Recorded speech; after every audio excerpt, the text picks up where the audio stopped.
braucht er was zum Essen, bitte sehr. Es macht ihn ein Geschwätz nicht satt, das schafft kein Essen her. Drum links, 2, 3, drum links, 2, 3, wo dein Platz genossen ist, weil ich ein Individualiter Einheitsgrund, weil du auch ein Arbeiter bist.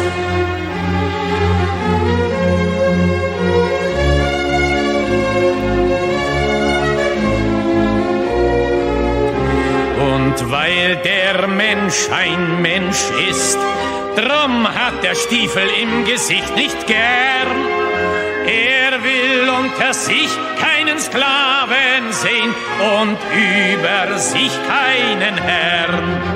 Drum links, 2, 3, drum links, 2, 3, wo dein Platz genossen ist, weil ich ein Individualiter Einheitsgrund, weil du auch ein Arbeiter bist.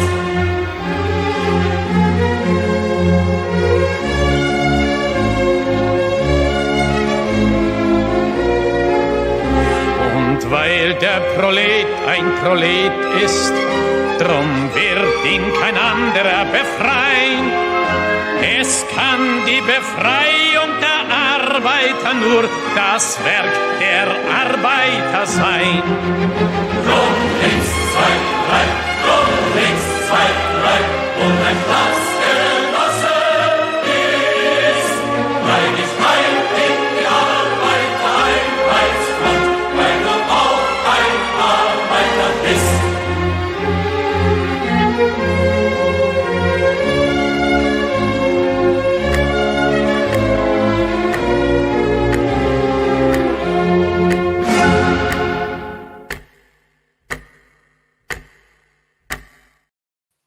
Здравствуйте, comrades. Welcome to Socialism Saturday. Socialism Saturday is where we watch the real far left, the most dystopian of the dystopian, the socialists, the communists, the Marxists. The people that we watch on Socialism Saturday are not Democrats.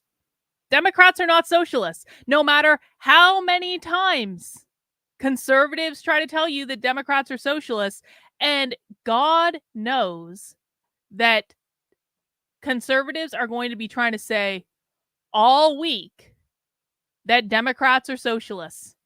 Alex Jones retweeted this today. Alex Jones. And I'm just like, I about spit when I saw this. I was like, we live in a reality where even the conservatives who are probably more well-read than others, although Alex Jones does say some crazy things, but Alex Jones also says some not crazy things. But we live in a reality in which the most hinged into reality conservatives still have no idea that Democrats are not socialists.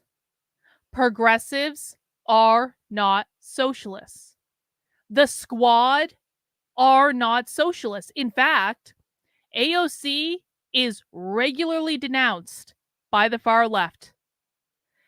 And it's just like, it's mind-boggling because when you listen to the real far left, the farthest of the far left, the radical revolutionary socialists, the most dystopian things you will ever hear in your life, they flat out tell you that Democrats are not socialists, progressives are not socialists. In fact, some of the communist parties that have popped up in the last year specifically were created because they said the Democratic Socialists of America are too close to capitalism for us and we don't believe in them. And that's just reality. We are walking into a week of the DNC, and we are going to be talking about the DNC a lot in the next week because I'm going to be covering all of it, in which we are going to hear over and over and over and over and over and over and over and over and over and over and over and over and over and over and over again from the conservative right. Democrats are socialists. They're socialists. They're communists. Me. Meanwhile, the real far left are going to be outside the convention center in Chicago protesting the Democrats. And I tried to explain that on Twitter today. I was like, I was like, because all of course, all the conservatives are talking about the fact that there are going to be tens of thousands of protesters outside the DNC. And I was like, who do you guys think those protesters are? And they answer, they're communists. And I say, yeah, you're right about that. The protesters that are protesting outside the DNC next week, they are Marxists, they are communists, they are socialists, they are far leftists. So why on earth do you think they're protesting the Democrats? If you're convinced that the Democrats are really socialists, then why on earth are tens of thousands of real far leftists showing up specifically to protest them? If the Democrats were really socialists, wouldn't the real socialists be happy about the DNC? If Kamala Harris was really a Marxist like they all scream about, by the way, Kamala Harris is not a Marxist. She's not a socialist. We know this just by listening to her. She doesn't actually embrace their policies. Kamala Harris is an opportunist and a grifter that just wants a position of power and will say whatever she needs to do, say whatever she needs to say in order to become the president of the United States. That's what Kamala Harris is. Do you really think that real self-professed Marxists, real self-professed communists, real self-professed socialists would be protesting the DNC en masse if they liked Kamala Harris and they liked the Democratic Party? No, they wouldn't. Socialists don't protest things that they like. No one protests things that they like. You have a rally for things you like. You promote things you like. You're excited about things you like. If the Democratic Party and Kamala Harris were really as far left as conservative influencers keep telling you they are, then the real far left would be celebrating them. I just don't know why this is hard to understand. This is like basic 101 level stuff over here. So we're going to be hearing a lot about alleged socialism in the next week. And I just want everyone to keep in mind, because I will be covering the DNC, not that one, that one. I will be covering the DNC all week. We will be doing coverage from beginning to end, just like we did with the RNC. And we're going to, and I just want everyone to keep in mind, these are not socialists. These are not communists. The reason we know that is every week for Socialism Saturday, and oftentimes throughout the week as well. We listen to the real far left. We listen to the real socialists and the real communists tell us about their ideas. And I promise you, real socialists, real communists, real Marxists are way more scary than anything we're going to see at the DNC next week. They're way more powerful than anything we're going to see at the DNC next week. There are more of them in number than anyone realizes. What you see in the Democratic Party is the trickle-down effect. You see watered-down leftist policies. And this is why real socialists, real communists, real Marxists don't like Democrats. They don't like progressives. They don't like the Squad. They don't like AOC. They don't like Bernie Sanders. They don't even like Democratic Socialists of America, because they say that all of these groups have capitulated to capitalism and are just propping up the evil capitalist oppressive system. That is what real socialists believe. So I want everyone to keep that in mind over the next week. And if you guys don't believe me, hey, I've got thousands of hours of real socialist content on my channel, more than anyone else on the internet, and I will show you them saying this. They don't hide it. Anyway, hey, I want to thank Annoyed Patriot over on Rumble for the Rumble rant. He says, FYI, I support Trump. Lux socialism. I'm not sure what Lux socialism means. Oh, he says socialism sucks. So I wonder if I hope Annoyed Patriot knows that I'm not a socialist. Is there anyone new here for Socialism Saturday? We'll start out our super chat goal with $1 from our Rumble rant. That's awesome. Is anyone here new for Socialism Saturday? Has anyone never been to a Socialism Saturday before? If you are new here, welcome. Welcome to the show that never ends. Welcome to the place where you will see the most dystopian content on all of the internet. If you are new, please let me know in the chat, because it's nice to know who's new here. Annoyed Patriot is new. Welcome, Annoyed Patriot. Seeking My Creator is new. Welcome, Seeking My Creator. Orthodox Boomer Grandma, new-ish. I think Orthodox Boomer Grandma has been to maybe 1 or 2 Socialism Saturdays. Guys, on Socialism Saturday, we do watch the real radical revolutionary socialist left. These are the people, Milo, shut the fuck up. These are people, Milo is not new. That's why I'm saying that. I'm not just like, he knows. He knows. The people we watch on Socialism Saturday are the people who are pushing every crazy idea in the world today. If you want to know where critical race theory and anti-racist training in schools comes from, it's the people we watch on Socialism Saturday. If you want to know where gender ideology, attacks on the parental rights, queer theory comes from, it's the people we watch on Socialism Saturday. If you want to know where abolish the police, defund the police come from, it's the people we watch on Socialism Saturday. If you want to know where environmental justice comes from, it's the people we watch on Socialism Saturday. If you want to know the people who are going to be protesting outside the DNC next week, it's the people we watch on Socialism Saturday. If you want to know who is involved in the campus protests, it is the people that we watch on Socialism Saturday. Annoyed Patriot says, I'm just confused because it looks to me like you support socialism. Only retards think that, Annoyed Patriot. I strongly recommend you listen to people before you make assumptions. See, this is the problem. And no offense to you, bro. No offense to you. But part of the problem we have in the world today, and part of the reason that conservatives are so goddamn retarded, part of the reason that conservatives literally do believe that Democrats are socialists is that they don't listen. They don't listen. All they do is shill talking points. They don't actually listen. No one actually listens anymore. So I had this crazy idea several years ago now that if you sit down and you listen to the left in their full form, not the clips you see on Twitter that are just designed to generate outrage, not all the bullshit. Yeah, the struggle is real. Guys, the biggest uphill battle that we are fighting. Annoyed Patriot says, that's easy to say while you're showing a Soviet Russian symbol. See, it's even like, and listen, he gave me $1. He gave me, like, this guy literally gave me $1 30 seconds ago to, like, tell me off.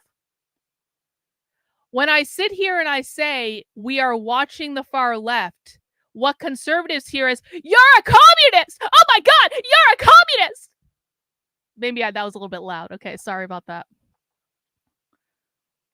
But that's what they hear. That's what they hear. Because conservatives don't listen. The biggest uphill battle that we are facing is the conservative right. If you want to defeat the left, if you want to beat back the Marxist cultural revolution in this country, I promise you, the biggest challenge that we have, the biggest obstacle that we have, and we cannot defeat the left until we overcome this. The biggest challenge we have is the conservative right. And now Annoyed Patriot over on Rumble's going, I'm going to get off, have fun supporting socialism. I have literally said, and this is the problem, guys, and I'm telling you this to demonstrate what we're up against, because I've literally sat here for the last 10 minutes explaining that we're watching socialism to learn about socialism, and that Democrats are not real socialists, and that you need to learn about socialism in order to beat that. What do conservatives hear? You support socialism. You're a communist. This is the biggest challenge that we are facing. This is it. And if we don't get more people on the right to understand this, we will lose. That's just fact. If more people on the right don't start opening their ears and listening to what's going on around them, all of us are going to lose. If more people on the right don't start removing their heads from their asses, we are all going to lose. If more people on the right don't start hinging themselves back into reality, then we are going to lose. If more people on the right don't start acknowledging that the Democratic Party is actually the least of their problems at the moment. I know they think that Kamala Harris is the most evil socialist that's ever lived, but she's actually not. I'm not advocating for Kamala Harris. I don't like Kamala Harris. Now, when I say that, our retard friend over on Rumble is going to go, you're a communist! You like Kamala Harris! I literally just said I don't like Kamala Harris. What I did say is that Kamala Harris isn't a Marxist. Kamala Harris is not a communist. Kamala Harris is not a socialist. And every single time conservatives push this idea that the Democrats are the real socialists in America, do you know what happens? The real socialists in America get more powerful. The real socialists in America make more progress. The real socialists in America get into the institutions. They get further ingrained into the institutions.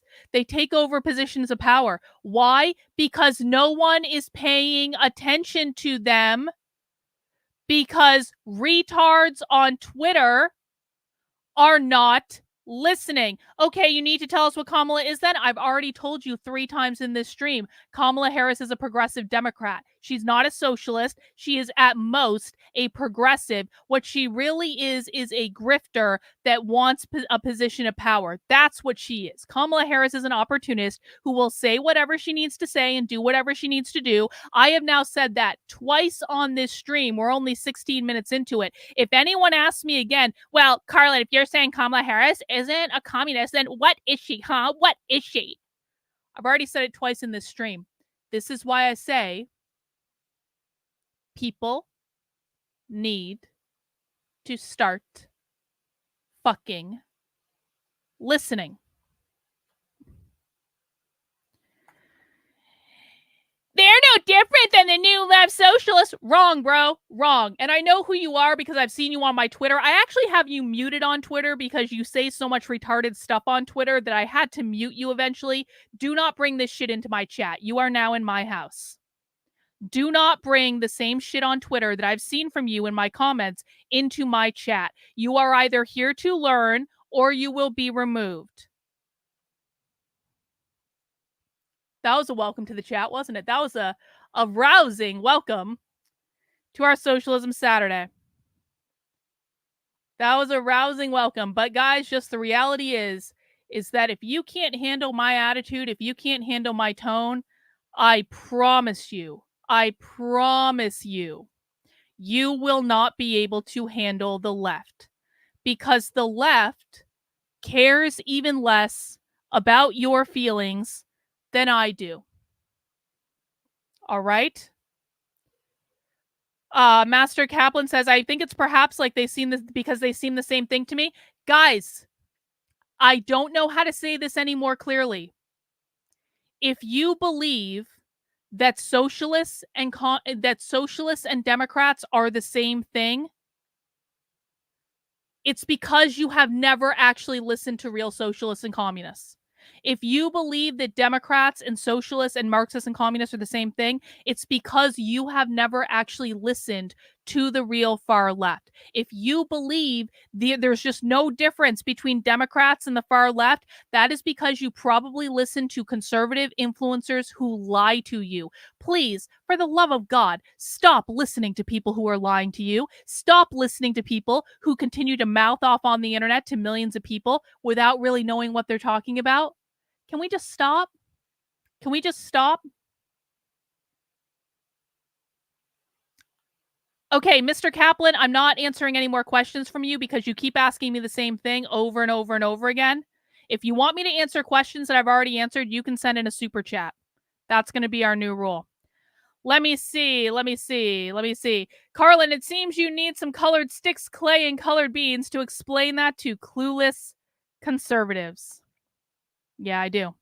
Mr. Kaplan, I'm going to recommend that I'm talking to someone over on Rumble if you can't see him in YouTube chat. I'm going to recommend that you take a seat and you start listening, and you're welcome to ask questions about the content of what is being shown, but what you need to do right now is to start listening, because I've literally already answered your question several times in this stream. You're not listening to what I'm saying. We're going to be watching Real Socialists in a second. What I need you to do is to stop talking, stop assuming you know what you're talking about because you don't. Stop listening to people who lie to you, because it's clear to me that you're listening to bad conservative influencers, and I need you to listen to what's going on. That's how you're going to learn. People think I'm being mean. You know what I think is mean? I think it's mean for conservative influencers to lie to millions of people for decades and decades and decades about what is going on. leaving their audiences completely uninformed about what the real threat is. It is not Kamala Harris. It is not the Democratic Party. They're annoying, and they advance trickle-down socialist strategies, but the real far left is way worse. They are way more powerful. They are way more organized. They have way more ability to fuck up our way of life than the Democratic Party does. I know you might think that's not true because you're like, they have the presidency. How is it possible? Because the real radical revolutionary socialist left is going to overthrow our government. Probably in about 15 years, 10 to 15 years tops. This is not about 2030. This is not about any of that. That's a completely different thing. The real radical revolutionary socialist left is working every day to overthrow our current system of government. There will be a violent revolution in the United States of America, probably within most of our lifetimes, if things do not start to change immediately. And part of the problem is the entire conservative right is focused on the group that is not trying to overthrow the government. The Democrats don't want to overthrow the government, guys. The Democrats benefit from the current system. The Democrats are establishment. The people that we watch on this channel are not only advocating for the violent overthrow of the United States government, they will be the ones who execute on it. They are the ones who are working every single day, a battle of inches that has been taking place over the course of the last century, and they're almost at their goal. They're getting closer and closer and closer every single day. And the reason they're getting closer and closer and closer every single day is because the conservative right is entirely and exclusively focused on the wrong enemy. And you're right. It may be too late. Because this problem has gone on for so long, because conservative influencers are so feckless and ridiculous and just ill-informed about what's happening, because conservatives love being lied to, because conservatives, and no offense conservatives, they love having their talking points parroted, and they love just hearing the things that make them feel good and make them feel morally superior. We may be irrevocably fucked already. There may be nothing we can do. But here's what I know. The only way this changes is if people start listening to the real enemy. And I'm not just meaning listening as in you have it on in the background. I mean truly listening. And that is what we do on Socialism Saturday. We listen to the real far left from start to finish. We break down their language. We break down their ideas. You come to Socialism Saturday and you will become fluent in the language of socialist. Because socialists do not speak the same language as the Democratic Party. Socialists do not speak the same language as conservatives. Socialists do not speak the same language of anyone outside of their far left bubble. People might be confused because it sounds like they're speaking English. They're not speaking English. They're speaking a language called socialist. They may have the same vocabulary as us. They do not have the same dictionary. And it is only when you can hear them in context that you can start to understand what they really mean and what they really want and what their true intentions are. And when you become fluent in the language of socialist, you will start seeing the problem show up all around you. You will see it when you go to the movies. You will see it when you turn on your TV.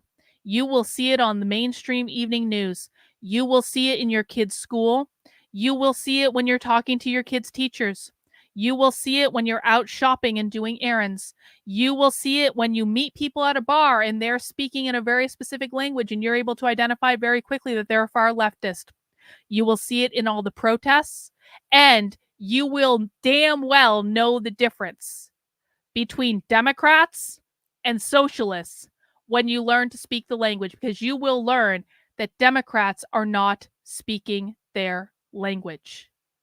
Democrats have no idea about this, but we do, because for years now, we have been deep diving into the radical revolutionary far left. So the reason I ask if people are new here, and again, if you are new, I want you to speak up in the chat. I don't want you to be shy. I may come across as a bitch, and I understand that. And I understand that my tone is not altogether something that people like. But understand this. I'm a bitch because I want you to learn. I'm a bitch because I've been rolling this boulder up the hill by myself with the help of some of my community members for literally years, trying to get this information out there. I'm a bitch because every single day I have to fight with people on the conservative right who tell me that I don't know what I'm talking about when I have watched more far left radical revolutionary socialist training than literally anyone else on the planet. I've gone undercover at their events. I know what they talk about when the doors closed, and I've been trying to get this information out there for literally years. And so if I'm coming across as harsh, it's because I want people to learn and I want people to listen. And when you start learning and when you start listening, I promise you, you're going to be just as pissed off as I am. There are members of my community that have been with me for years that are just as pissed off as I am, because we work to try to get this information out there, and it is shut down over and over and over and over and over again by conservative influencers, by the conservative establishment, by people who think they know everything because they listen to the Daily Wire and they're just lied to all the time. They listen to Dan Bongino and they're lied to. They're listening to Alex Jones and they're fucking lied to. They're listening to any Fox News. They're fucking lied to. James Lindsay, they're fucking lied to. The Blaze, they're fucking lied to. You don't get this information on any of the conservative establishment networks, but you get it here. Got a couple super chats. Thank you, Murphy's Pool, for the super sticker. I appreciate it. Thank you, Jane. Let's slide into socialist hell together. Ah, yes. Another jaunt into the socialist hellscape. Yeah, conspiracy extremist over on Rumble says, the tone is of urgency, not bitchy. Well, it might be a little bitchy. It might be a little bitchy. Anyway, guys. Anyway. We've got a great Socialism Saturday for today. Now, last week, we did start a 3-part series from our friends over at Red May. Red May is a radical revolutionary socialist group out of Seattle, where we were watching a training called Marxism in the State. We watched the first part of that training, and there are 2 more parts to watch, and I was originally going to watch part 2 for today. But then I decided, you know what, maybe just do a little search. Maybe see if there's anything else. And up pops our favorite Abolish the Family socialist. Who here has yet to be introduced to Sophie Lewis? Sophie was the beginning of Socialism Saturday. The very first episode of Socialism Saturday was about transgender Marxism. It was a presentation from the Socialism Conference, which is coming up. By the way, the Socialism Conference is coming up. Don't worry, Socialism Conference. I'm not going this year. I went undercover at their event last year, even though they preemptively banned me. Now I'm pretty sure I'm permanently banned at the Socialism Conference. I'm pretty sure I'm never allowed there. I mean, they didn't allow me there the first time, and I just went anyway and then put on a disguise. Anyway, the Socialism Conference is a really large conference of radical revolutionary socialists that get together in Chicago every year around Labor Day. And I went to it last year, and I recorded the president of the American Library Association saying that libraries should be sites of Marxist organizing. Everyone remember that? Yes, there is a virtual presentation of the Socialism Conference for some of their sessions, not all of their sessions. We will be watching that on the channel. That's going to be exciting. That's going to be coming up. But I was looking around on the YouTubes today, and I found a Sophie Lewis presentation that we have not watched yet. Rottweiler said, we're delving into the socialism hellhole. Abandon all hope, ye who enter here. Indeed, Rottweiler, indeed. Thank you for the super chat, my friend. I do appreciate it. And this is actually going to be, I'm pretty sure, Sophie has a new book coming out. And I'm pretty sure her book is called Feminisms. And Sophie has written 2 books about abolishing the nuclear family. One of them is literally called Abolish the Family. What is the other one? Full Surrogacy Now. And the reason we love Sophie is that Sophie's actually pleasant to listen to. Sophie says the quiet part out loud all the time.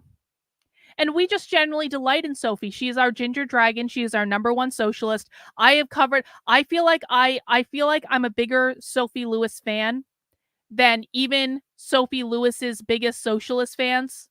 I've watched more Sophie Lewis content than anyone on the internet. I've watched more Abolish the Family content than anyone on the internet. Is Sophie a second-generation socialist? I don't know the answer to that, conspiracy extremist. That's a good question. Hey, Paul, welcome. We're glad that you're here. So we're going to be watching this presentation today. Not only is it with our friend Sophie, but we also have Victoria and Jilly. And this was part of a conference I think Sophie did in Europe, because Sophie did a whole European tour earlier this year. Sophie Lewis, author of the forthcoming book, Feminisms, TERFs, Police Women, and Girl Bosses Against Liberation, is in conversation with Victoria Brown and Jilly Boyce Kay. The book presents a left, trans feminist takedown of the notion that feminism is an inherent political good. So wouldn't you know it? Socialists are against feminism? Who would have thought? It identifies a wide range of feminisms, from 19th century imperial feminism to contemporary anti-abortion and TERF feminism, that must be understood as enemies of liberatory feminism. Pop quiz for the chat. What is liberatory feminism? Let me know your answers. What is liberatory feminism? The respondents will offer reflections on the significance of the book for contemporary left feminism, as well as for their own work on reproductive politics, brown, and micro-fascisms and dark feminine dating influencers. So this sounds just like a great presentation all around. Liberatory feminism. Communist feminism. Yup, I think so. Give me more than that. Bot says to free women from the gender binary. Ooh, that's a good definition. Give me more than that. What does it mean to free women from the gender binary? Feminist communism against capitalism. That's a little simple for you, Rottweiler. Come on, give me more. Give me more. To liberate women from the gender binary, to free them from capitalism. Yup. Liberate means free yourself from feminism. Not free yourself from feminism. Liberation is always from capitalism, so freeing women from the oppressive force of capitalism. Exactly. Anytime you hear the word liberation, guys, that means to free oneself from the oppressive force of capitalism. Capitalism means private property ownership. In this case, it probably is directly related to the nuclear family, because socialists believe that parental rights are a form of private property that children must be liberated from when they abolish capitalism. But it's also about the gender binary, because socialists believe that capitalism created the gender binary. The gender binary just means men and women. It put men in the workplace where they had all the power and all the money. It put women in the home, doing the unpaid labor of raising the next generation of proletarian workers, that is the nuclear family. And to be free of capitalism means to be free of the gender binary, which means eliminating gender entirely. No men, no women. That's what non-binary means. No binary. It also means to liberate oneself from the confines of the nuclear family, because Sophie's an Abolish the Family feminist. She doesn't want the nuclear family to exist. So we're liberating ourselves from the gender binary by getting rid of gender. By the way, Sophie's a they, them. Sophie identifies as non-binary. I know she looks like a girl and we call her the ginger dragon, and we usually use she, her pronouns for her, but Sophie self-identifies as a they, them, non-binary. So it also means, oh, look at this. I've got another retarded conservative over on my Rumble chat that's calling me a fat cunt. Why would I have a retarded conservative over on my Rumble chat calling me a fat cunt? That's interesting. See, guys, this is why I say that conservatives are our true enemy. Because conservatives, instead of listening, come into my Rumble. Here, I'll even show you. Hang on. Hang on. This is what I have to deal with every goddamn day. I'll show you. We've got our retard conservative right here. Complaining, calling me names. This is why conservatives will lose.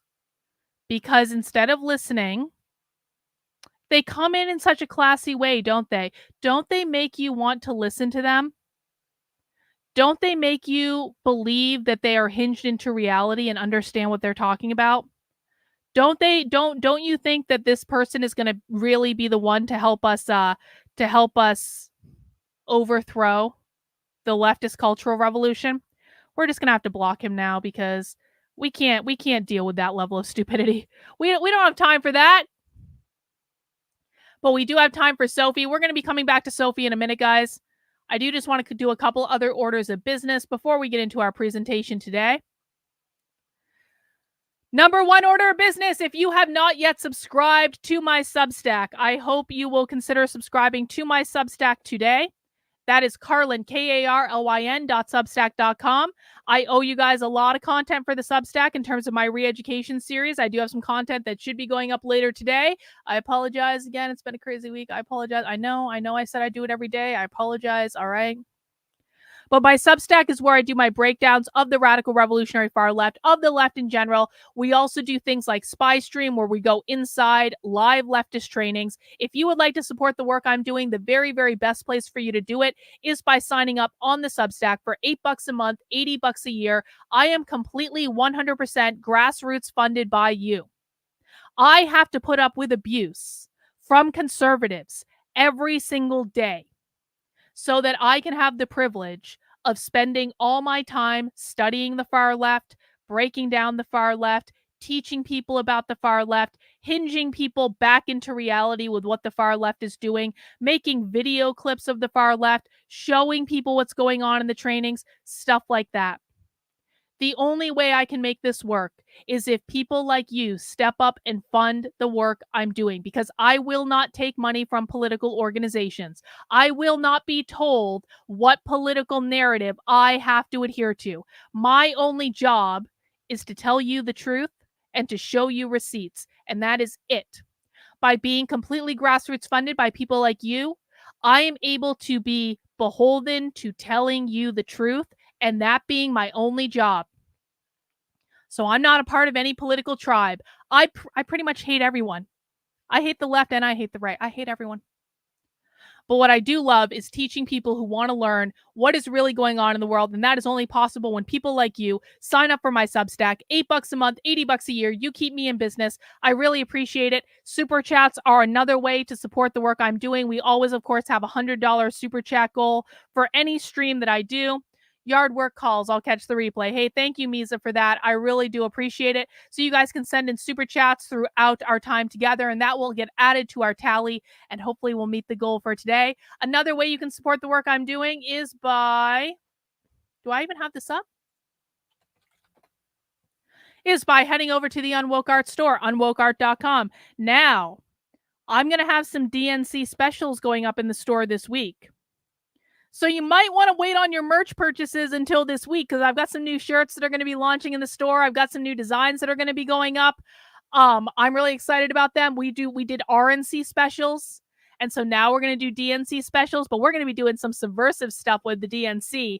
And I mean, I may have a t-shirt going up about bonfires. I'm just saying. So if you want to get some cool merch, I firmly believe I do have the best merch store on the internet. We've got a couple new items in the store. We've got our August Plague Doctor t-shirt. We've got our Groiper Frog anti-hero shirt in honor of the Groiper War. We've got all sorts of cool stuff. We've got the zine-inspired shirts that are in the store. This is a cool project. I'm going to tell you guys more about that next week. We've got the 4 goals of the woke left design.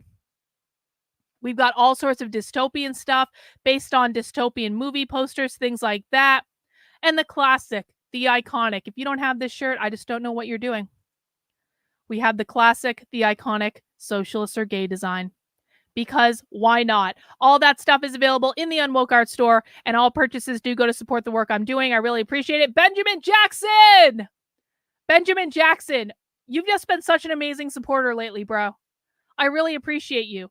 Thank you so much for the support. We've got Conspiracy Extremist over on Rumble with a Rumble rant, some shekels for the cause. I love Conspiracy Extremist. I was on his show not too long ago. I appreciate you, bro. Orthodox Boomer Grandma, new here. You're inspiring me so I can help my 26 and 24-year-old son and your grandkids. Hey, I appreciate that, Grandma. I appreciate it. I love it when the grandmas get involved because the grandmas don't take any shit. The grandmas don't take any shit, and I love it. And the grandmas, by the way, are also the last people to complain about my tone, which is also good.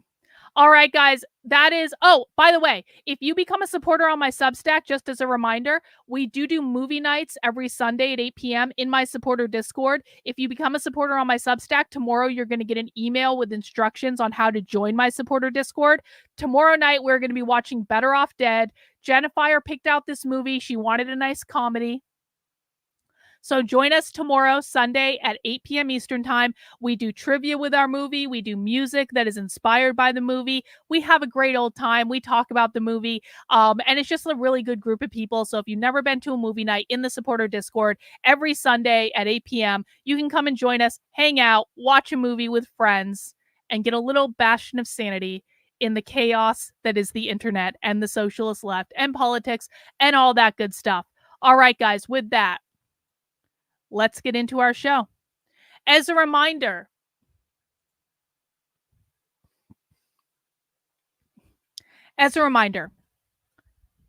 and this is especially important for all new people, we have a lot of fun on Socialism Saturday, I think. We enjoy ourselves in the chat, but I do want to remind people that this is not like other streams on the internet. When you walk into Socialism Saturday, you are walking into a class. You are in a college-level class about socialism.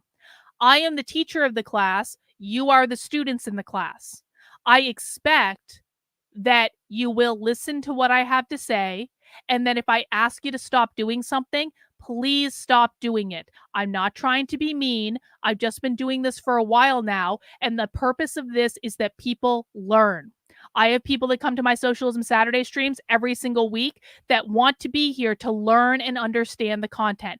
When people create disruptions in the chat, that prevents us from doing what we're here to do. If you don't like my rules, if you don't like my attitude, if you don't like my voice, you can go watch something else on the internet. There's millions of other things you can watch. But while you are here, you will follow my rules, okay?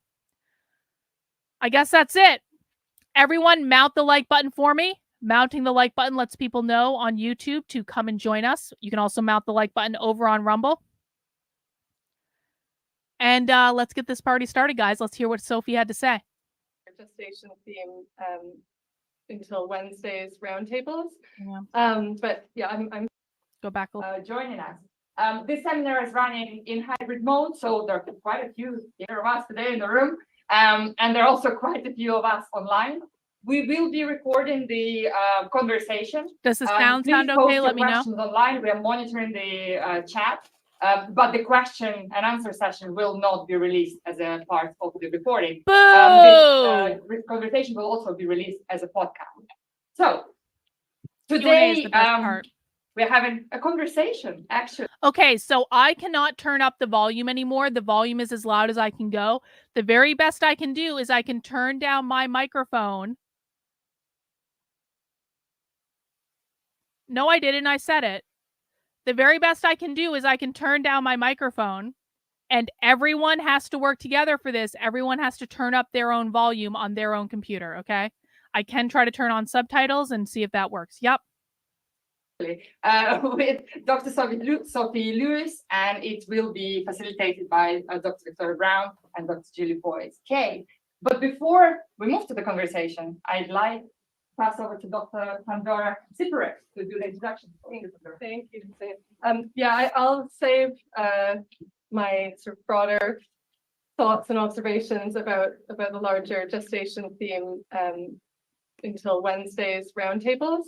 But yeah, I'm Pandora Siparak. I'm a Lieberhume early career research fellow here at Loughborough University London and a visiting fellow at the V&A. And along with my co-leads on the theme of gestation, bodies, technologies, ecologies, justice, Dr. Anna Christina Suzina, Dr. Emma Pullen, and Dr. Eleanor Morgan.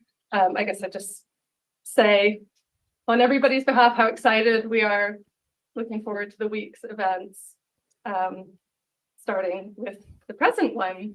And very excited to have Dr. Sophie Lewis here today. Sophie's work has been really inspirational in the development of this theme, and has been an influence on my thinking and the thinking of my colleagues across the university. So including Dr. Victoria Brown, who's in philosophy, and Dr. Julie Boyce-Kay, senior lecturer in communication and media. So yeah, just to say, I'm looking forward to hearing about Sophie's new forthcoming book, Enemy Feminisms, as well as Victoria and Julie's work in the same area, reactionary feminisms. And also just to mention that I think both Julie and Victoria actually, they're relatively recent colleagues who have actually started since we proposed this theme. And I think that's a testament to the importance of this theme, of this burgeoning area of research in Loughborough across the different institutes, departments, and schools.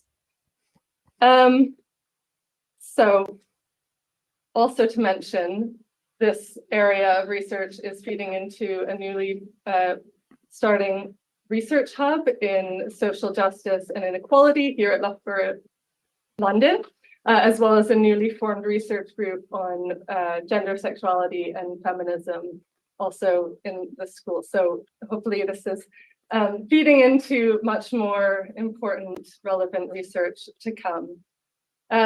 And I will also just mention that after this panel, there will be tea and coffee outside, and it will be followed by an event presented by Radar, a screening by the artist Rihanna Zaman.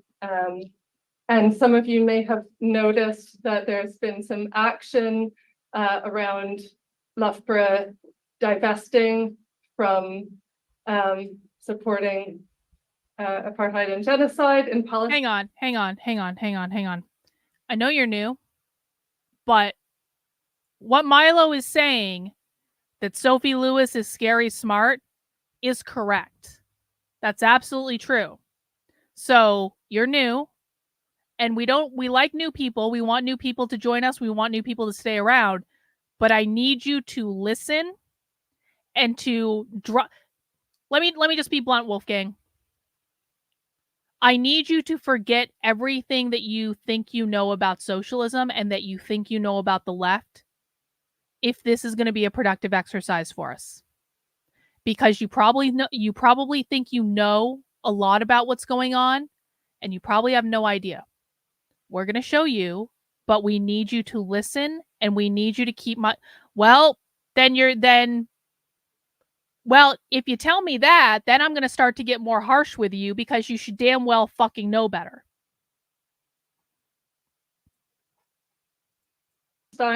And after Rihanna's screening, there will also be a teach-in event downstairs with the scholar Lena Ashur from SOAS speaking to Palestinian feminist activism. So that's So Wolfgang, because you know so much, I'm going to be extra hard on you, bro. Because you know so much and you're not taking the advice that me and other people are trying to give you to sit back and listen and learn, because you know everything, we're going to expect that every single time you chat in, it's going to be a really insightful, productive point. And if you chat in things that are debunking or owning the libs or doing any of the other typical bullshit that people do when they think they know more than they actually do, I'm going to call you out on it. My chat's going to call you out on it. We tried to be nice, but if you want to fucking argue with me, you are going to find out very, very, very, very, very quickly that you are in my house. I am not in yours. What did I say less than 5 minutes ago? I am the teacher of the class. You are the student. What happens if instead of saying that's not real feminism or this feminism has been co-opted, we recognize that feminism has always been a capricious enough category to contain its own enemies?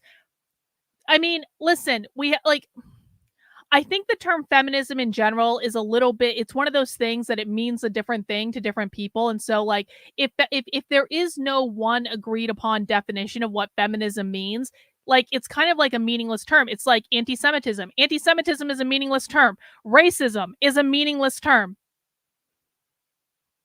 Transphobia, meaningless term. So I don't know. I kind of think that I want to focus less on the specific term feminism and focus more on just like other things around it. Further ado, I pass it over to you.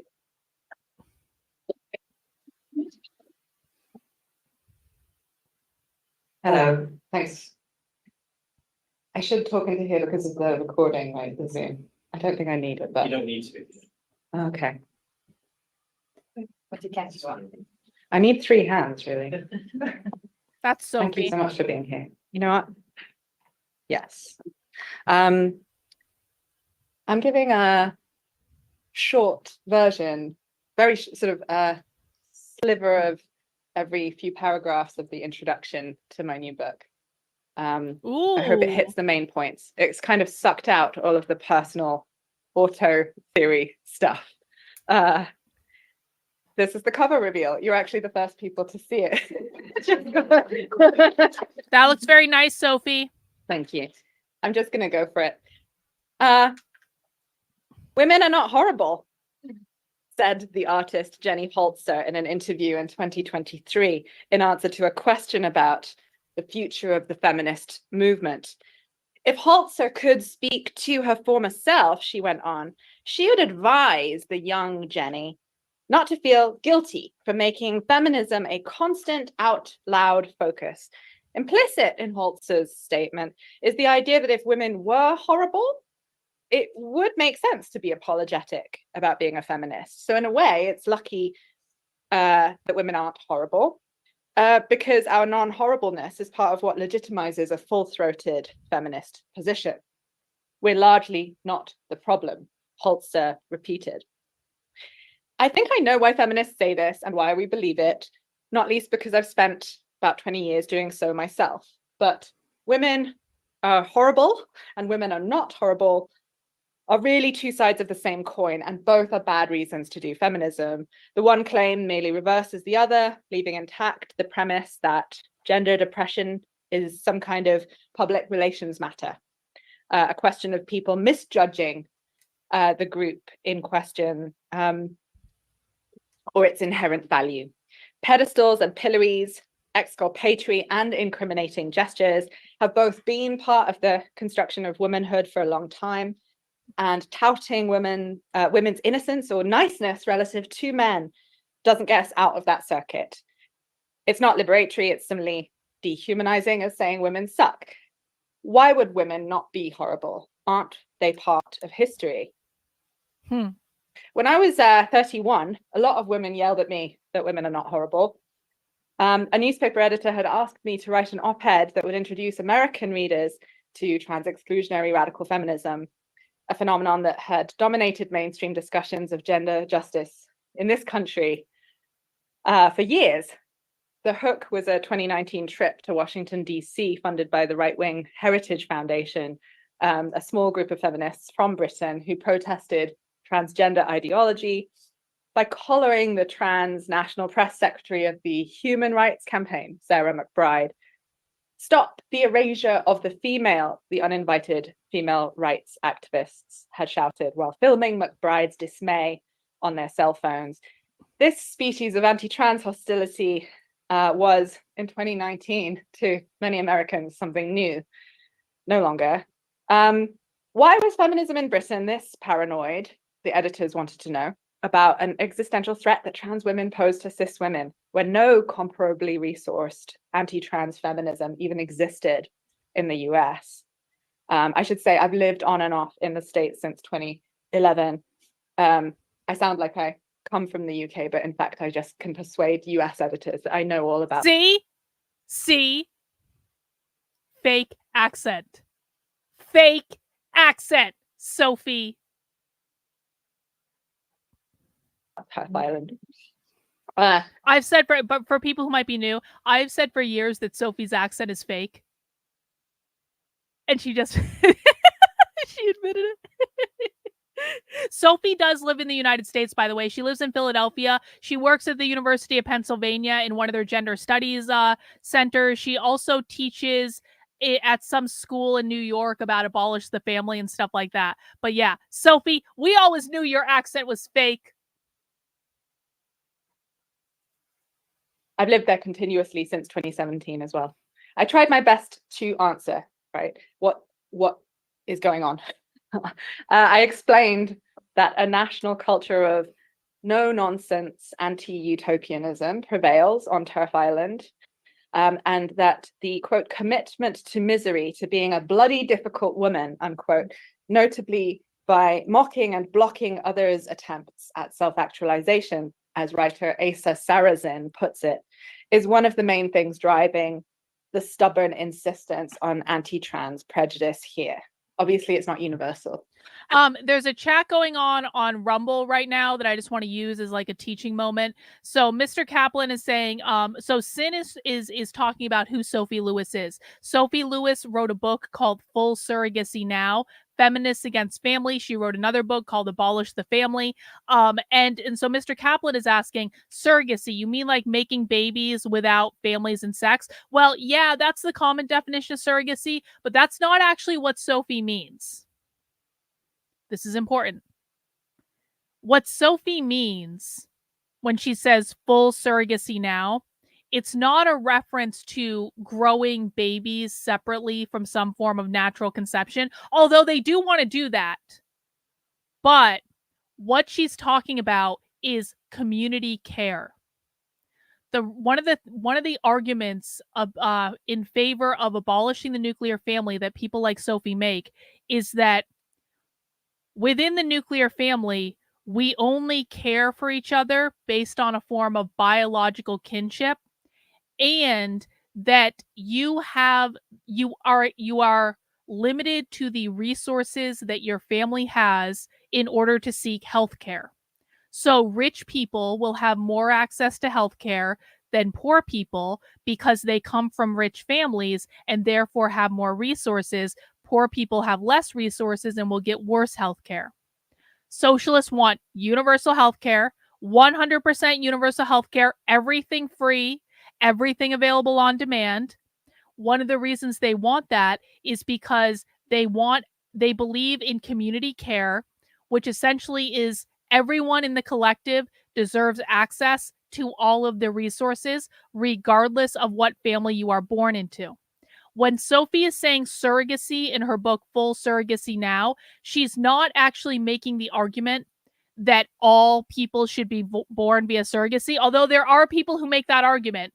Actually, one of Sophie's best friends, Emmy O'Brien, does make that argument. But what Sophie is saying is, and this is an important nuance because we're intellectually honest here, is that everyone should be a surrogate for someone else. We should care for everyone regardless of biological kinship. That's actually Sophie's main argument for abolishing the nuclear family. That everyone should care for everyone else. Everyone should be a surrogate for everyone else, regardless of whether or not you have biological kinship with that person. Now, this is also an argument to abolish capitalism, by the way, because abolishing the nuclear family is 100% entirely about abolishing capitalism. Socialists believe that capitalism is perpetuated via the nuclear family. And if we abolish the nuclear family, that will disrupt the perpetuation of capitalism because it will disrupt social reproduction theory. Social reproduction theory says that social systems will reproduce themselves until they are disrupted. So, in order to achieve universal healthcare, true universal healthcare, in which everyone has access to all of the resources, we need to abolish the nuclear family, which will abolish capitalism, which will level all hierarchies, which will make all resources available to everyone for free. That's what the argument is, okay?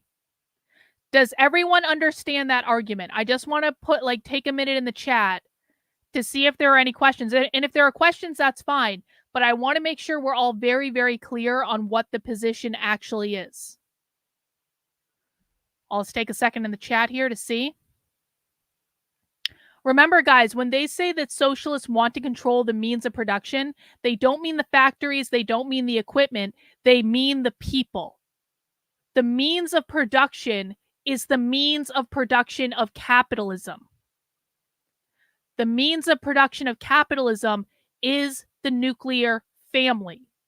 That's why parental rights is the central issue of our time. Without parental rights, the nuclear family falls apart, and everything else falls from that. Everything that is a distraction from parental rights is a distraction of the number one issue that we should all be focused on. If we protect parental rights, we win, they lose. If we protect parental rights and the nuclear family, there is nothing the left can do to bring about their socialist utopia. That's it. That is the hill we die on. And this is why I get so pissed off when people like James Lindsay do not explain this to their audience. Because there are so many people that do genuinely care about these issues that are just completely misinformed on this topic. There is no issue that is of greater importance than parental rights and maintaining the nuclear family, and that is it. And by the way, this is not a Christian perspective. I am not saying that this is related to Christianity or conservatism or any of that. Any person in the country who does not want America to delve into a Marxist utopia needs to be focused on this issue. It doesn't matter if you're a Christian. It doesn't matter if you're not a Christian. It doesn't matter if you have kids. I don't have kids. You know, the anti-woke influencers like to rag on me for that. They say, Carlin, you are a childless woman. Why are you talking about this? You want to know why?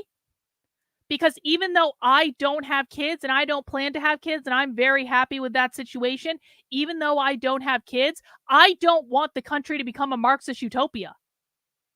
So parental rights are very important to me. Maintaining the nuclear family is very important to me because the alternative is everything else falls apart. All right, let me just look back in the chat and see if there are any questions real quick. I don't think so, which means I explained it pretty well. Yes, Marxists are against all parental rights. Guys, the reason that Marxists are against parental rights, and by the way, I use the term socialist, communist, and Marxist interchangeably because they use them interchangeably. So we use them interchangeably here. There are distinctions between them, but we're not going to go down that road right now.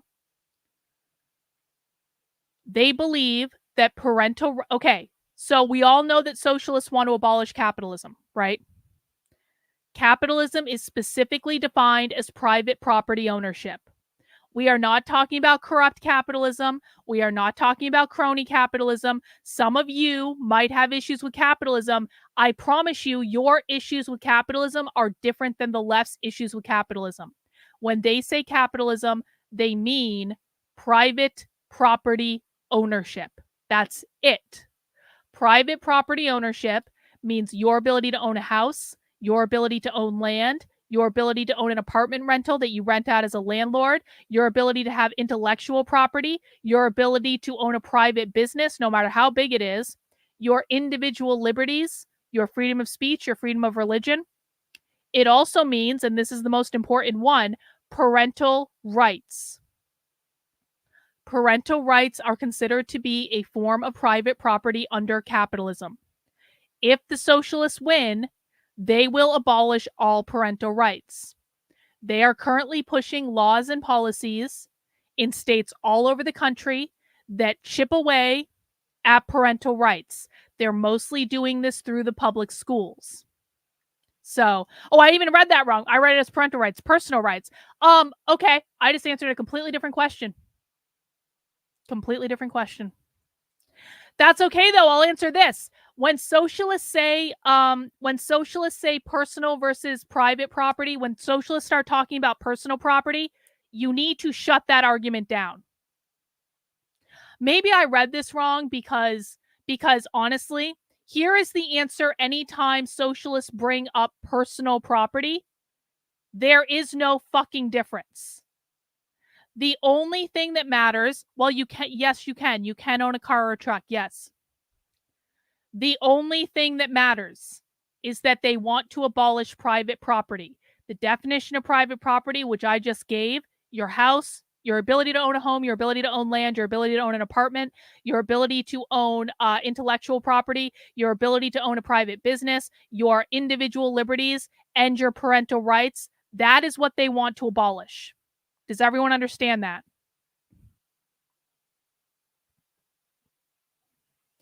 Well, they believe in the collective. They don't believe in individualism or meritocracy. They believe everyone's a part of the collective. But again, guys, and I cannot emphasize this enough, I really can't. And I'm going to start holding people in my own chat to this. If a Marxist or a communist or a socialist brings up the idea of personal property or personal rights, you just shut it down. They are trying to gaslight you. That's the only reason they bring up that argument. They are trying to gaslight you. So I'm going to strongly recommend people stop bringing it up because this happens every single week. This is exactly correct. All rights are property rights because the individual is the smallest unit of private property. Our body is a unit of private property. Our mind is a unit of private property. All rights are property rights. That's why they're specifically trying to abolish private property. Does everyone understand?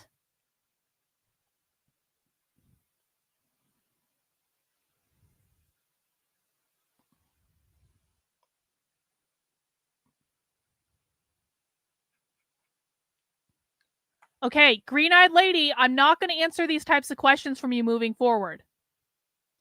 I gave you a very specific definition of what private property means. I gave it to you a couple times. Andre, please put a warning sign banner. Don't be lazy to listen so you don't miss the codes and definitions and explanations on the screen. To be kind for all the unskilled. Well, the problem is they won't read. The problem is they wouldn't read. But thank you for the super chat. I really do appreciate it. Let me add that to our tally. All right, let's keep going. I feel like I'm feeling defensive on your behalf at this point. Anyway, that's the context I said in which UK feminists routinely frame gender. Okay. I need you to stop and I need you to listen. Because right now you're spamming the chat with all sorts of stuff and you're working out your feelings in my chat. I need you to stop and I need you to listen. What you are doing in the chat is disruptive. If you do not have something to say that is directly related to what I'm talking about or directly related to the presentation, I need you to refrain. As somehow self-indulgent and frivolous. To have or mention, let alone reinvent, a gender identity is for TERFs a form of individualism that holds ordinary women in contempt. This posture allows them to tell themselves that their opposition... What did she just say? TERFs are a form of individualism that holds... Hang on, let me listen to that again. Individualism is private property, guys. Remember, socialists are collectivists. They don't believe in individualism.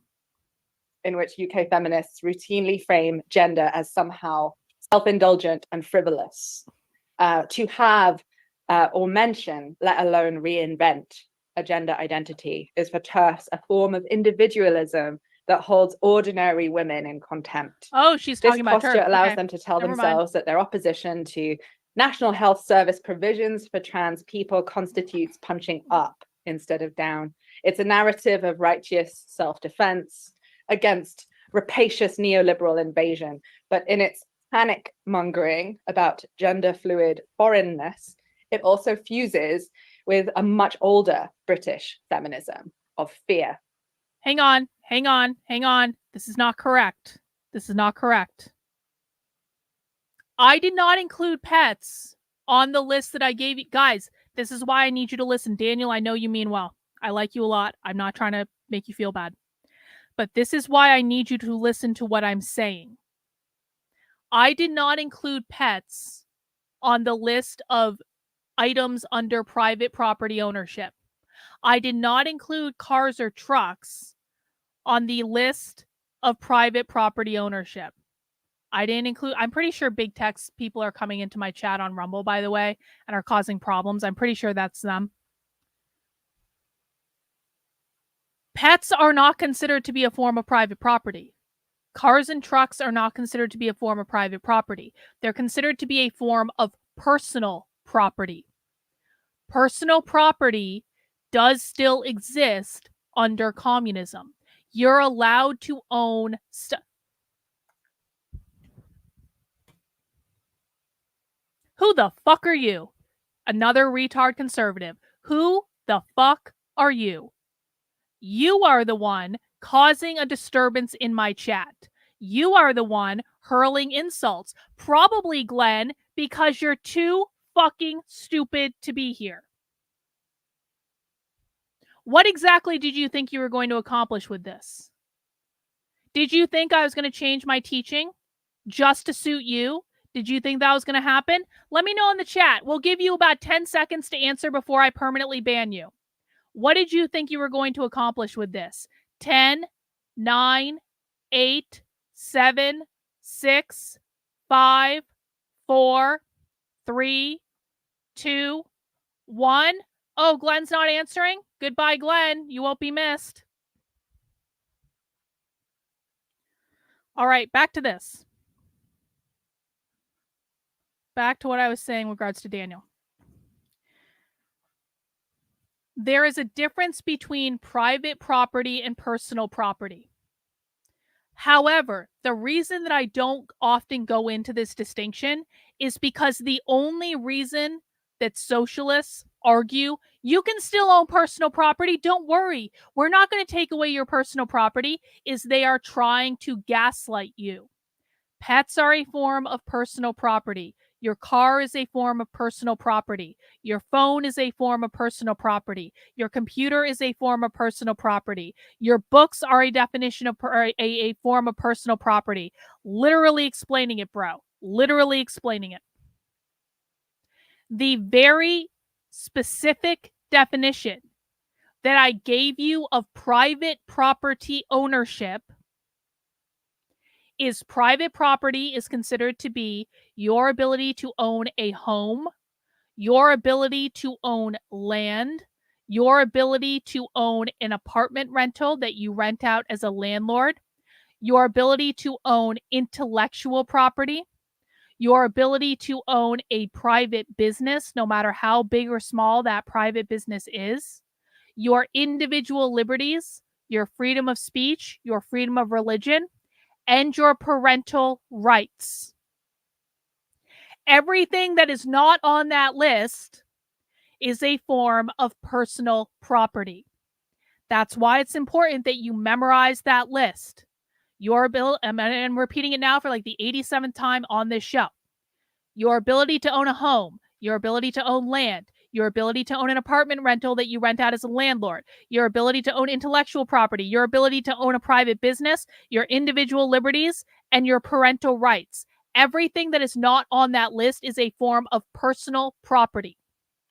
when socialists are trying to gaslight you to make you believe socialism's not going to be all that bad. You're still going to have personal property. Don't worry. We're not trying to take your personal property away. What they are trying to do is obfuscate the fact that they want to take away your ability to own a home. They want to take away your ability to own land. They want to take away your ability to own apartments. They want to take away your ability to own intellectual property. They want to take away your ability to own a private business. They want to take away your individual liberties, and they want to take away your parental rights. This is why we never, ever, ever, ever, ever, ever, ever engage in a discussion about the difference between personal property and private property, because it is a pure gaslighting technique. That is what it is. It is a gaslighting technique that leftists use to make you think, don't worry, socialism isn't going to be all that bad. If someone says that to you, you say to them, you want to take away my ability to own private property. Private property is defined as A, B, C, D, and E. I'm not going to repeat the list again. It's not arbitrary because they've defined it.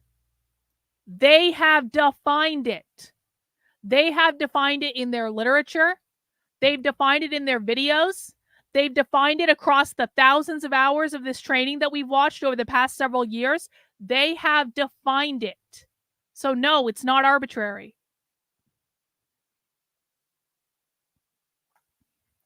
I wish we could put a sign, but you're right. That illustrates a non-common sense one. Yeah, people without common sense can't be fixed. That is for sure. Does anyone have questions? Please don't make me repeat the list of private property again, please. Please. I know it might sound like I like repeating the same thing over and over and over again every single day of my life, but please. No, no, no, it won't. No, it won't. The list will not change. No, it won't. No, guys, they do not lie to each other. You're just making shit up now. You're making shit up, and you're making shit up. Do you know why the list will not change? Because the list has been the same for hundreds of years. The list is not going to change. The list has been the same for hundreds of years. It's you guys who don't understand the list, and so you assume that it's arbitrary and it's fluid. The list does not change.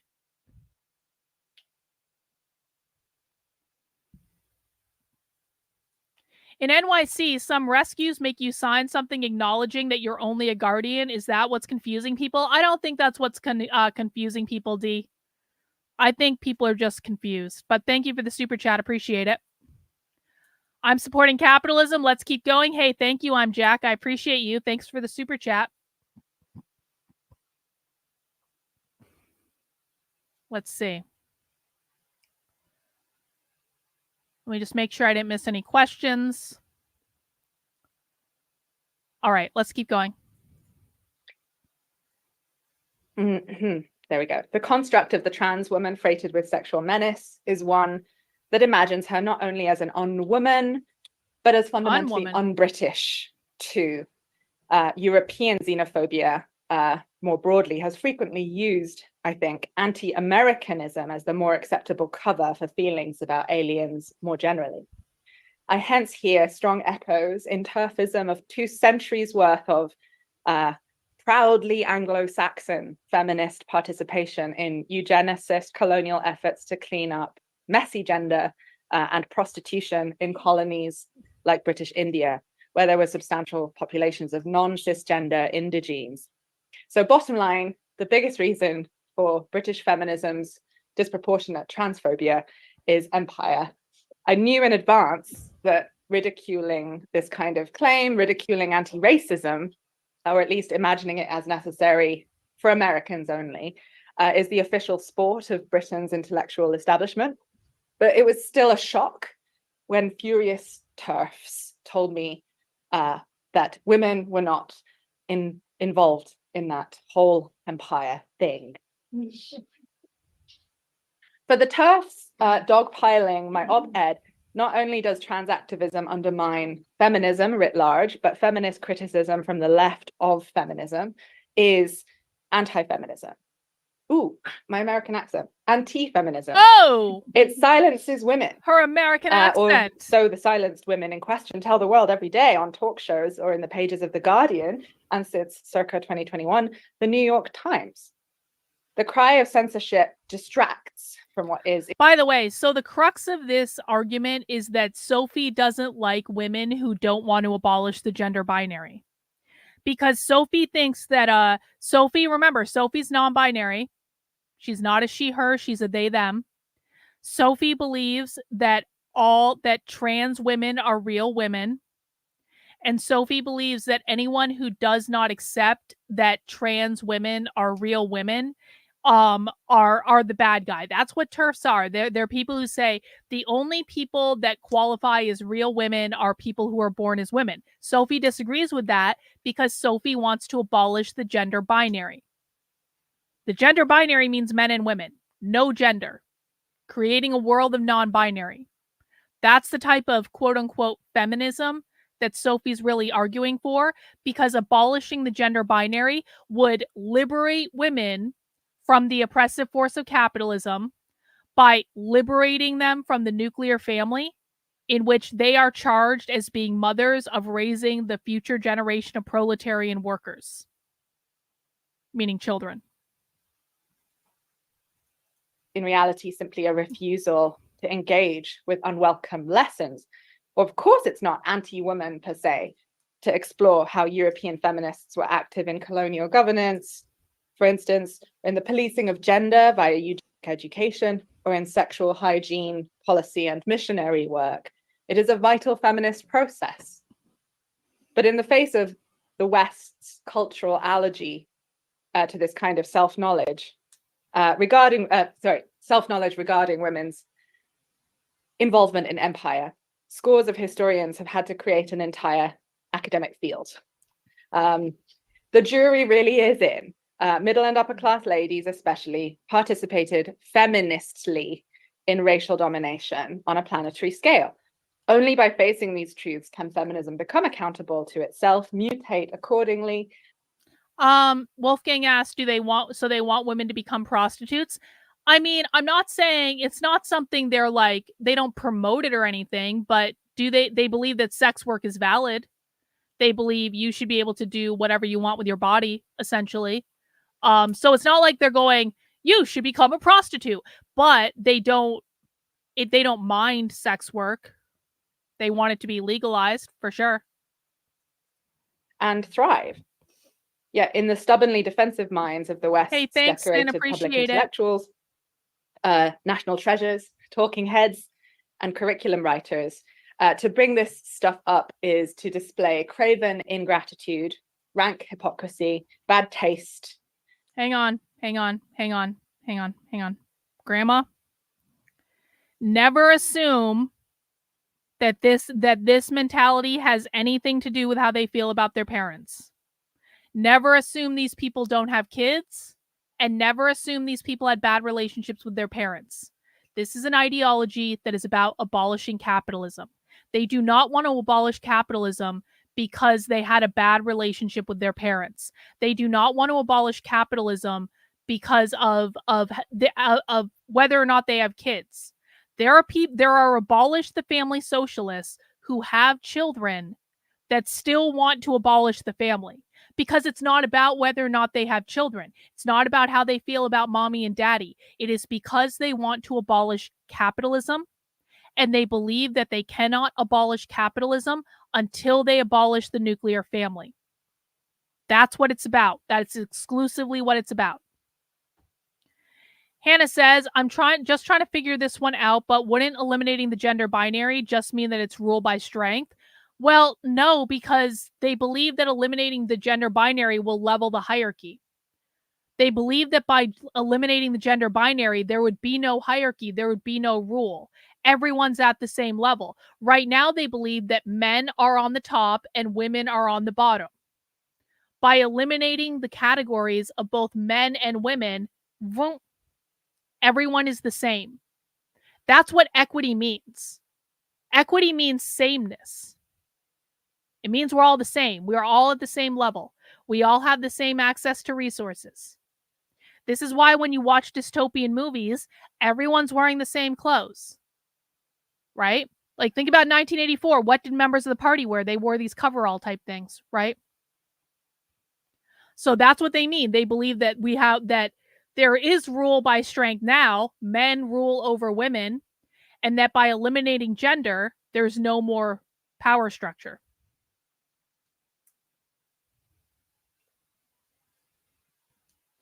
Would I be correct in saying she's trying to tie Britain? No, I don't think that that's what I don't think that's what she's trying to do.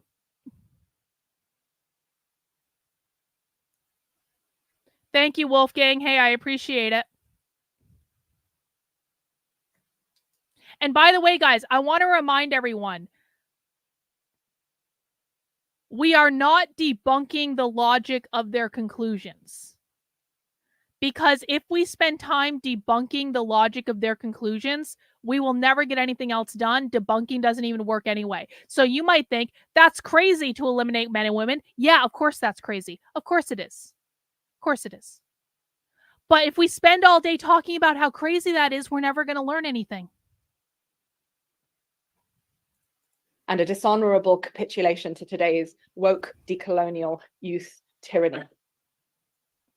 Now, obviously, I number among the card-carrying allies of these phantasmatic upstarts, the young people fighting for their bodily autonomy.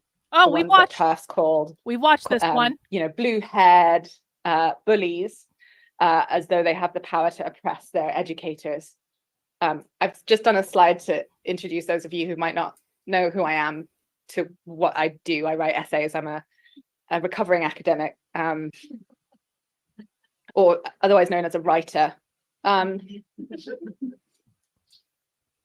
So I would say that all this said, not long ago, I understand profoundly the impulse to attack critiques of feminism.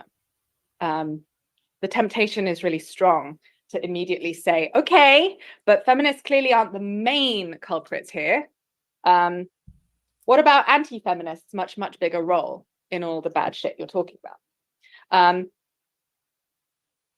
The valid concerns embedded in these objections still do not justify institutionalized avoidance of the topic. If these oppressors, the feminist ones, are such a minor thread in human history, then what's wrong with getting to the bottom of their oppressing? Women. Fun fact, that guy who called me a cunt earlier is still listening. Just thought I would update that. He's still sitting here listening. Can't say anything in the chat, can't ask questions, can't contribute in any way because he just had to hurl out an insult, but he's still listening. Are horrible quite often. Feminists even are part of the problem. That's what the book is about. Because I think we have no choice but to name enemy feminisms if we are to build an abundant and livable world while calling that project. Well, this is an interesting question, isn't it? How can you eliminate sex without eliminating puberty and reaching hormone equity? I mean, it seems rather obvious to me that the only way they're going to achieve their goals over time is they're going to start having all births via surrogacy. They're going to start doing they're going to start manipulating human genes at some point. So they're going to be able to control human births. It's going to be like in Gattaca, essentially. It's going to be like in Gattaca, except instead of like a more fascist society, it's going to be like the socialist version of Gattaca, where they manipulated all the genes. They did gene therapy before the baby was born. They took out on all the undesirable parts, and the things that are left, right? So I bet you that's how they're going to do it eventually. Feminism, which I do want to do. We have to let go of the comforts of both self-castigation and defensiveness. No girl bosses, no heroines, no masters. For centuries, women are not the problem has been an eminently publishable take. from feminists and anti-feminists alike. Contrariwise, many of us on the radical left are glad that so many of us are a problem for the survival of the present state of things. And we dream, in fact, of being a much, much bigger problem. Now, this call for feminist enmity, I suppose, I'm not sure I've ever called it that before. This is kind of my first time presenting this work. So you can imagine how— Yeah, you're right. Yeah, how nervous I feel in a sense to be proposing feminist enmity. But it is not about purification.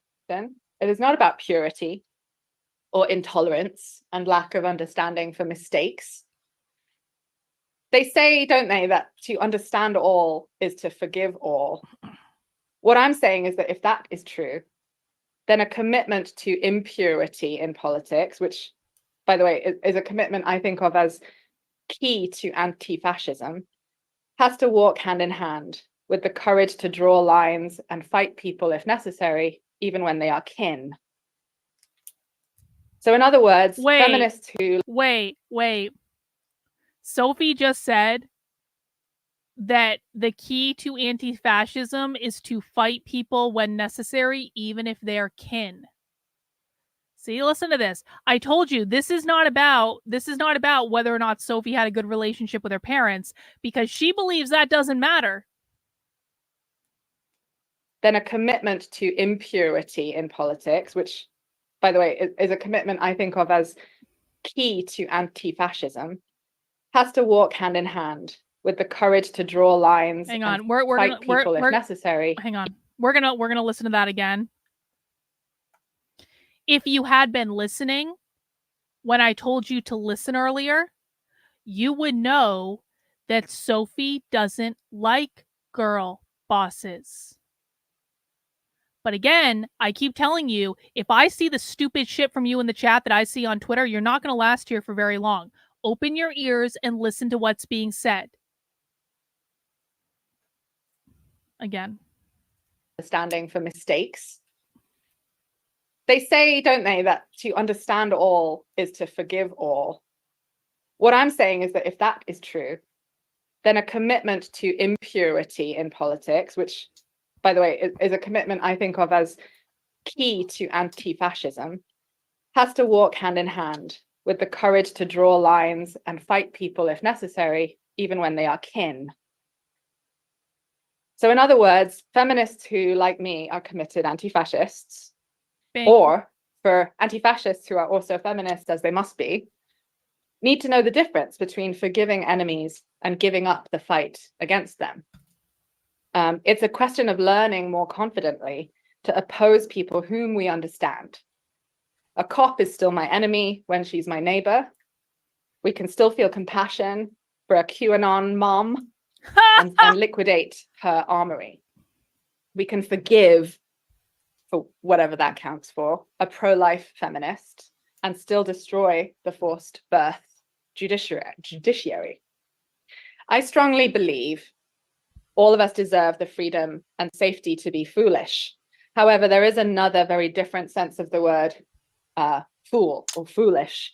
It's one I almost used in the title of this book, which at one point was going to be called The Feminism of Fools in this event, which I initially— Sophie spoke at NYU recently. I wonder if we can get I wonder if there's a recording of that talk.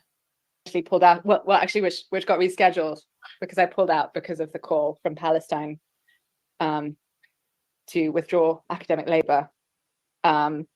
Wait, what? So this Feminism of Fools title. Sophie canceled. Wait, what Sophie just said is, this is just one of those great Sophie moments. Is everyone ready for this?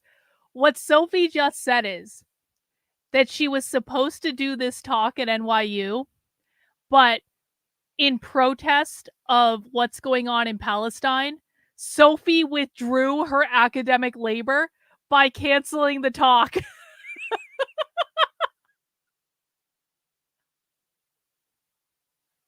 Sophie is very committed in the struggle to liberate the Palestinians. This became her #1 issue immediately after October 7th. And so Sophie is standing in solidarity with the Palestinians by refusing to perform academic labor and doing a talk at NYU.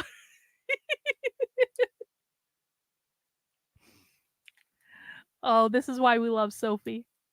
So, might sound to the uninitiated as though it's only about ignorance. Ignorant feminists. Hey, thanks, Naruto.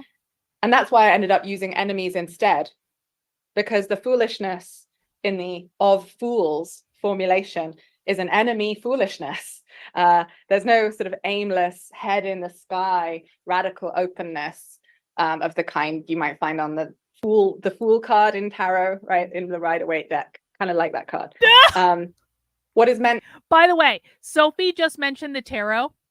Sophie did a whole socialist tarot deck on her Patreon. I have the whole thing downloaded. I should show it to you guys sometimes. Sophie made a whole socialist tarot deck based on memes, in which she explained different socialist concepts for each tarot card.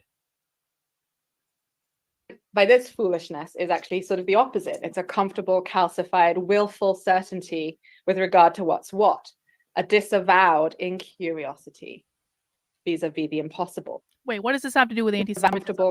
Hang on. What is ended up using enemies instead, because the foolishness in the of fools formulation is an enemy foolishness.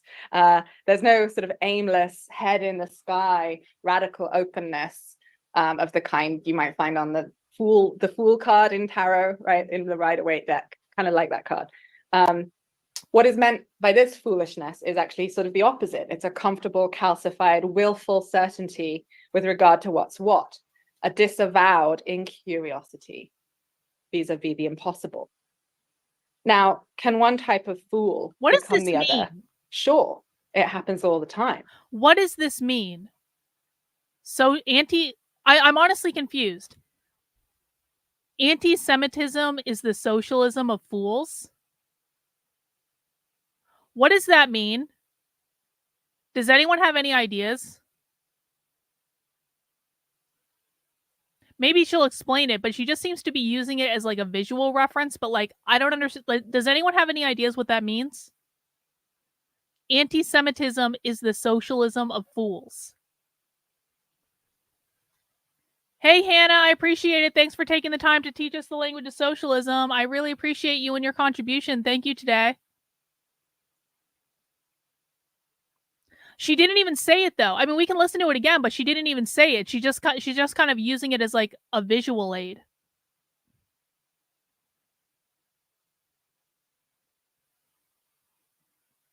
I don't think she's saying that. That would definitely not be an argument that Sophie would make. I'll tell you that right now. She said some fools are just unknowing, some are sure of themselves. Yeah, but what does that have to do with... She's got this header at the top. Anti-Semitism is the socialism of fools. What does that mean? No, I don't think it's anything to do with the Groypers. Well, that's a good question, but Sophie is a radical leftist.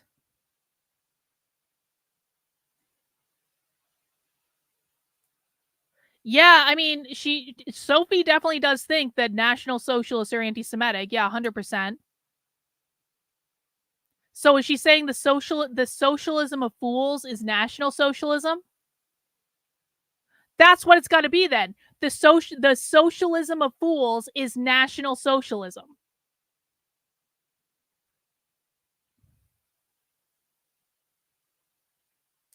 Human Centipede, do you think I have that right? Yeah, okay. All right. Let's listen to this one more time, though. Maybe she'll explain it and we just didn't listen far enough. Up using enemies instead, because the foolishness in the of fools formulation is an enemy foolishness. There's no sort of aimless head in the sky radical openness of the kind you might find on the fool card in tarot, right, in the Rider-Waite deck. Kind of like that card. What is meant by this foolishness is actually sort of the opposite. It's a comfortable, calcified, willful certainty with regard to what's what, a disavowed incuriosity vis-a-vis the impossible. Now, can one type of fool become the other? Sure, it happens all the time.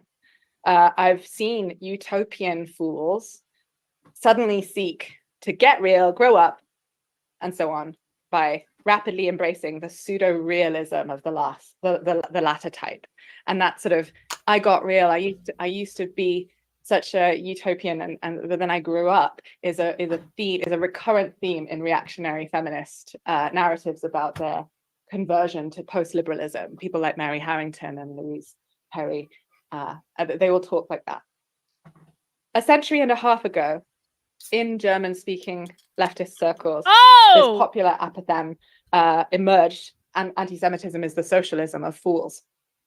That's what it means. The phrase swiftly went viral, since it so helpfully put a name, in the late 19th century to a pernicious form of xenophobic anti-banker populism that makes hay out of the phobic association between the figure of the quote-unquote Jew and finance capital on the one hand, and communism and the quote-unquote Jew on the other.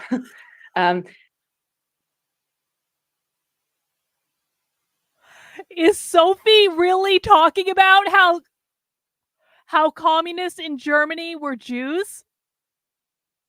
Is this really happening? Do we have some weird crossover episode? Sophie is talking about how communists in Germany were Jews?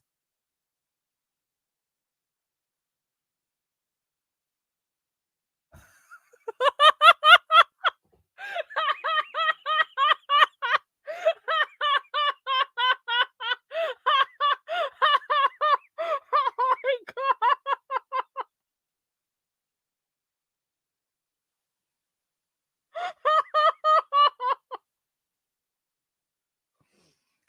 Wow.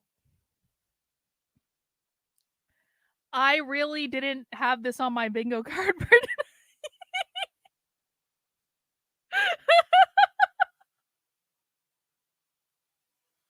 Gripers! Gripers! Where are the gripers? Yeah. The universe is laughing right now.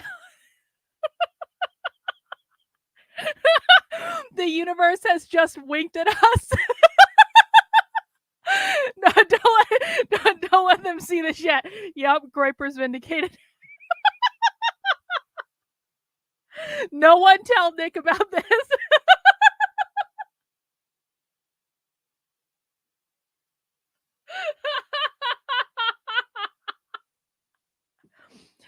Sophie is giving the Gripers so many wins right now.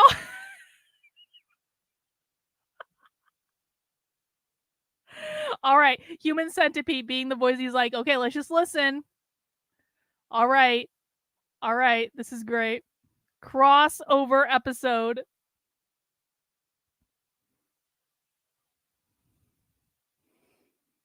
I cannot believe this. Hopefully put a name, I need to go back a little bit further, I think. Used to be such a utopian, and then I grew up is a recurrent theme in reactionary feminist narratives about their conversion to post-liberalism. People like Mary Harrington and Louise Perry, they all talk like that. A century and a half ago, in German-speaking leftist circles, this popular apothegm emerged, and anti-Semitism is the socialism of fools.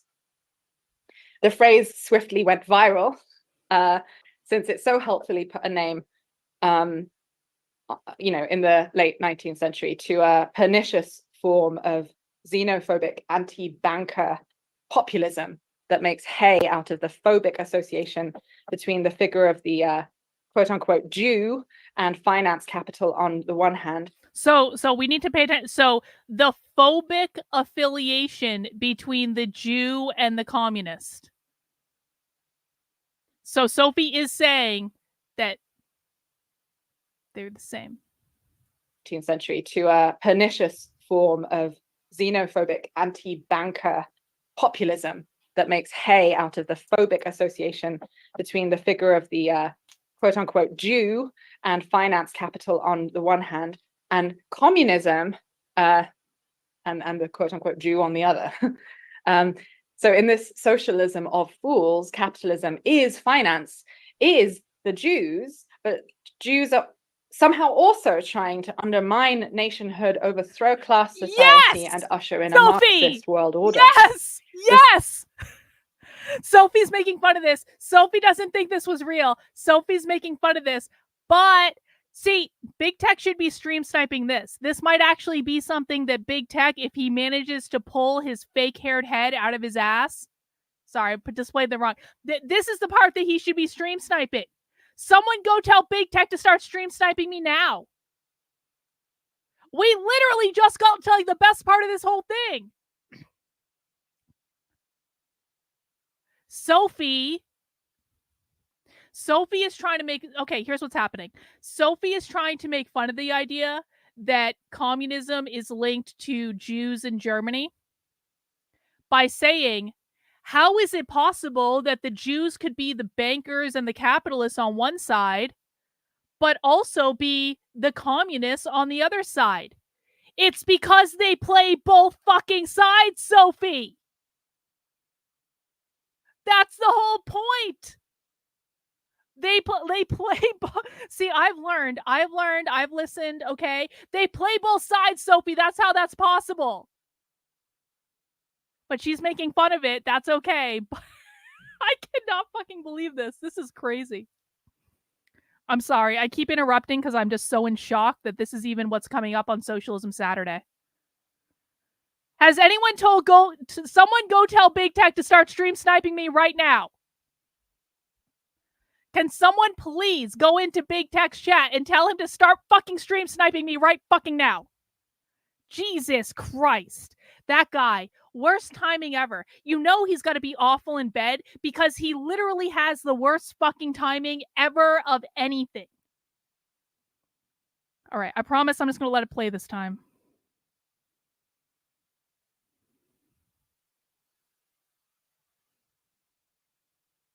In German-speaking leftist circles, this popular apothem emerged, and anti-Semitism is the socialism of fools.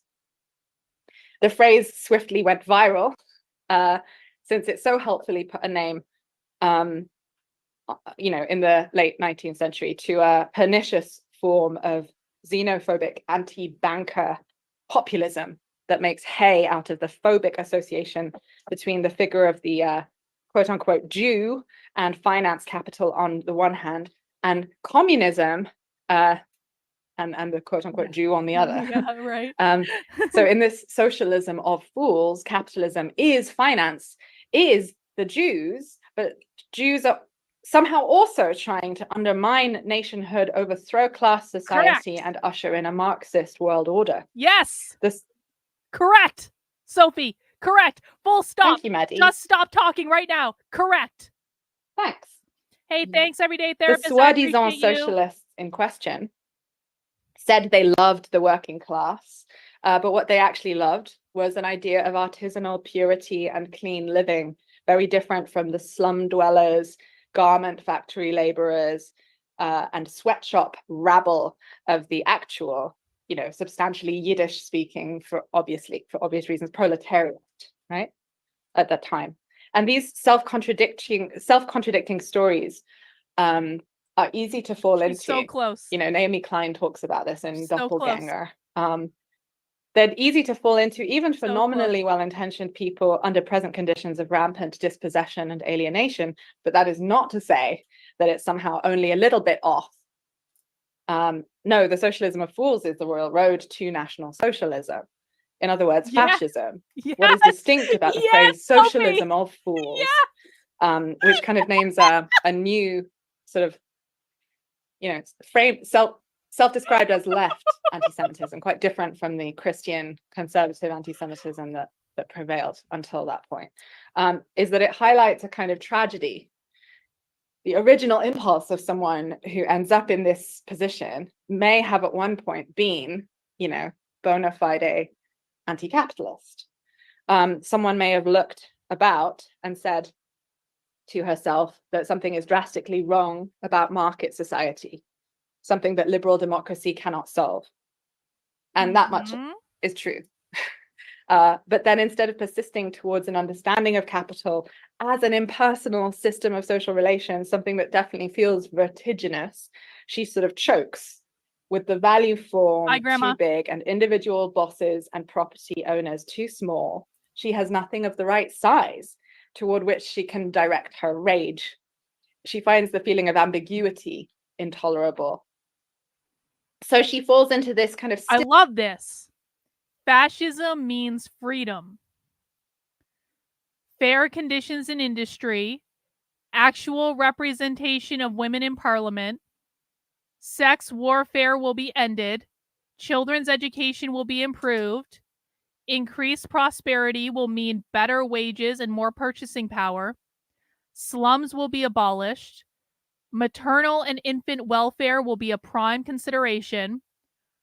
Okay, so fascism will shorten work hours, representation through corporations, equal pay to women for equal work, educational facilities available to all, domination trading will mean greater markets for British goods, organized national planning, decent homes at economic rents within 3 years, mothers and children will be a special care of the fascist state.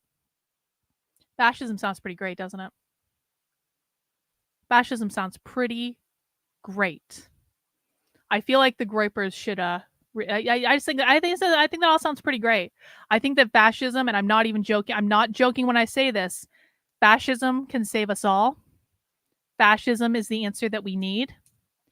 The antidote to Antifa is fa. The antidote to anti-fascism is fascism. Let me take a picture of that real quick. Let me grab a screenshot. I might want to use that later. Still subversive feeling, but fundamentally consoling belief that only some of capitalism's modern manifestations are what's wrong. Speculation, debt, usury, human trafficking, greed. Perhaps, she thinks, these evils have a common source in a social parasite preying on what would otherwise be a healthy state of economic nature, characterized by honest labor and fair trade. Perhaps instead of the banal planetary violence that is the class relation, the heart of the matter is more spectacular and easier to visualize. A race of super powerful, yet only indirectly discernible, and somehow also very sort of weak and effeminate aliens, right? A craven fifth column walking amongst us, undermining us, leeching off of us, profiteering. It is sometimes forgotten that fascists understand themselves as an emancipatory anti-elite revolt against politics. True. Make no mistake, the point here isn't that leftism is somehow closer True. to fascism than liberalism is. I believe the opposite. But the point is that a fleeting radical instinct or canny inclination towards systemic analysis, or the need for it, can, in some cases, slip, plunge, and turn into an enemy politics.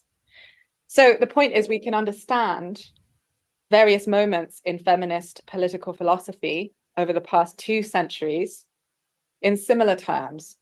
Like the socialism of fools, this feminism I'm thinking of typically began with some kind of radical impulse.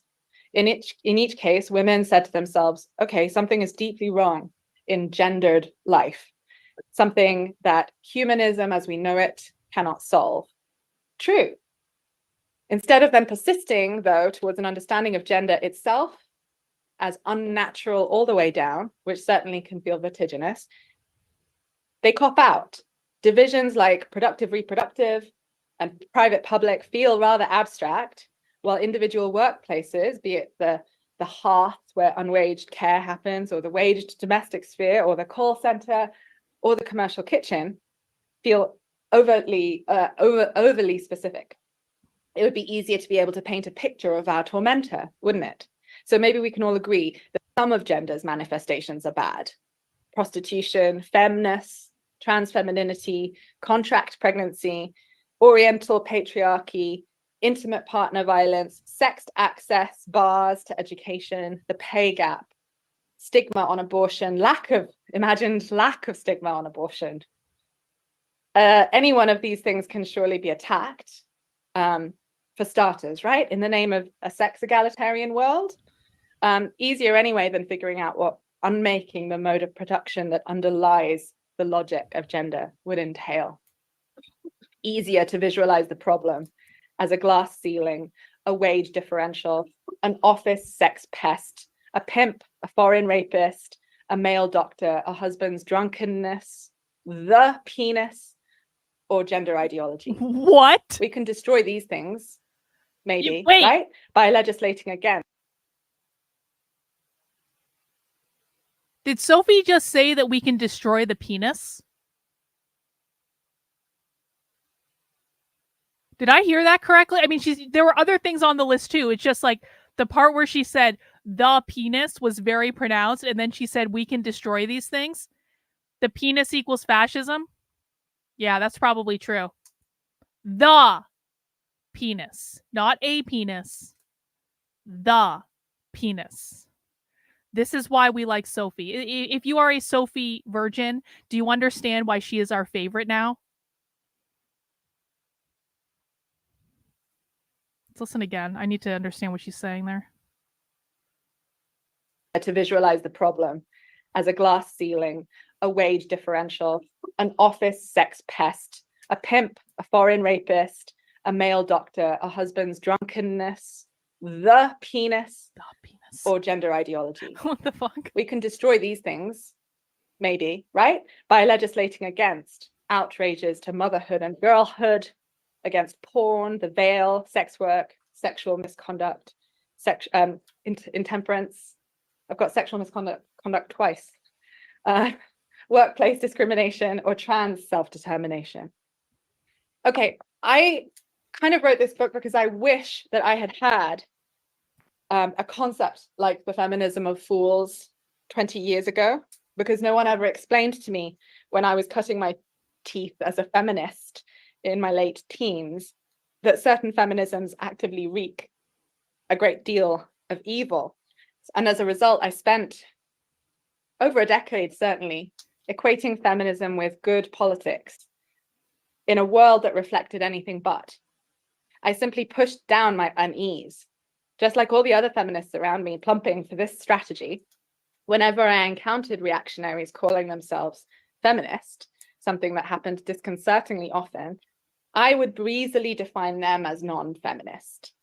That's not real feminism, I'd say. Whatever they may think. These people aren't feminists. In order to count, a feminism has to fill some kind of criteria to do with anti-racism and anti-capitalism. This purgative approach is feminism has to do with anti-racism and to count a feminism has to fill some kind of criteria to do with anti-racism and anti-capitalism. Hang on, let me just clip that real quick, guys. That's a real short clip, but I think I want to add it to my presentation. Because remember, guys, this stuff always comes back to anti-capitalism. Pop quiz for the chat while I'm getting this clip. Why does Sophie believe that feminism is inherently related to anti-capitalism? Themselves feminist, something that happened a little bit farther, sorry. That I had a concept like the feminism of fools 20 years ago, because no one ever explained to me when I was cutting my teeth as a feminist in my late teens that certain feminisms actively wreak a great deal of evil.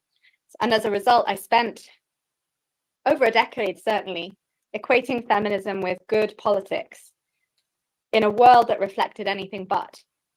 I simply pushed down my unease, just like all the other feminists around me, plumping for this strategy. Whenever I encountered reactionaries calling themselves feminist, something that happened disconcertingly often, I would breezily define them as non-feminist. That's not real feminism, I'd say. Whatever they may think. These people aren't feminists. In order to count, a feminism has to fill some kind of criteria to do with anti-racism and anti-capitalism. This purgative approach. Okay, got it. I'm going to go back and look at some of the answers to the questions. I just want to make sure I've got this clip saved. Hang on.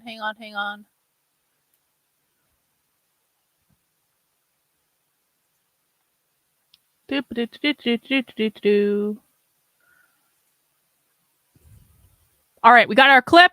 Let me go back and look at the answers to the question. The question was, why is feminism inherently related to anti-capitalism? Because feminism frees women from capitalism? Well, yeah, capitalism created the patriarchy, which puts men over women. So in order to be a feminist, you should want to abolish the gender binary, which would abolish the patriarchy, which would lead to the abolition of capitalism. Exactly. Capitalism creates hierarchies. Feminism seeks to level. Feminism, as Sophie defines it, seeks to level all hierarchies because the patriarchy is upholding capitalism. The patriarchy was created by capitalism. The patriarchy upholds capitalism by creating the nuclear family in which women are oppressed to be the raisers of the future proletarian workers. So it actually does both. You're not wrong in your answer. It actually does both, though. So unless a feminist, yes, exactly. That's exactly what she's saying. If you are not anti-capitalist, you are not a quote unquote real feminist.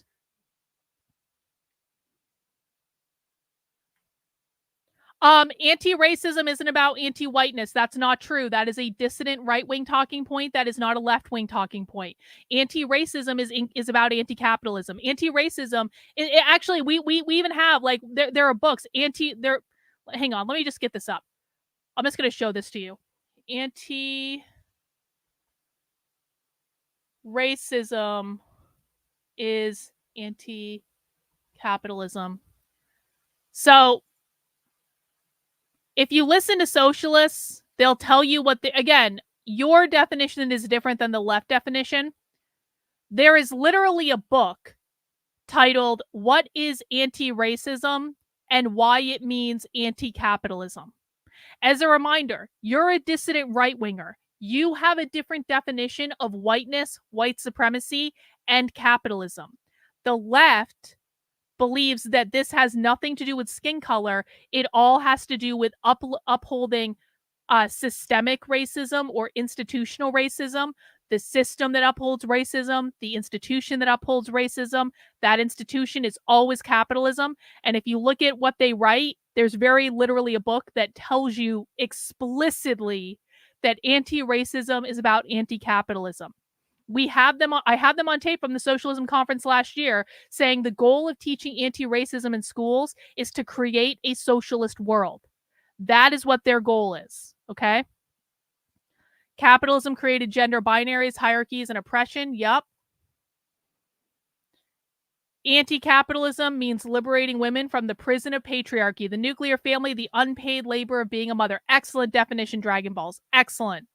Feminism liberates women from the male capitalist family structure. Yup. The patriarchal family structure is probably better.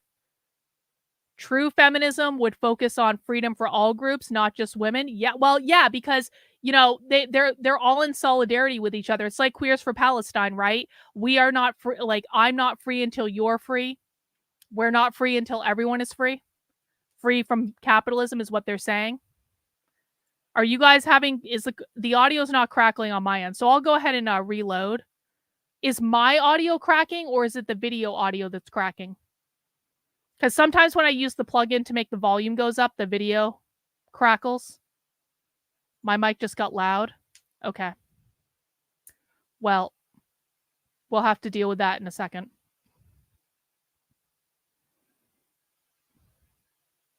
How do you know that? Receipts, please. I don't want just making shit up.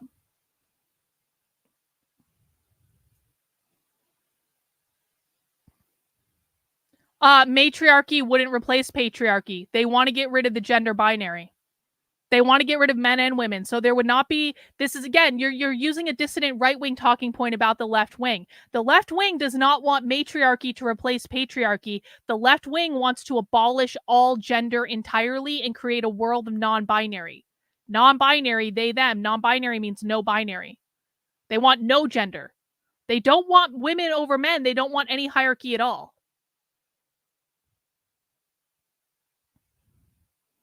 Do you have any receipts for this? Because I have yet to see any receipts. You've seen it. If Human Centipede says it, I trust him because, quite frankly, I trust him more than I trust you guys. No offense. He has earned my trust by being right so much. The Groypers, still a little bit, we're bringing the Groypers along with receipts.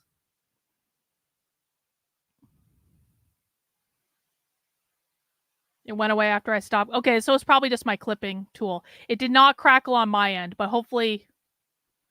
Okay, so we'll fix that in a second. Hang on, I'm just looking at the chat. Well, feminism is going to be the what the socialist left means when they say gender equity is the elimination of all gender. So it wouldn't technically be feminism. They would just change the title to gender equity because women would no longer exist. Men would no longer exist. Women would no longer exist.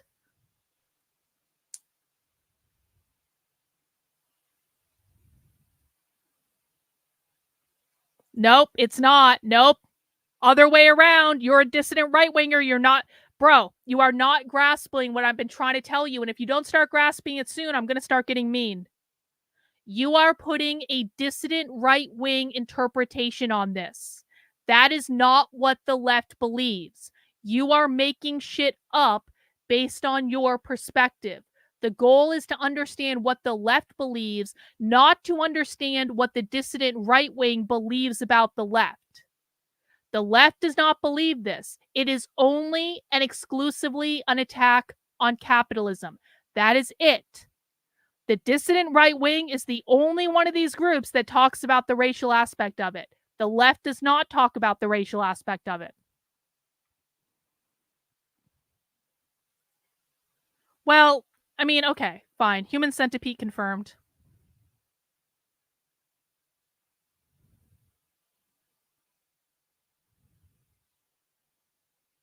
Hang on. All right, let's go back to the, and let me know if the sound is fixed. Let me just, let me know if the sound is fixed because it may have just been my clipping tool that did it. At least we're having lots of discussion tonight. Is understandably really popular. As far as I know, pretty much all my friends do it sometimes, and it's easy to understand why. Because, you know, for one thing, clarifying that, you know, these so-called feminists do not speak for me is a valuable form of solidarity with the hardest hit victims of imperial feminism or girl bossery. When we say that's not feminism, we're letting the harmful pro-woman actors know that they are not our people. Hang on. This is not the goal of this. We are not debunking them. We're not talking about this. Every time you talk about this, you're not listening. Stop trying to debunk them. Just listen. While letting their targets know we have their back. For example, civilizing crusaders against the hijab aren't feminists, we affirm, building our barricades around the term. Whorephobic humanitarians aren't feminists. If you're a racist rape prosecutor like New York's head of sex crimes in 1989, Linda Fairstein, you aren't a real feminist. If you're a kink shamer, you're not doing feminism. Pro-life feminism, no such thing. Or as some wags have proposed, TERFs. Oh. Well, this will only solidify what I just told our Groyper friend just a moment ago. White feminism isn't feminism. What does that mean? Bro, stop fucking making shit up or I'm going to ban you from my chat. I do not put up with this shit. If you are not here to learn, you are not going to be here at all. You are making shit up based on the fact that you are a dissident right-winger. You are trying to put a dissident right-wing interpretation on what is being said. This is not about you. This is not about your perspective. This is not about your fucking ego. This is not about reinforcing your worldview. This is about learning what the left thinks and what the left believes. And if you are not here to learn what the left thinks and what the left believes, you do not fucking belong here. If you keep doing this stuff rather than listening, I'm going to ban you. Am I being fucking clear? Now, back to this. No, bro. No. Carl, Why would they lie to each other in their private spaces? These are their private trainings.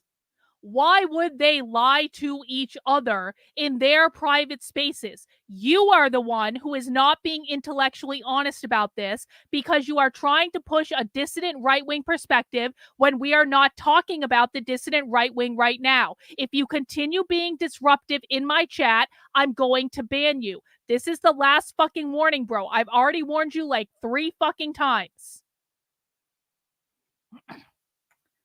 Now, back to the question. White feminism isn't feminism. What does that mean? White means capitalist. Feminists who support capitalism. That's what that means. Capitalist feminism. It's not feminism because capitalism and feminism are the opposite. Whiteness means capitalism. To the left. Well, if you can't overlook it, then you will never learn anything and you will never beat them and they will win. So try to get over it. Capitalist white feminism. Anytime they say whiteness or white supremacy, they're referring to capitalism and private property ownership. I don't get it. You don't get it. You just got put in a timeout. If you keep complaining, you're going to get banned. And you're lucky I gave you a timeout that time. Jesus fucking Christ. All right. The people who were listening got the correct answer. White feminism means capitalist feminism. That's why she's saying white feminism isn't feminism. Because and she just said this just a moment ago, you have to be an anti-capitalist in order to be a feminist. When the left says whiteness, white supremacy, racism, white, they're not referring to skin color. They're referring to capitalism. I like having him around too, but if he's not going to cooperate, if he's not going to follow the rules, he won't be here anymore. I'm not going to put up with this shit where I'm arguing with fucking dissident right-wingers who are digging in their heels to try to make me talk about the fucking Jews. They're either here to learn or they can go somewhere else. They believe all racism is due to capitalism, and the way to end racism and whiteness is to eliminate capitalism. Cookie Groiper. Gold star to Cookie Groiper. Excellent. Why is white equated to capitalism? Here's what that means. The reason that white is related to capitalism. Annoyed Patriot over on Rumble, you just got permanently banned. Goodbye. That guy who was giving me shit at the beginning just came. What propaganda are you spewing now? Like, fuck you, bro. Fuck you. Not you, Wolfgang. So here is why whiteness is equated to capitalism according to the far left. And again, if you're a dissident right-winger, I need you to put all your definitions aside because the dissident right wing may use the same language as the left. You do not have the same definitions of the left. So your definitions are your definitions. We're talking about the left-wing definitions right now. What they believe is that capitalism, which is defined as private property ownership, created slavery in America. Slavery in America is the only type of slavery they care about. They don't care about slavery anywhere else, only in America. So capitalism, private property ownership, created slavery in America. Slavery is the ownership of people as private property. The owners of the private property were white. They're the bourgeois. They're the oppressors. They are the ones who own the power structure. The people who were owned as private property were black. They were the oppressed. They were the proletariat. They are the ones who need to be liberated from the oppressive force of capitalism because capitalism is what caused slavery to exist in the first place. Slavery then created systemic racism. Systemic racism are racial disparities in outcomes because equity is about eliminating all disparities in outcomes. Systemic racism is racial disparities in outcomes that were caused by slavery.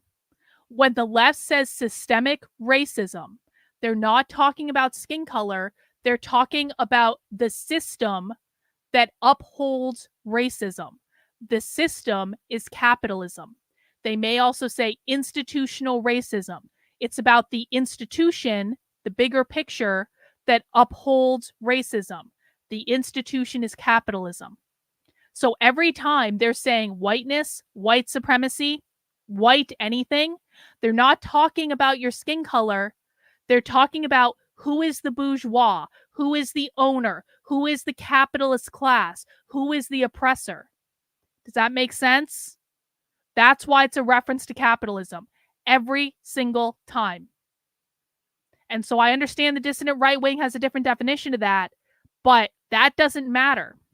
You're allowed to have a different definition, but you can also have a different definition and accept at the same time that the left has their definition, and that definition does not change just because you don't like it. So let me know if you have any other questions. Let's see. If you don't understand what you're fighting, you might as well go back into Plato's cave. That's exactly it. That is exactly it. Wolfgang, did that answer your question? Do you have any other questions?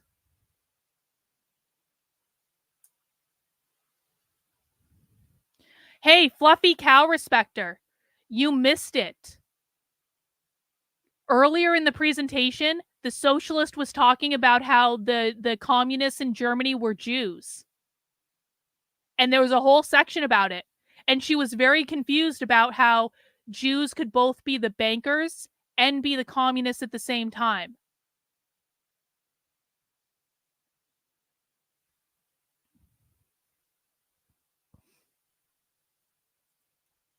I'm thankful I'm able to separate my own beliefs and theirs and learn. See, and this is exactly the point, guys. You've got, and I appreciate you saying this, Wolfgang, you've got to detach.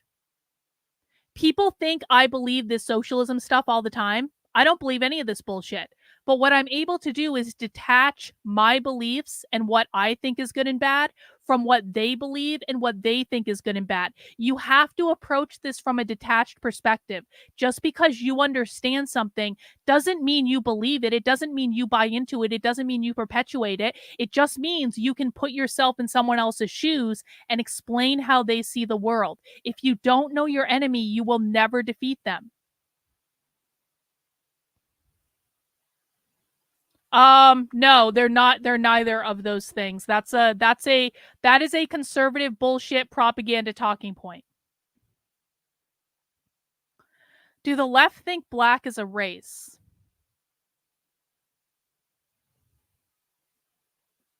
I think they think it's about melanin levels. I think.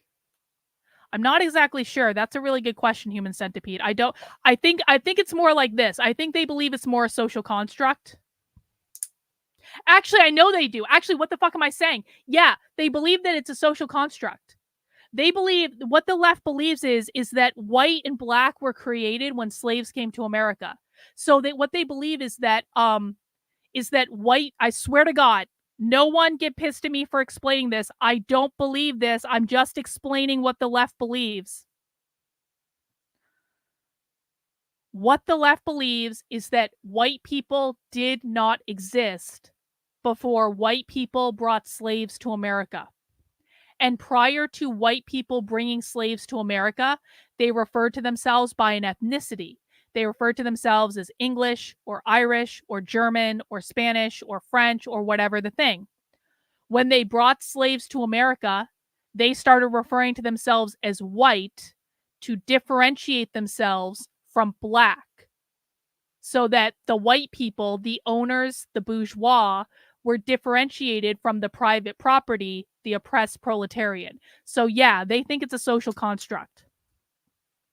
Swear to God, that's what they believe. I'm not making that up.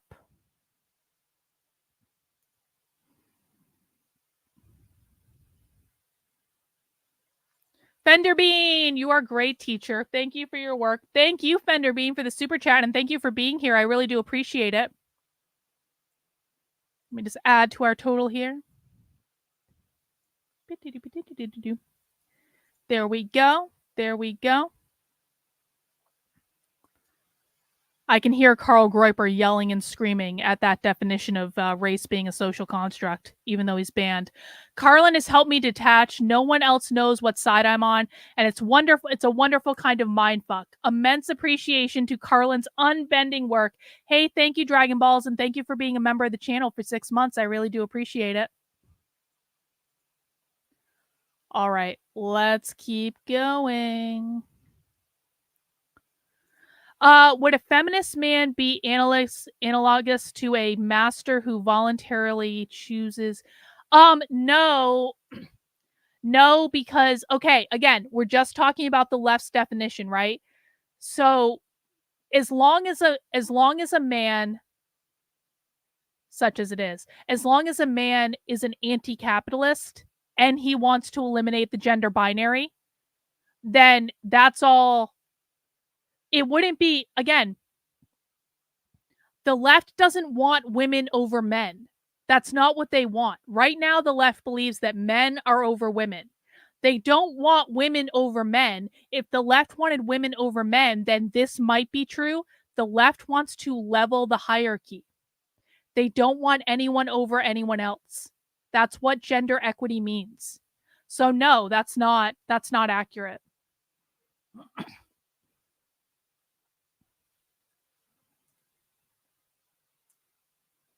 All right, let's keep going.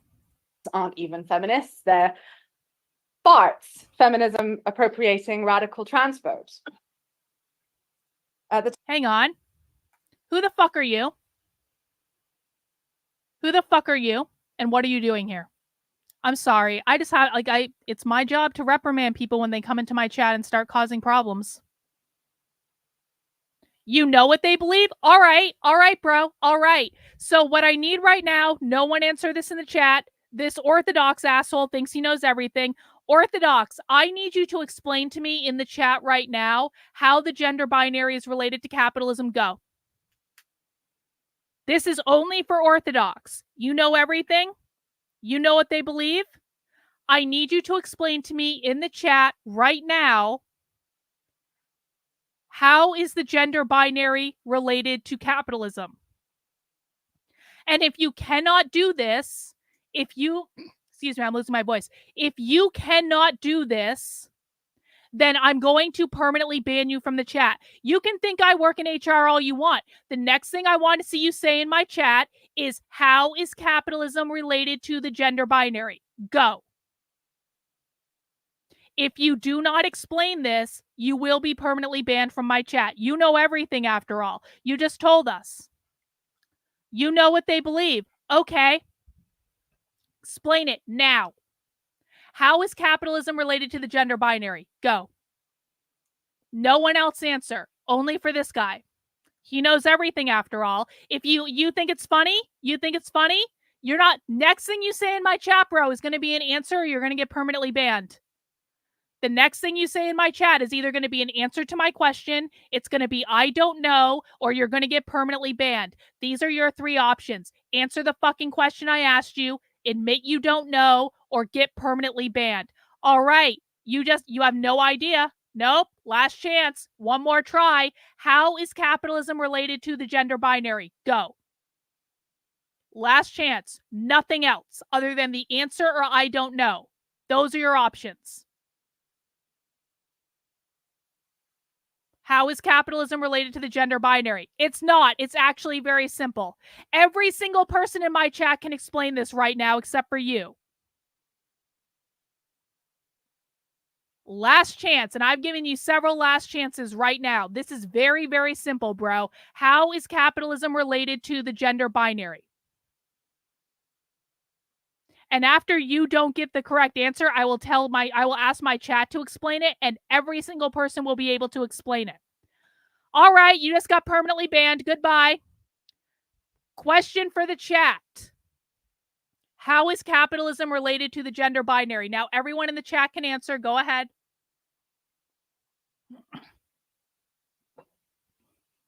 Everyone explain. How is capitalism related to the gender binary? Go, go, go, go, go. God, my voice is really going tonight. the gender binary was created by capitalism and gives the nuclear family and keeps the nuclear family going, which upholds capitalism. Correct. The gender binary was created by capitalism. Gender binary created the nuclear family, which generates, supports and generates capitalism. Carl, welcome back. The patriarchy enforces capitalism. Other way around. Capitalism created the patriarchy, but really close. Well, they want to eliminate all hierarchies, so that is the goal. Capitalism is propagated by the nuclear family, but that doesn't relate to the gender binary, Mike. The question is very specific. Capitalism created the gender binary. Look, the answer we were looking for was 4 words long. That's it. Capitalism created the gender binary. Capitalism put men in power and women in the home doing the unpaid labor of raising the next generation of proletarian workers in the nuclear family. The gender binary, the gender binary created the nuclear family. The gender binary promotes the nuclear family and private property. Communists believe capitalism created the gender binary, men and women, which created the nuclear family that creates future workers that uphold capitalism. See, this wasn't really that hard. 2 genders were created by capitalism. 2 genders are a social construct. People might not like my methods with like stopping everything to yell at people. But when I have people coming into my chat saying, I know everything and this is stupid, they can't even answer the most basic questions. It's part of the problem, right? People think they understand socialism. They think they understand the left, but they cannot answer the most basic questions. Until you can answer the basic questions, you don't understand the left. I'm sorry. And if you're going to come in and shit on this and you're going to poo-poo this because you think it's silly that I'm breaking down everything in easy to understand terms, but you can't answer the most basic questions, it's just counterproductive. Anyway, let's keep going. Time of writing, a web search for the term not really feminism, as I showed you, right, returns over 100,000 results. Our uneasiness here is palpable. Do we even know when real feminism began? It turns out the word itself was likely coined a few years after Mary Wollstonecraft's A Vindication of the Rights of Women, 1792, right? A treatise itself preceded by the French revolutionary Olympe de... Hang on. Why don't feminists ever talk about white women and girls being raped and murdered by brown people? Why do they believe that whites deserved it? They don't talk about skin color. Again, fluffy cow respecter, you're a dissident right-winger. You guys talk about skin color all the time. The left does not talk about skin color. They really don't. They don't hate white people. They don't think brown people are better than white people. They don't want to replace white people. They don't want to do any of that. It doesn't even occur to them. It's not in their train of thought. You're trying to apply a dissident right-wing view of the world to the left, and that's just not how they see things. So that's why. Now, that's not to say that Sophie wouldn't talk about women and girls being raped and murdered. She would talk about that. She just wouldn't talk about the racial dynamics. You guys would. They wouldn't. Gouge's Declaration of the Rights of Women. Meanwhile, good anthologies of feminism nowadays tend to provincialize the Western canon altogether and begin anywhere in the last 4. No, retard, we don't believe that. We're explaining what the left believes. If you are not here to learn what the left believes, what the fuck are you doing here? Are you stupid? Did you walk in here thinking that we're all leftists and communists? Are you retarded, bro? We'll wait for your answer in the chat. What the fuck are you doing here? Not a single person in this chat believes it, and yet you're making yourself look like a moron in my chat in the middle of my show. What are you doing here?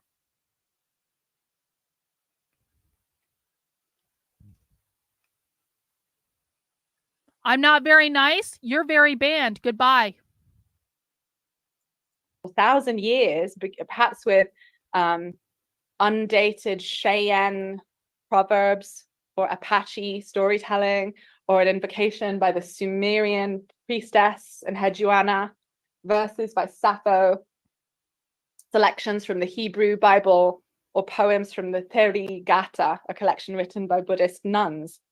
But the original self-styled feminism, as I love to remind people as a, card-carrying family abolitionist, is this early 19th century, French utopian socialist and sex liberationist who wanted to abolish the family, called Charles Fourier. While Anglophone histories typically start the story with Wollstonecraft and her vindication of bourgeois motherhood, don't get me wrong, she also made feminism synonymous with support for the French Revolution,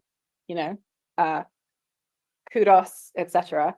But she vindicated the reverse from Fourier, who wanted to abolish, as I say, the private nuclear household. How can a single movement's two parents want such opposite things? The disunity, even just of Western, colonial feminisms. He was a colonialist as well. Wollstonecraft talking about how feminism is there to strengthen British Empire. They don't differ on that kind of desire, on thinking that desirable. Hang on. This disunity. No. Carl, I'm going to ban you if you don't cut this shit out. I don't want to ban you. We want to keep you around. But if you don't cut this shit out, I'm going to ban you. It is not the white family. It is the nuclear family. It is all families created based on biological kinship. That is what she wants to eliminate. It is not the white family. If you keep coming into my chat on socialism streams and push bullshit, dissident, right-wing talking points, I'm gonna fucking ban you, bro. And the only reason you've gotten so many warnings, so many more warnings than other people. Oh, really? Really? All right, you're banned. Goodbye. By the way, that was one of Big Tech's, is what that was. That's why he just got banned. That's one of Big Tech's.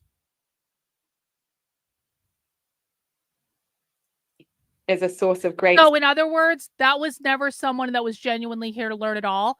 I should have just banned him earlier. Listen, I should have just fucking banned him earlier. That was Big Tech sending his people to disrupt my fucking stream. How long has he been here? How long has he been in my chat? This is what I'm talking about. This is the child that we're dealing with over on Kick. Subliminal anxiety to today's feminists. And no wonder. In the context of new awareness forced on our collective memory, not that the knowledge itself is new, obviously, by Black Lives Matter, movements in the streets, right? Several figures in the authorized woman suffrage pantheon have come into unrosy focus lately as committed white supremacists. From now on, when that stuff happens, there's going to be no more arguing. There's just going to be banning. That's it. Like, I'm not dealing with this bullshit where they continue to create alt accounts. If someone comes in and argues with me, they're just going to get fucking banned. And that's just going to be the way it goes. Traditional accounts about the foremothers of the Western women's movement are stuck in our collective gullets. Many of us learned, I did you, about those brave blue stockings, right, who stepped out from the private sphere and said, no, we will not be slaves, even while ostensibly supporting other people's struggles to break actual slave chains around their ankles. It's a tale most of us know, I think, that a vindication was bourgeois revolutionary feminism's opening gambit in English. Bourgeois revolutionary feminism. Bourgeois means capitalist. Yeah, I mean, the thing is I want, like, the thing is, though, with, like, some of the dissident right-wingers that come in, it's like there is a learning curve for people on the dissident right, like the Groypers that are coming to join us. There is a learning curve for them to understand the difference between dissident right-wing talking points and revolutionary socialist leftist talking points. And so I do want to be mindful of that, because it took me time to understand their ideology, right? But now that I understand it, I understand the differences between the two talking points. And so we want to be mindful of that. We want to be mindful.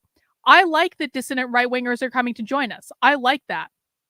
They need, yes, well, that's exactly what it is, though. She is speaking a different language. That's exactly what it is.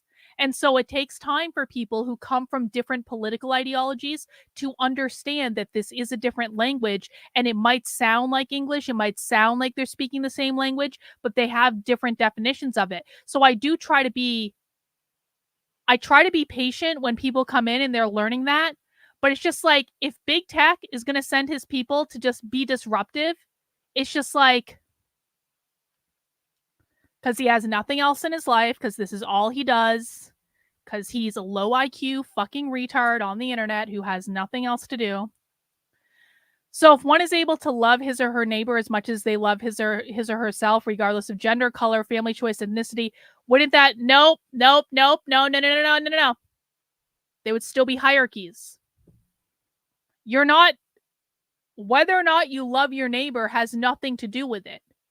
They want to eliminate all hierarchies. Christians still believe in individualism, still believe in meritocracy on some level, right? You still believe that the person is an individual. Socialists do not believe that. Socialists believe that we are all part of a collective Borg. So in Christianity, there are overt hierarchies in Christianity. The goal of socialism is to eliminate all hierarchies. That's it.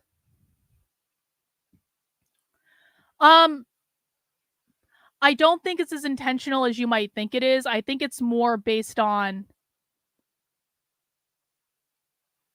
it's not like they went into a, it's not like they go into a room and they say, we're going to come up with an entirely new language, and we're going to change these definitions of these words. What has actually gone on is leftists only interact with other leftists. They read other leftist books. They talk to other leftists all the time. They live in an insular world in which they only interact with each other. You could say the same thing as the dissident right, too, by and large. You could say the same thing with conservatives. You can say the same thing with Democrats. Like, a lot of these communities, they're very insulated from each other, right? And so when you have a group of people, that group of people is going to develop a common culture. That group of people is going to develop a common language.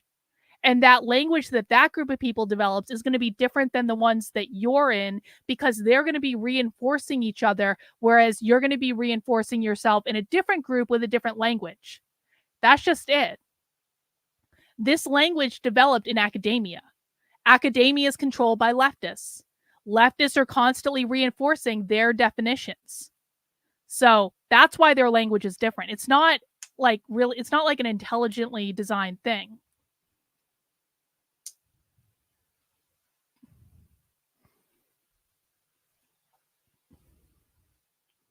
You probably understand more than you think you do, Jeffrey. Yeah, I just don't get it. I don't get it at all. Oh well. Too late now. If capitalism is abolished, would Black people stop being Black people and I self-identify? They believe that racism would be eliminated. They believe all hierarchies would be eliminated. They believe all disparities between races would be eliminated. So I think what they believe is that Black people would identify as human beings. They would identify as part of the collective. Now, is that true? That's not the point, right? Whether or not that's true is not the point. But I think that they believe that instead of looking at each other as separate, we would look at each other as one, right? Hey, thank you, Gabriella. I appreciate it. Thank you.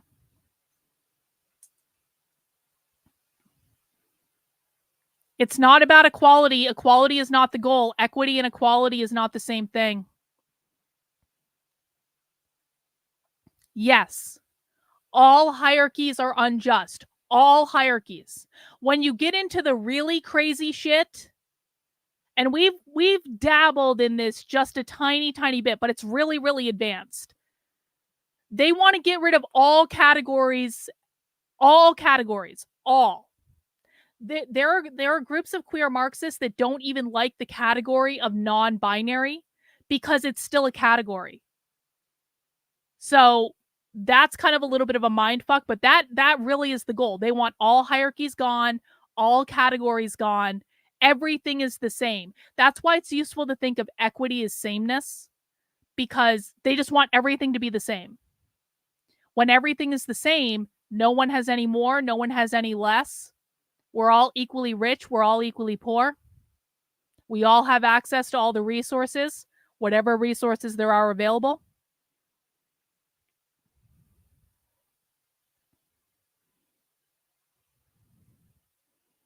Well, that's the point too. That is part of the point, Honest Dog Allison, to reveal who is clinging on to things that are not true and who are not. That is certainly a part of it. Let's see.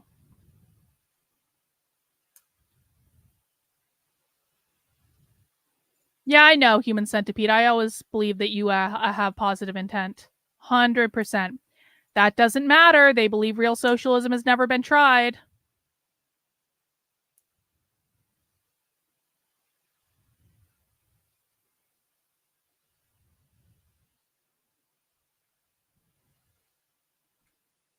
Cool. Glad to hear it, Paul. How can one cope with respecting the rights of others who think oppositely? Should collective rights be considered as the yes. Yeah. Collective rights necessitate the dilution of individual rights. Think of individual rights as private property. Individual rights only exist in a place where private property exists, because the individual is the smallest form of private property.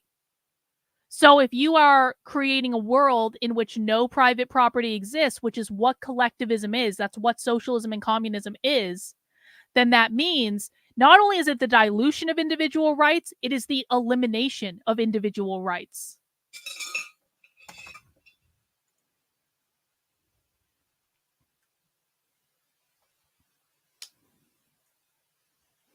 Hey, just keep coming back, Paul. You'll learn a lot on Socialism Saturdays. We go on tangents sometimes, and sometimes I yell at people, but we do learn a lot.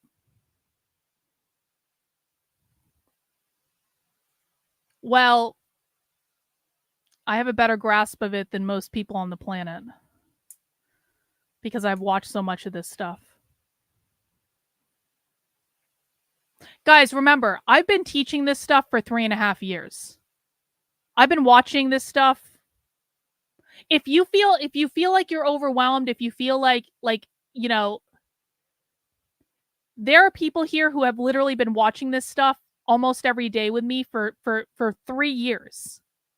So a lot of this stuff, if you're new, it just takes time. There was a time I learned this stuff live on the internet. I learned it by teaching it to people and by watching these trainings live on the internet. The reason I can rattle this stuff off the top of my head is because they say the same things over and over and over and over and over and over and over again. And so if people are feeling like they're overwhelmed, it's just because you haven't watched enough of it yet. But if you just keep coming back to Socialism Saturday, keep coming back. I do midweek streams. They're not always about socialism, but we do it then too. Subscribe to my Substack, carlin.substack.com. I do breakdowns on there, like really simple breakdowns. We're working on a re-education series right now. And so this is like an immersive learning experience. You basically, like, if you wanted to learn, say you wanted to learn French and you didn't speak a word of French, and you thought the best way to learn French is to just go to France for 6 months. Go live in Paris for 6 months.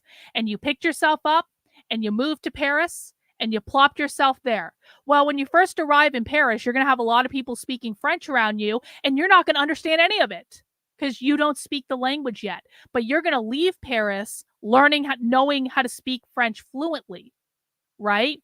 Because you immersed yourself in it. That's what this is. That's why we listen to this. It's not necessarily just about listening to the specific topics. It's about hearing the language, because the language has a cadence to it. And it's true across every single presentation that we watch. So really, if you're feeling overwhelmed, ask questions, keep coming back. It takes some people months to learn this stuff. It takes some people years to learn this stuff. There is no shortcut to learning a new language. You just have to learn it. But if you take advantage of all the resources, you'll learn. I'll teach you, we'll teach you, but you just got to keep showing up.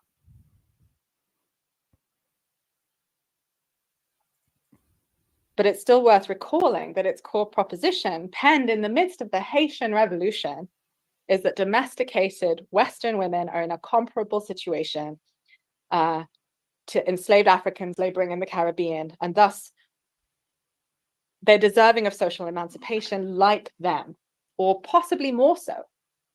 Wollstonecraft's opposition to real slavery was sincere, if not meaningfully anti-racist.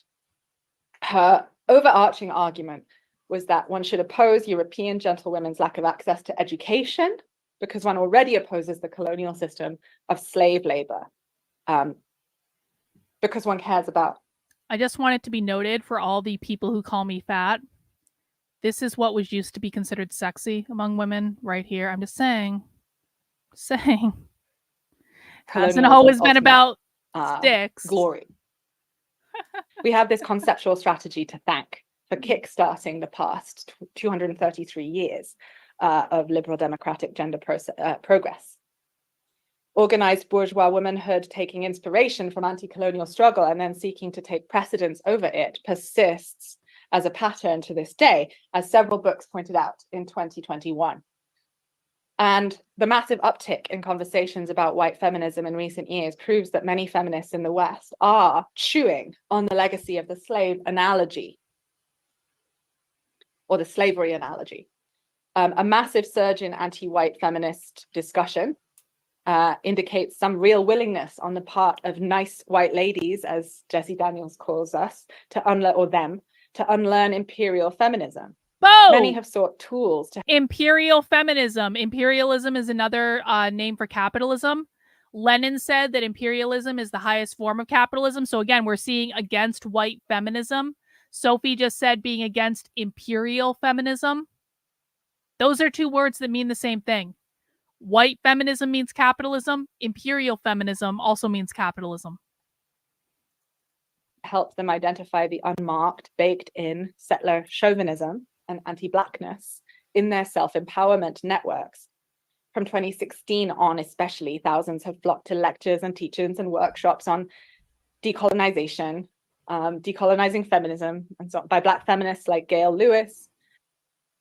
Decolonization means removing the oppressive force of capitalism. Guys, if it sounds like every single socialist word is a code word for capitalism, that's because it is. That's because abolishing capitalism is all they want. That is the center of their world. And so what they do is they come up with all these different words to describe different aspects of capitalism. Decolonization means removing the oppressive force of capitalism. Right now, the left supports the Palestinians because they believe the Palestinians are decolonizing their land from the oppressive settler colonists that is Israel. Okay?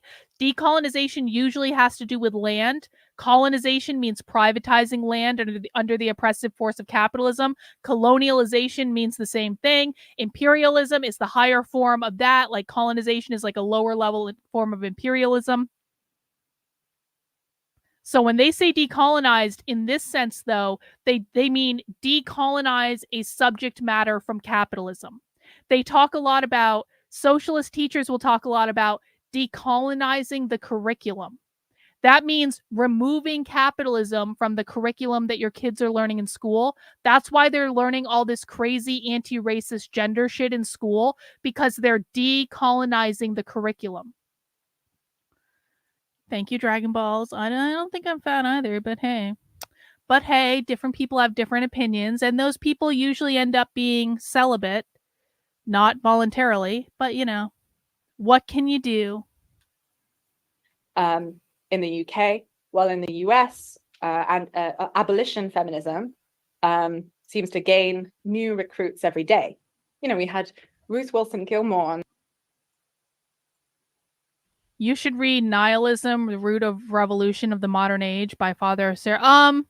I'll take that under advisement. Thank you. I appreciate the recommendation. Featured in the New York Times. That's, you know, something that Black Lives Matter achieved. Naturally, the publishing industry reflected all of this, and these, useful books on feminist whiteness appeared, as I say, 3 years ago. Feminist So whiteness. Kyla Schuller's The Trouble with White Women, Jessie Daniels' Nice White Ladies, Ruby Hamad's White Skin, Brown Scars, and Rafia Zakaria's Against White Feminism. Even the former editor of Vogue, Koa Beck, published a book that year called White Feminism, From the Suffragettes to the Influencers and Who They Leave Behind. But actually, the problem with white feminist politics is not what it fails to address and whom it leaves out, writes Kyla Schuller in a gentle corrective to Beck's frame. White feminism is an active form of harm, not simply a byproduct of self-absorption. What is this? Not Robin DiAngelo?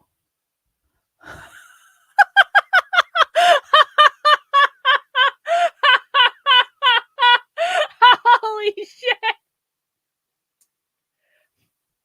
Okay. For people who weren't around a couple years ago, Robin DiAngelo is this lady up here. She got famous because she wrote a book called White Fragility. Several years ago, everyone was required to read White Fragility to get over their inherent racism. White Fragility is the book that literally says if you are white, you are born racist. I very nearly descended into madness when I read White Fragility. That was how crazy it was. There's still a video of me on this channel to this day where I descended into madness reading White Fragility just so you guys didn't have to. The challenge with Robin DiAngelo, though, is you can see Robin DiAngelo is white. And Robin DiAngelo went around the country lecturing about how all white people are racist. And this really pissed a lot of Black people off because they were like, what the fuck are you doing? You're white. You're making all this money being a white lady that's telling all white people that they're racist. And so there was like a backlash among Black anti-racist trainers where they basically went against Robin DiAngelo when she got canceled. And that's like what you're seeing here. We're like, we're creating the real stuff and we're not fucking Robin DiAngelo. No, Robin DiAngelo is a socialist. Yeah, she is. But like Robin DiAngelo is like, she is very, very far left, but Robin DiAngelo is like, she's like an anomaly. She's like, I really think that Robin DiAngelo is like very like legitimately racist. I don't think Robin DiAngelo likes Black people.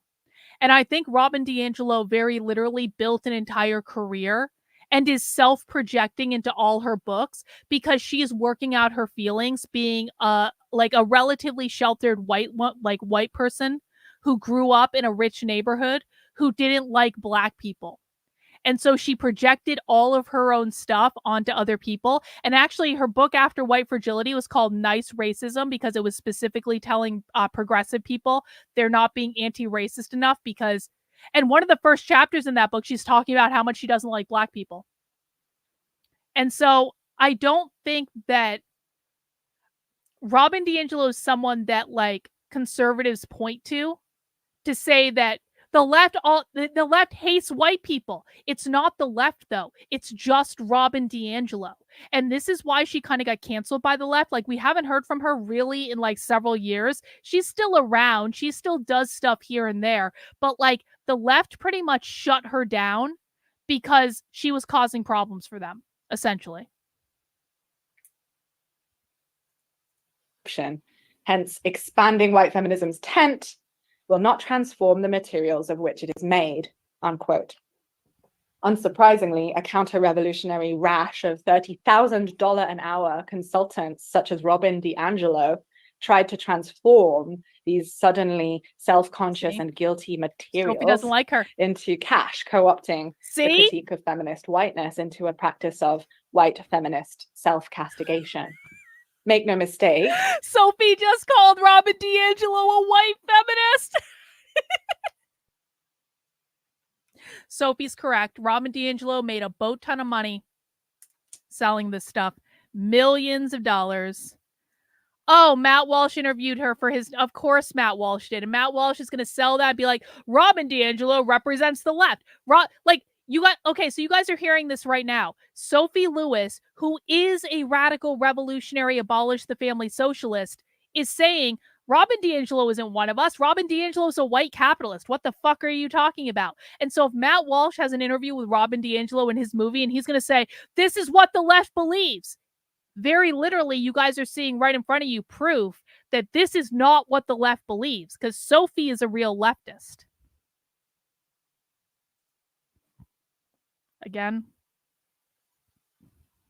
very rash of $30,000 an hour consultants such as Robin DiAngelo tried to transform these suddenly self-conscious and guilty materials into cash, co-opting the critique of feminist whiteness into a practice of white feminist self-castigation. Make no mistake, whiteness cannot be disentangled from any of the enemy feminisms I seek to illuminate, right? The feminism of anti-Islam, the feminism of bosses, the feminism of forced gestating, the feminism of cisness, and more. It gives me hope that so many of us are now coming to grips with the co-imbrication of gender and racialization. My worry, though, following Schuller and others, I don't believe Robin DiAngelo is Jewish. I don't think so, but I don't know. Look it up. I don't know. I have no idea. Is that it seems easier for the culture to talk about white feminism as a simple matter of things. Oh, hang on. Were done. Hang on. Pop quiz.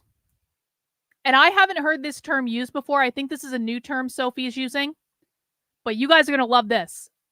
What does forced gestating mean? Pop quiz for the chat. What does forced gestating mean? You guys are going to freak out when I give you the answer to this. What I think is the answer to this, based on what I know about Sophie. Wolfgang! Wolfgang in for the win. Not being able to have an abortion. Exactly.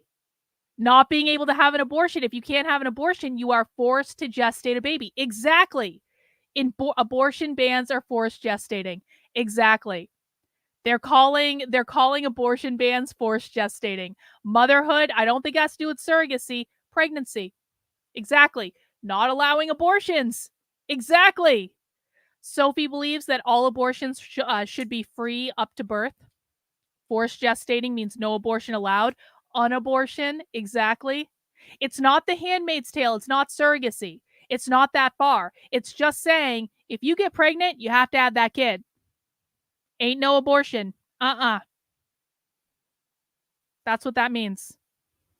I'm really impressed. Most of you got the right answer. I thought I was going to see a lot more surrogacy and Handmaid's Tale stuff, which we did get some of it. And no one should feel bad if they said that, because that's naturally, I think, the first thing that might come to people's mind. But nope, denying abortions.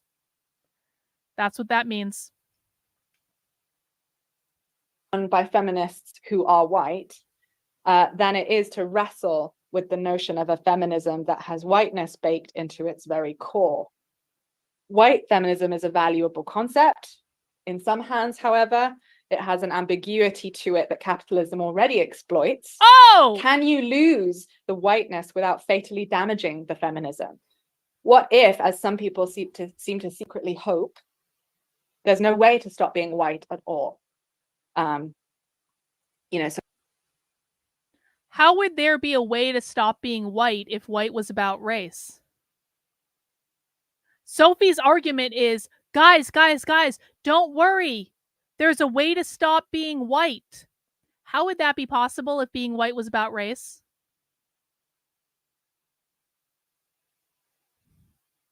Do you guys get it? She's not talking about race. She's talking about capitalism. She just said capitalism. She literally just said it.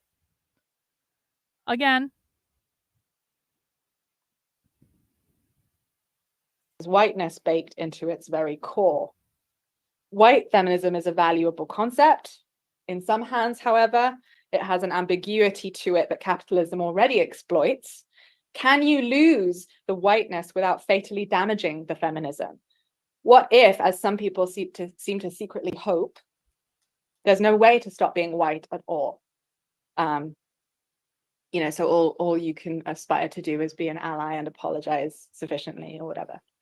So for those who would prefer to meditate on their privileges forever instead of picking a side and committing to race treachery, right, i.e. what the abolitionist John Brown called loyalty to mankind, too much talk of white feminism can become demobilizing and indulgent. At the same time, some manifestations of ethno-nationalism, pro-whiteness, class domination, and coloniality in feminist form are not actually identified as bad feminism often enough on account of the ethnic characteristics of their state. Hang on. So feminism is designed to attack the nuclear family and the gender binary, both of which are considered to be pillars of... Okay. Yes, as long as... So it's not... Sophie's argument is essentially there are all these different forms of feminism, and the only true kind of feminism is one that is also anti-capitalist. She said that in the presentation before you got here. So she literally did say the correct kind of feminism is anti-capitalist feminism. So if we assume that the type of feminism that you're referring to is anti-capitalist, then yes, this is the goal. It's designed to attack the nuclear family and the gender binary, which are both considered pillars of supporting capitalism. Exactly. Yup, Fluffy Cow's learning. Should the choice of a partner, which is normally an essentially individualistic and personal decision, be perceived as a threat or ideological? No, because in this case, you would be choosing a fellow comrade. So as long as the partner you're choosing is a comrade means like a member of the party, right? It means a socialist. Ally is an entry-level point to comrade, by the way. Ally is like a gateway drug to comrade. So that's why they use the term ally all the time. Like, you have to be a good ally if you're supporting, Black people or gay people or like trans people or like whatever.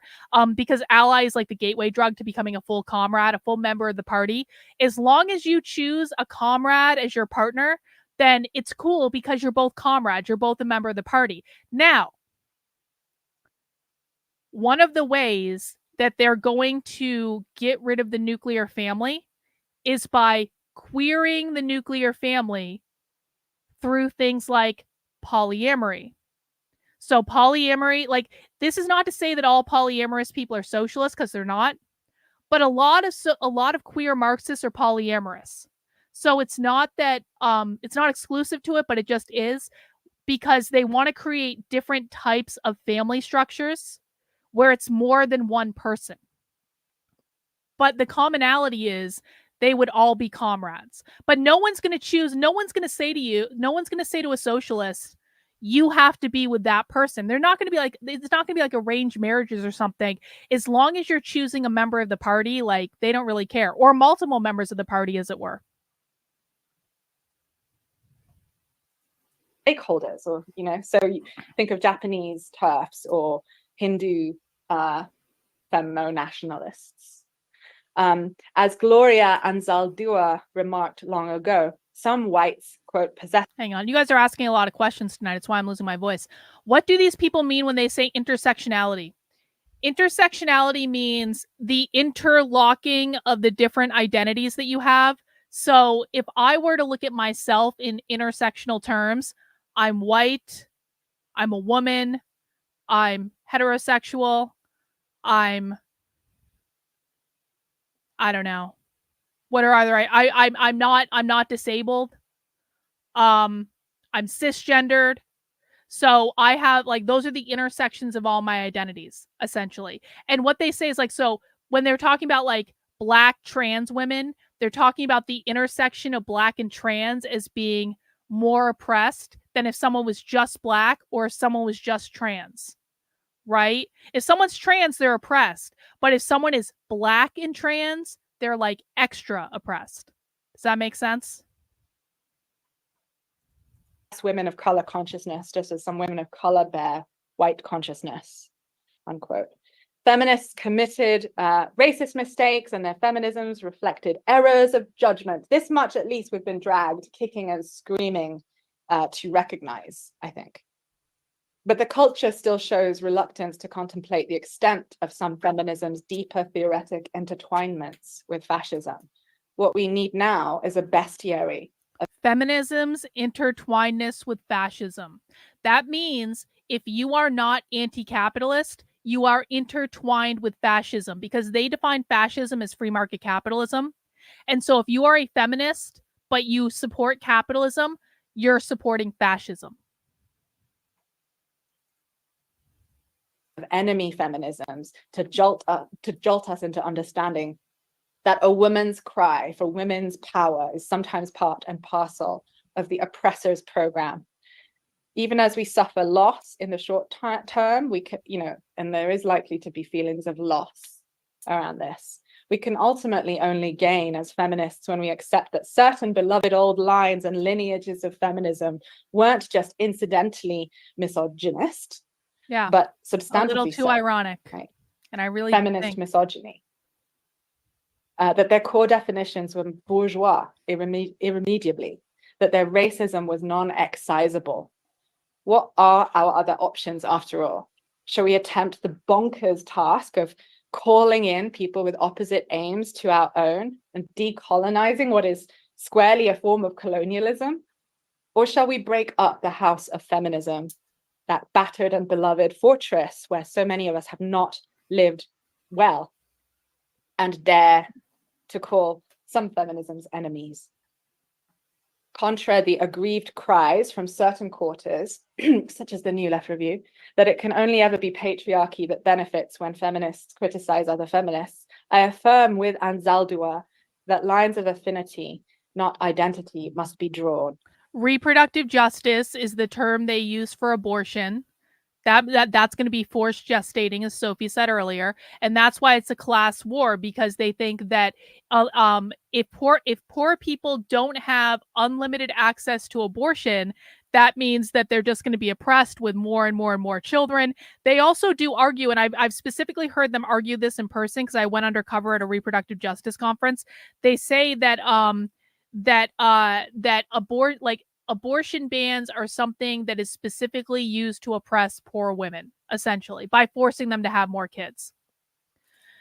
Do socialists approve of marriage? Yeah, they do. They don't mind marriage. In fact, Somerville, Massachusetts has legalized benefits for polyamorous married couples. So Somerville, Massachusetts is very, very socialist. They've legalized like employment benefits, like insurance benefits for polyamorous couples. They've legalized like anti-discrimination laws against people in polyamorous relationships. So socialists don't have a problem with marriage at all. Some feminisms are obstacles to gender freedom, and asking which side are you on is the most elemental level of political physics.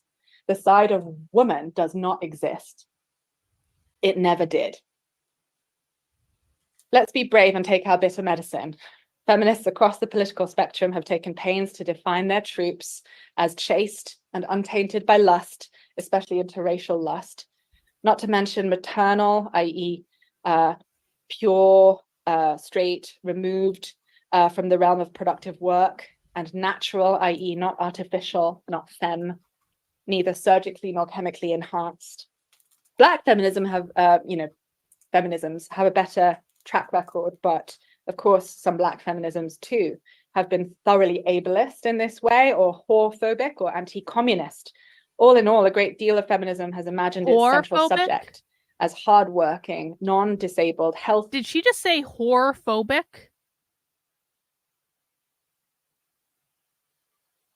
Track record, but of course some Black feminisms too have been thoroughly ableist in this way, or whorephobic or anti-communist. All in all, a great deal of feminism has imagined its central subject as hardworking, non-disabled, healthful, and prosthesis-free. These being the unspoken complements to a womanhood that is life-giving, or at least pro-family, economically independent, or at least aspiring. Whorephobic must mean against sex work. Violent, or at least law-abiding, and self-respecting, i.e. not a body modifier or a bottom. All of this was feminism, not liberatory feminism, but feminism in the sense that it contested a patriarchal constraint placed upon a certain group of women, no matter how few. Victorious Aristo-feminists proceeded to co-engineer and enforce patriarchal or eugenic constraints for others. They even expect generalized. Can you explain why we never hear socialists supporting all other forms of birth control? Because you don't listen to them. That's why you don't hear it. It's actually very simple. Because guys don't listen to them. They absolutely support all forms of birth control. They support all not only do socialists support all forms of birth control, socialists support all forms of birth control being completely free and over the counter. Why do you think the morning after pill is currently available over the counter? You used to have to get a prescription for that shit. The reason that it's available over the counter is because socialists made it so. The reason why so many forms of birth control are now available via insurance, because I went on birth control at a time when this wasn't the case. The reason there are so many forms of birth control available via insurance is because socialists made it so. They absolutely support all forms of birth control. If you think that they don't, you just don't listen to them.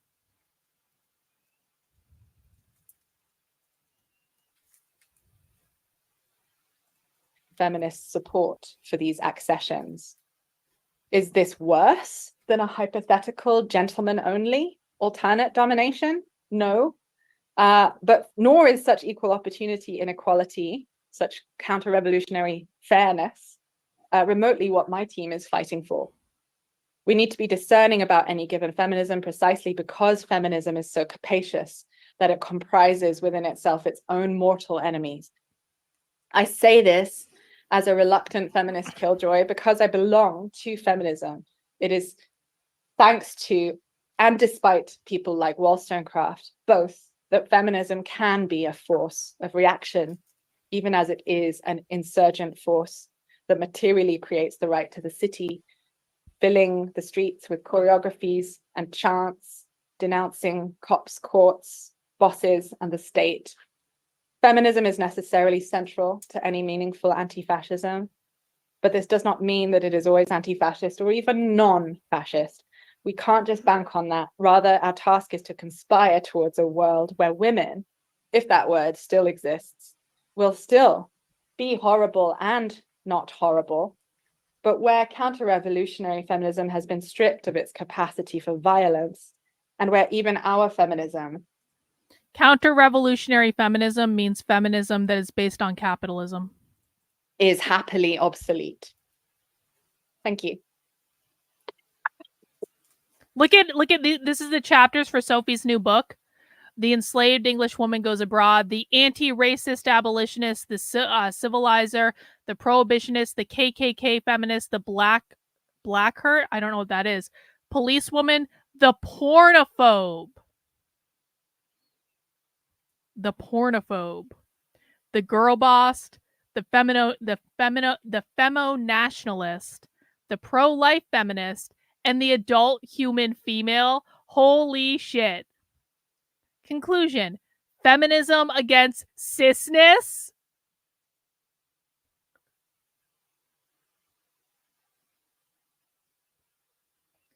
Pop quiz for the chat. What does feminism against cisness mean? I know what I think it means. What do you think it means? Sophie's conclusion for her new book, Feminism Against Cisness. How do we go against cisness? What does it mean to be against cisness?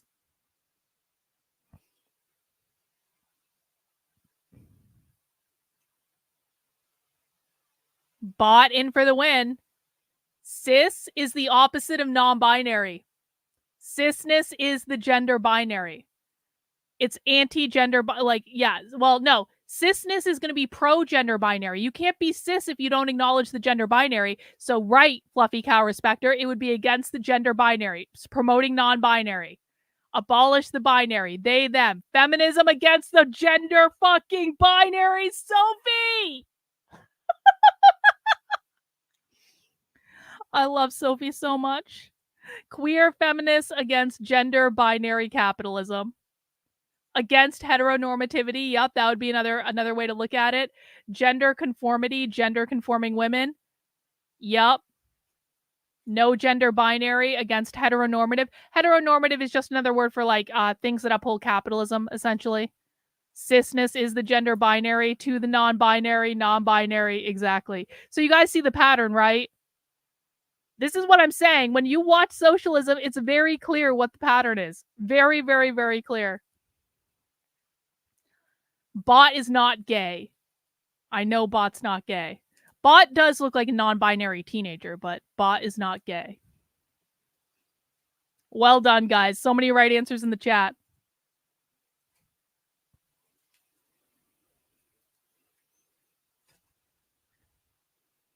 I think they're switching speakers now. We got about 40 minutes. Well, how long do we have left? Thank you so much for that.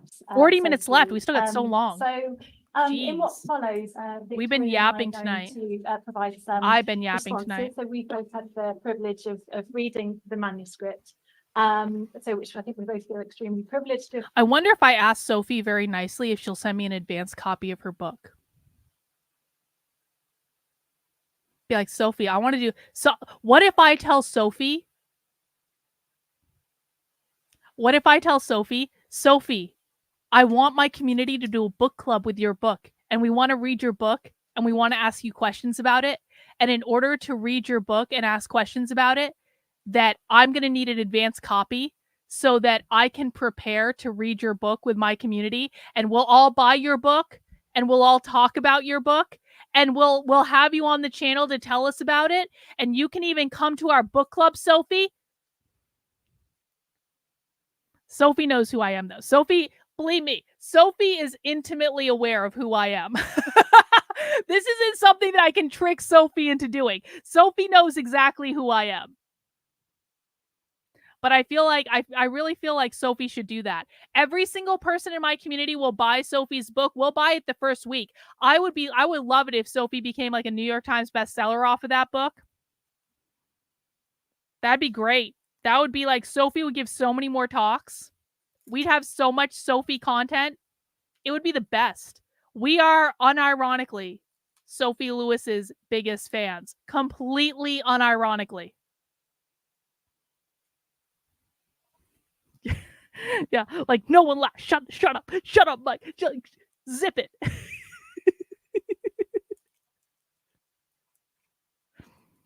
Been able to do. So the way it's going to work, I think Victoria, you'll speak first. We're going to sort of respond from our respective positions in political philosophy, communication, and media, and then I think we'll speak for 5 or 10 minutes each, and then open it up for Q&A. So they're not airing the Q&A though. They're just airing the responses humans sent to me, sadly. Like a boy band. Yeah. Okay, so yes, thank you so much for sending us the early copy. This really wonderful book, and we've both really enjoyed reading it. So there is so much to take from each chapter. So 12 chapters, and so much research has gone into this book. There's so much knowledge, so many insights in each chapter. I thought I would just that's highlight... not Sophie. This is Sophie over here. These are the two people questioning Sophie. One chapter that I particularly appreciated, which is chapter 11 on pro-life or anti-abortion feminism. And that's because it's something I've worked on myself. And so in my case, I was partly spurred on to write about this precisely because of this claim that there is no such thing as anti-abortion feminism. So what happened is I got interested in it when I was listening to a US podcast just after the overturning of Roe v. Wade. Sophie is far right. And I heard a young woman being interviewed who described herself as a pro-life feminist. And as I was listening, I found myself actually agreeing with a few of the things she was saying. So, for example, when she pointed out the hypocrisy of Republican-controlled states seeking to, hurrying to introduce abortion bans, but at the same time failing to increase services and support for pregnant and birthing people, childcare, and so on. So I became really intrigued by this political position, partly because it did feel so kind of counterintuitive to me, but then I found myself agreeing with certain parts of it. So I started doing some research, and then I was at a reproductive justice conference, and I was talking to an academic who works on abortion, and I said that I was thinking of writing a piece on anti-abortion feminism, and she just kind of snorted and said, "Oh, there's no such thing," and she was just completely dismissive of the whole idea. And I was left thinking, but it is a thing. I mean, even if it doesn't have that many adherents, you know, it does still exist. And I really felt that this very kind of dismissive, or you call it purgative, attitude or response was really stopping us from getting to grips with anti-abortion feminism and really coming to understand its different variations, its logics, its tactics. And I think it's important to do that if we really want to properly, you know, oppose it and hopefully defeat it. So I really appreciated that you know, properly engaged with pro-life feminism in this chapter, when so many do kind of dismiss it and say there is no such thing. And I thought it was a really good demonstration of how to show, you know, the poverty of the politics of this kind of feminism and the kind of facileness of its ethics, which you do really well there. So I really appreciated that chapter. Thank you. I also really appreciated the historical chapters in the first part. I mean, there's some entertaining passages in there for sure. And yeah, so I thought they really demonstrated very clearly the ideological intertwinement of European colonial feminisms with racist, eugenicist. Wait. Sophistry? I unironically want to make a t-shirt with Sophie on it, with an illustrated Sophie around it, and I'll do like a heart, and maybe I'll put like sophistry at its finest on the t-shirt. Okay, my obsession with Sophie might be a little insane, but my love is true. I unironically love this woman. I think she's great. Imperial projects.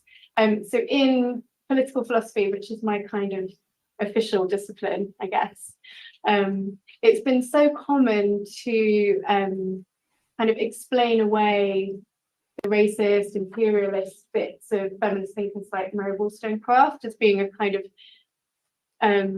historical or sociological footnote. And it's a kind of contextualist argument, but basically no, I am internet single. I'm never having another fake internet relationship. The last one has scarred me. I never anticipated that a fake internet relationship that I was just talking about, that was just for fun, would morph into some weird quasi internet relationship where I was told I needed to be submissive to him. And to have and then to just go so horribly wrong when I like it became real is the thing. There's no more fun in having an internet relationship, which, by the way, an internet relationship is not real. That's the whole point of calling it an internet relationship. But it became fucking real. And before I knew it, I was told I needed to be more submissive, and I was like, what the fuck? So no more. No more internet relationships. Never. I'm internet single. I am permanently internet single. Says, well, you know, it's no wonder if thinkers like Wollstonecraft, you know, said racist things and imperialist things. You know, look at the times in which they were writing. Basically, they couldn't really help it, but it doesn't matter because we can kind of strip out the bits we don't like and extract the kind of core philosophical, timeless feminist bit.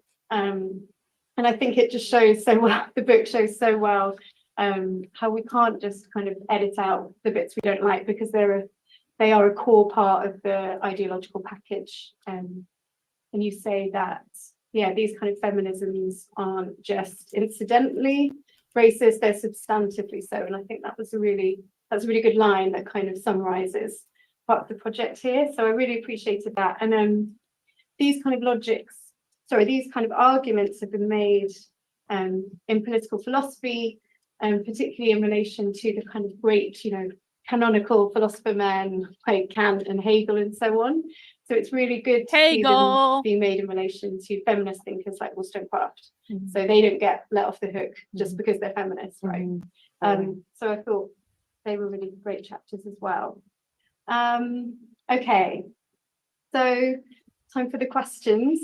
So I do have lots of questions. I'm not going to ask them all now, don't worry. But some of the questions I have coalesce really around the politics of drawing lines and this task of identifying who we can kind of think and work with, and then conversely, who needs to be kind of thought and worked against. And I'm thinking about this particularly in relation to the reproductive justice movement, which has so often been framed as a kind of broad church coalition. So Loretta Ross, for example, consistently describes it this way. So she's clear that there's no room within the reproductive justice movement for anti-abortion feminists that support the criminalization of abortion. But it seems that she doesn't see all pro-life feminists as necessarily enemy feminists. So one example I'm thinking of is a book that she edited on reproductive justice in 2017. And this book includes a chapter by a pro-life feminist called Mary Ann Durr. So Durr argues against legal abortion bans. So she argues against criminalization, but at the same time, she does think that abortion is morally wrong, and she thinks that we should be working towards its elimination. And Ross says that they included this chapter in the book because they wanted to show that reproductive justice is, a broad movement that can include lots of diverse perspectives, including perspectives that the editors themselves disagreed with. And Ross has now got her whole Calling In project. So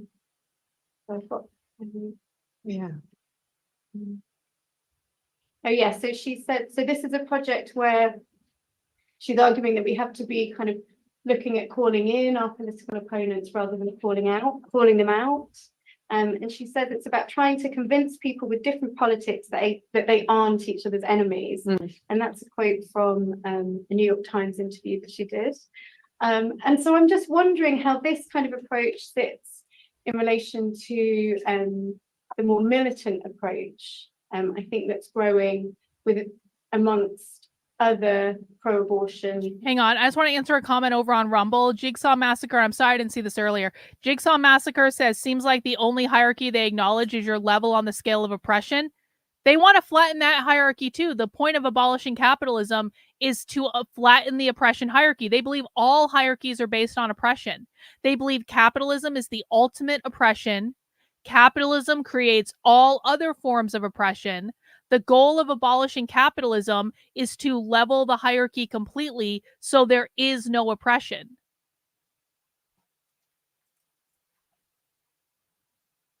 Feminists who were really starting to articulate the position that actually framing abortion as being something that is up for ethical debate is part of the problem. And so I'm thinking particularly of the wonderful essay by Charlotte Shane, The Right Not to Be Pregnant. So she says here that from now on we have to match the intensity and focus of our foes and meet absolutism with absolutism. So this, I think, this line really chimes with the kind of core argument that you're articulating in enemy feminisms. And you said just now, no, they don't, Angie. And something I noted in the introduction, where you say, and the task of calling in people with opposite aims to our own is bonkers. So I guess. Hang on. Angie asked, do they ever talk about the Fed or economics in general? Real socialists believe that socialism is not just about economics, it's about culture. So everyone who thinks that socialism is just about economics, that's not what they believe. They believe that this is about culture. It's about changing every part of culture. My question is just how you see the enemy feminism's framework or approach kind of sitting in relation to that kind of more broad church approach that's been articulated and practiced by Ross. And that's not to say, you know, I don't want to kind of characterize the broad church approach as being a kind of mushy liberalism, you know, it's not that. No. But I'd love to hear I don't if like you liberalism. see that there's any tension there, or how they relate to one another.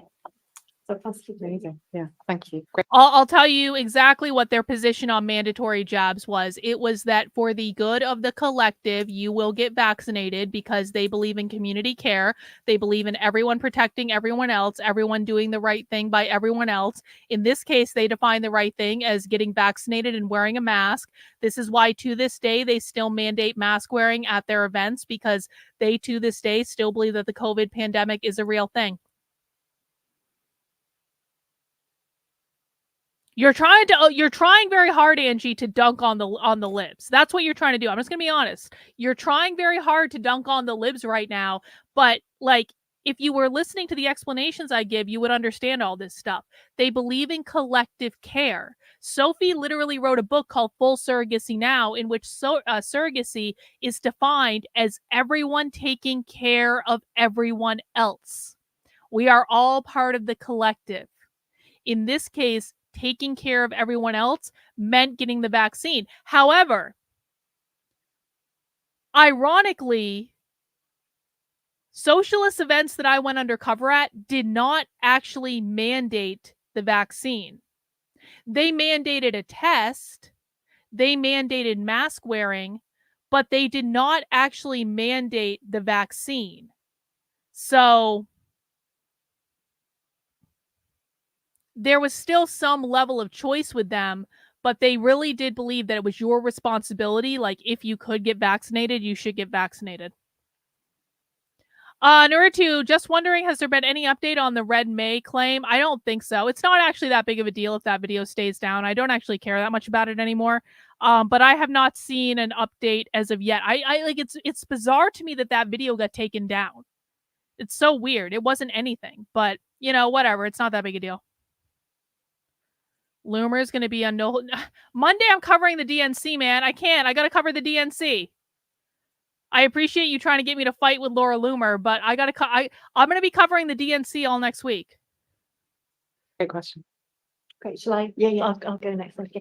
Yes. So thank you, and again to reiterate that this book is really beautifully written and wonderfully engaging takedown of this notion that feminism is this inherently a political good.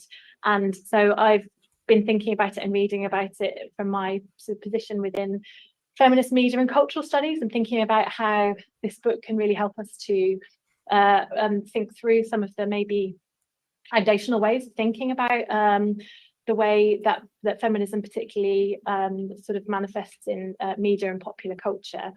And I think there is a tendency within feminist media and cultural studies, which I've certainly been part of and sort of been socialized into precisely understanding feminism as inherently progressive, as inherently benign. Like, where there is a problem, it's just that it's limited, it hasn't gone far enough. And what this book I think is so valuable at doing is she just said feminism has not gone far enough. Like, real feminism is the problem. It just hasn't gone anti-capitalist yet.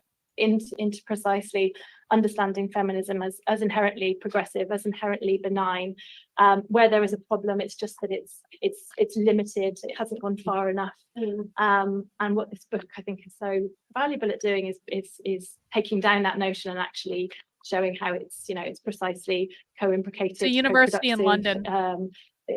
Thoroughly entangled with the kind of with certain reactionary conservative politics. And so, for example, there's in feminist media and cultural studies, there's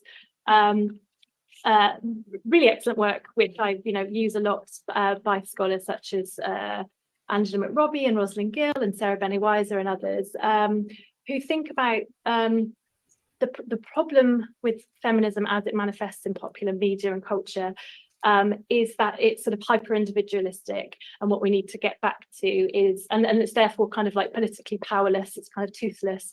It only exists at the level of visibility, and it doesn't really go any further. And therefore the response should be that what we need is more of a collective. Yeah, you're right. You're exactly right. You're exactly right. They want to eliminate the Electoral College. They want to eliminate the Supreme Court. They want to eliminate the Senate. They want to eliminate the presidency as we might think of it right now. The only the only thing that they're kind of okay with is like more of like a House of Representatives style thing, but they don't call it that. It wouldn't be the House of Representatives as we currently think about it. We actually watched an episode of Socialism Saturday quite recently. It was Socialism Saturday combined with Spy Stream. And we were actually watching a live like socialist conference that was taking place in the middle of the woods, in which they laid out their vision for how like essentially communities would kind of like elect people to like be on like their like be the like the board of directors of like the community, and they would swap out like every couple of years. So it would be like everyone would get a chance to participate, and it would be like one of those things where like it wouldn't be the same people every time, but there would be kind of like representatives of like the community, and everyone could go to these meetings and participate in the meeting and give their ideas to these representatives. And then among those representatives, there would be people who would be part of like the broader representative, where all the different representatives from all the different communities would kind of come together to figure out broader overarching things. So that was kind of their vision for it. They laid it out in an earlier presentation we watched. But you're right about this. And that's why I want to be very clear about this. Like, the socialist goal is to overthrow the United States government. They do not believe this will happen politically. They flat out say that in most of like their organizing documents. They do not believe they will win politically. Their goal is to overthrow it violently. And how they're going to overthrow it violently is they get people into positions of institutional power. It's like they're getting all their chess pieces positioned around the board. They're getting people into positions in government. They're getting people, they own higher education. They own K through 12 schools. They've got people in the military. They've got people in all the institutions. And so once they go and they start their violent revolution, it's going to be quick. They're going to, I think it's going to be very, very quick. It's not like there won't be violent skirmishes leading up to that, but it's like they're not going to actually do their big overthrow until they've already got checkmate. And they're like 3 moves away, and they're like, all right, go. We can't lose. And they've got all their people in institutional power positions. They own all the different levels. There's going to be nothing we can do to stop them. Essentially. It'll be relatively quick. Yeah, this is way off topic, and so we're going to ask that you stay on topic. This has nothing to do with what we're talking about right now.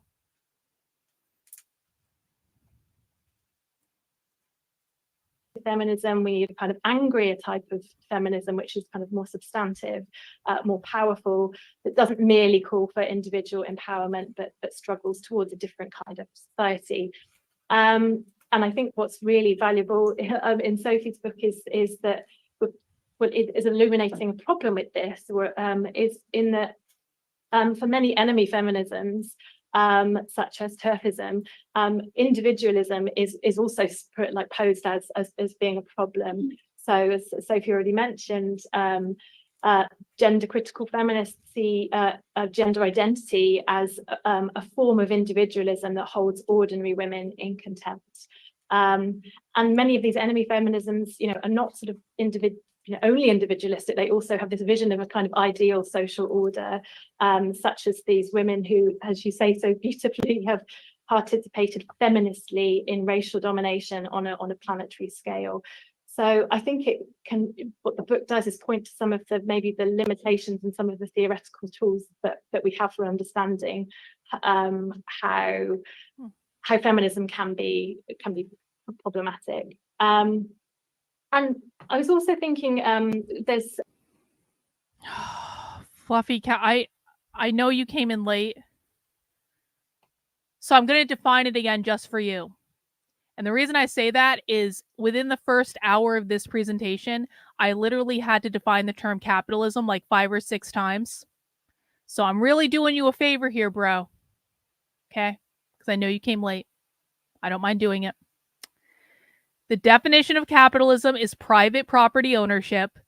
That's it. They don't mean crony capitalism. They don't mean corrupt capitalism. It's just private property ownership. When they say private property ownership, they very specifically mean your ability to own a home, your ability to own land, your ability to own an apartment that you rent out as a landlord, your ability to own intellectual property, your ability to own a private business, no matter how big or small, your individual liberties, your freedom of speech, your freedom of religion, and your parental rights. So your ability to raise your kids in any way that you want to. All of those things are considered to be private property. Hope that helps. There's, well, so many wonderful chapters, but some of the ones that I focused on are the chapter on girl boss feminism, and which thinks about figures such as Beyonce, for example. And so Beyonce is a big figure in feminist media and cultural studies, and the way that figures such as Beyonce are often seen as sort of very ambivalent for feminism. So on the one hand, they bring some kind of good politics ideas of kind of visibility, recognition, and so on, but then also sort of these neoliberal ideas of the girl boss. But so I was just thinking about, so I guess in my area, we often think about these kinds of popular feminisms as being kind of ambivalent rather than kind of enemy, and so I guess it was so it'd be really interesting to hear about how it's really tying into what Victoria's saying as well about the how where the line is drawn, the politics of where that line is drawn between is it the feminist or is it the feminism? And it would be great to hear more about in the book. Hey, thanks, really, conspiracy extremists. Appreciate you. Important discussion of Bell Hooks, who's obviously incredibly important for feminist thinking. But you also talk in the book about how many feminists can't really get their heads around the fact or really wrestle with the fact that Bell Hooks was also advocated for landlordism as a kind of feminist strategy. So I'd be interested to hear about how somebody like how we might think about bell hooks as in this conversation, and coming from media studies, I'm also really curious to know what you think the kind of the role of media is, or the kind of the conjuncturally specific moment we're in, where so many of these enemy feminisms are kind of circulating and becoming visible through social media and taking shape within these social media networks. And obviously it's not it's not a new phenomenon, as you show so beautifully in the book. There's very long histories of how enemy feminisms have developed. All right. Matt, you have been asked several times now. I asked you to stop. I saw other people in the chat asking you to stop. I'm putting you in a timeout now. If you come back and you continue to spam my chat with things that are not relevant to what we're watching, you're going to be permanently banned. I only want to hear commentary that is relevant to what we're watching. Anything else is not allowed. Might it be about the particular conjuncture that we're in that means it may be taking shape in certain ways? And so I guess that I'm thinking about this in relation to my current work, which is I'm looking at how there are certain sort of female-centric communities online which have taken shape almost like in sort of direct response to like the manosphere. Yeah. So in the manosphere, you have like these communities like incels, pickup artists, men going their own way. And in response to that, you've got these sort of female-centric communities which have sprung up ostensibly in sort of opposition to these communities. So you get like femcels, women who identify as involuntarily celibate, female dating strategists, women going their own way. Dumb. there seems So to be a dumb. kind of mirroring dynamic going on there, so if I just focus on one of those communities, there's a community called the Female Dating Strategy, and they began on Reddit. Really? And they ostensibly Is this began real? because they wanted to kind of fight back against the manosphere and the mainstreaming of kind of misogynistic dating practices of kind of like gaslighting, negging, these kind of manipulative tactics that men were increasingly using in heterosexual dating culture. And so the Female Dating Strategy started up, and they wanted to kind of fight back and it's so annoying to me to hear people talk about this stuff. It's like, just learn to love yourself unconditionally. And, you know, I mean, that sounds like really kind of like weird advice, but like, if people just learn to love themselves unconditionally, there would be so many more options available to them. That's all that's required. Learn to love yourself unconditionally. You don't need fucking pickup artists. You don't need fucking feminist dating strategies. You don't need any of these things. You just need to learn to love yourself unconditionally. Once you learn to love yourself unconditionally, you show up in the world in a different way. People are attracted to that. And it doesn't really matter what you look like. I'm sorry, it just doesn't. It doesn't matter if you're tall or short. It doesn't matter if you are traditionally beautiful or not. It doesn't matter if you're fat. It doesn't matter. It really doesn't matter if you've got a big dick. It doesn't matter. When you don't feel good about yourself, that comes across. And that's something that people pick up on. And that's what creates problems. When you don't feel good about yourself, you don't accept other people the way they are. But if you love yourself unconditionally, that means you can love other people. That means you can receive love from other people. If you can't receive love from yourself, you can't receive love from others.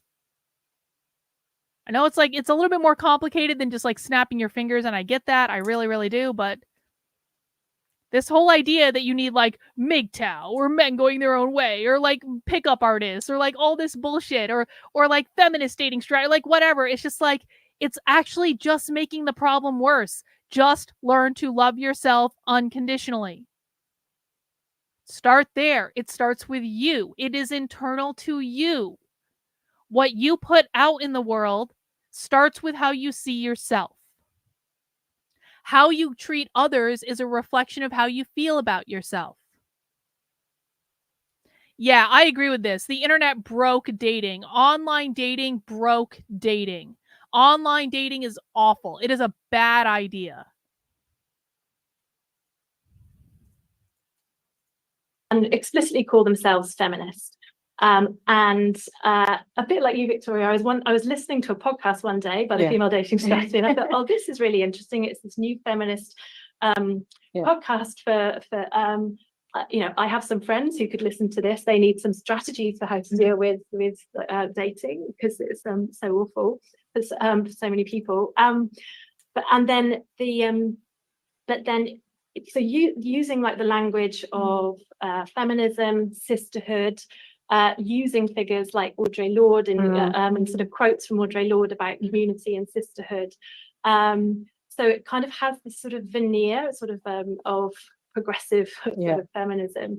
But then actually the logics are basically mirroring the kind of the manosphere logics of like this deep bioessentialism, you know, lots of evolutionary theory for explaining that men are hardwired to behave in a certain way, women are hardwired in another way.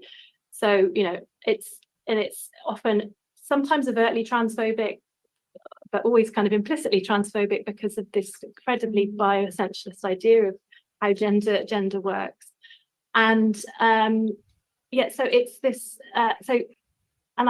I'm trying to think about how the kind of, well, I guess what Naomi Klein calls the kind of mirror world of online culture is maybe meaning that some of these kind of ostensibly feminist iterations are sort of taking on these logics of bioessentialism, this kind of red pill logics of kind of you know, brutal realism, life is unfair, you just have to wake up to the truth, which speaks a lot to what you were saying about the kind of get real, grow up kind of. Wait, what? You had a one-night stand that led to an evening of socialism?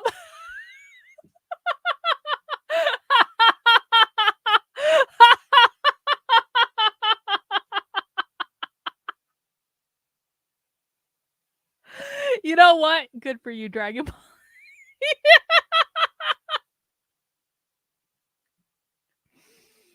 See, once you start watching my content, it becomes an obsession. And then it just shows up everywhere. He was from Venezuela!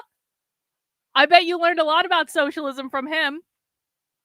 I hope you had a lot of fun, Dragon Balls. Thank you for sharing. Logic, which underpins so many of these enemy feminisms. So I guess, yeah, it's just a question about what's conjuncturally specific about enemy feminisms now, and do you see a kind of role that media logics might be playing?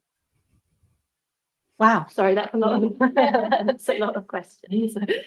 So obviously, yeah, just respond to whichever you. Yeah.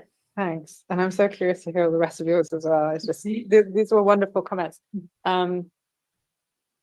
So the broad church, thank you for bringing all of this up around Loretta Ross and the Reproductive Justice Coalition, which with its insistence that it does have some room for people with who oppose abortion as long as they don't support criminalization. Hey, listen, can I float a book title to you that I once wanted someone else to write this book just because I think the title is so great, and I think it might fit in with your memoir. So here it is: Duct Taped Helplessly to the Ceiling. Someone needs to write a book with that title: Duct Taped Helplessly to the Ceiling. Go forth.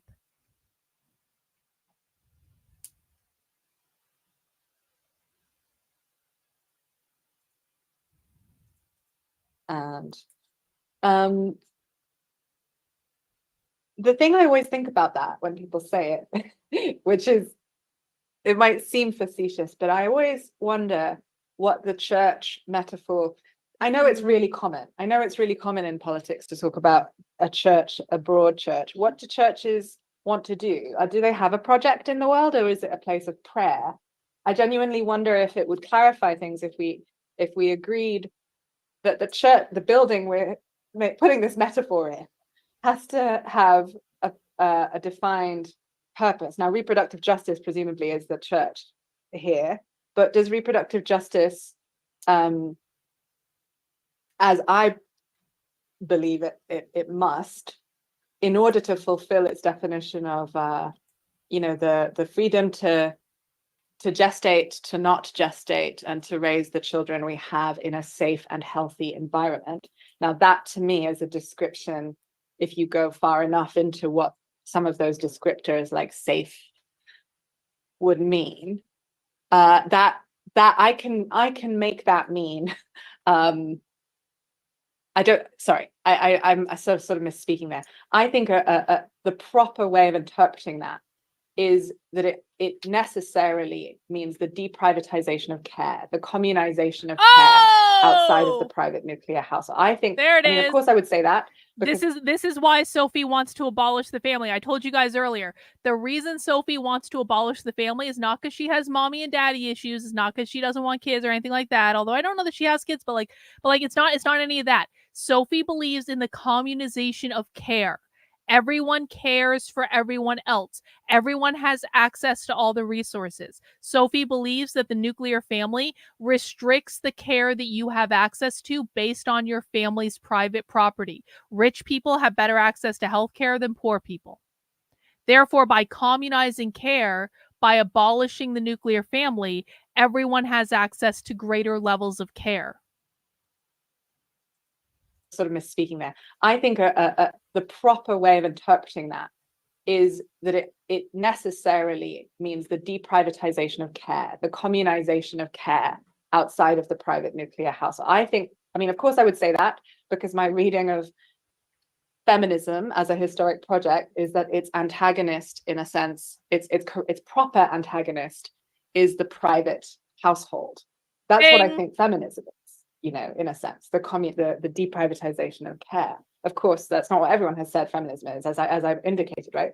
But for me, reproductive justice, you know, All right. I'm not even going to answer this question. I'm not going to answer this question. The chat is going to answer this question. Guys, what happens under socialism if care workers don't want to work? What incentive do care workers have under socialism? Don't worry, Tom. This is going to be painless. It's all going to be over soon. It's okay. It's okay. It's going to be over quick. What incentive do care workers have to work under socialism? What incentive do all workers have to work under socialism? Food. If you don't work, you don't eat. Housing too, yeah. But mostly food. If you don't work, you starve. Because the state controls the food. The state controls the food rations. If you don't show up and do the job they give you to do, then you don't eat. That's why. Because you starve. I told you it would be over quick. Like, literally every week someone asks that, like, what incentive do they have to do the job? Well, I'll tell you what the incentive they have to do the job is. I don't mind if someone wants to struggle alongside us towards certain kinds of, maybe, I don't know, social democratic provisioning. I don't particularly put my efforts towards campaigns for social democratic state provisioning, but I get why, if you are interested in, so that's why people think they can be in the church, right? Because they support generous child support provisions and you know, these sensible things, which is why Elizabeth Brunig at the socialist at the New York Times, who is anti-abortion, is in this kind of conversation as well. But I don't. Sorry, I'm not being very clear. I think what I'm trying to say is that Sophie, you're not. That you can say that you're in the same building if you're not precise about what the ultimate aim is, and there are campaigns where that's fine, that's appropriate. But I don't think she means. Now, I don't want to speak for Loretta what she means, but my understanding is that she's talking about the smaller scale campaigns, not the ultimate goal. And why I agree with Charlotte Shane and the sort of the absolutism of our own is that you can't be comrades with someone who minimizes the seriousness of your forced gestational labor, in my opinion. Wait. That was one of the most Sophie sentences of all time. You can't be comrades with someone who minimizes the seriousness of your forced gestational labor.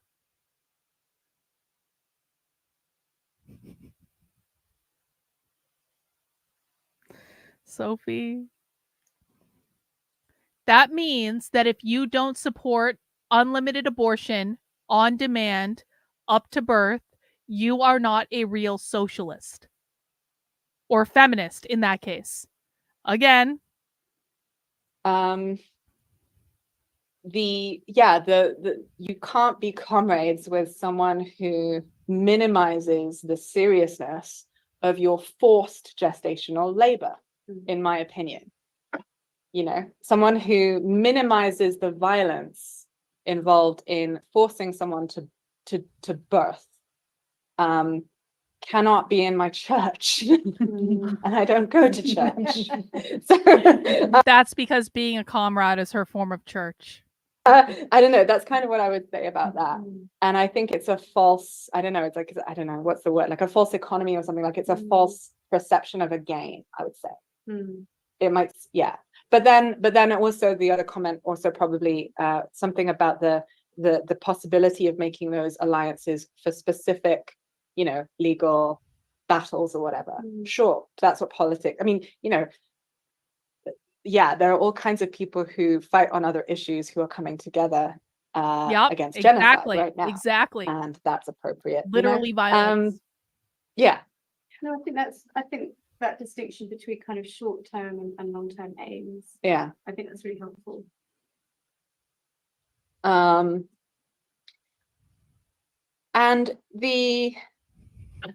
yeah, God, Julie, you said so many interesting things that I scribbled down about. So this, yeah. You know, I'm starting to feel really bad. Because I feel like a year ago, Sophie was my only internet relationship. Sophie was my one internet relationship a year ago. And Sophie and I had a torrid love affair in which I went to her presentations at the Socialism conference, and I'm pretty sure she recognized me, but she didn't admit it. But she looked right at me one time, and I just knew by the look in her eye that she knew who I was. And I asked Sophie afterwards, I was like, Sophie, did you recognize me at the conference? She's like, no, I didn't. She was very mad about it. Sophie was very pissed at me for recording her presentation at the Socialism conference. And then I said, don't worry, Sophie, I'm not going to clip you out of context and make you look like a pedophile. And she said, well, at least there's that. And Sophie had blocked me on Twitter after I recorded her at the Socialism conference. And I said, Sophie, since I'm not going to make you look like a pedophile, can you unblock me on Twitter? And she said, I already have, Carlin. And I feel like we had a moment where Sophie and I had come to an understanding where I would try to talk to Sophie over DMs on Instagram, and then she would yell at me. But really, she just wouldn't admit that she loves me just as much as I love her, because there was a torrid, there's just something there. Sophie and I are both Aries. And then I feel bad because I feel like October 7th happened, and then I started cheating on Sophie with Nick Fuentes. And, you know, sometimes I know Sophie understands this because I think Sophie has both a girlfriend and a boyfriend.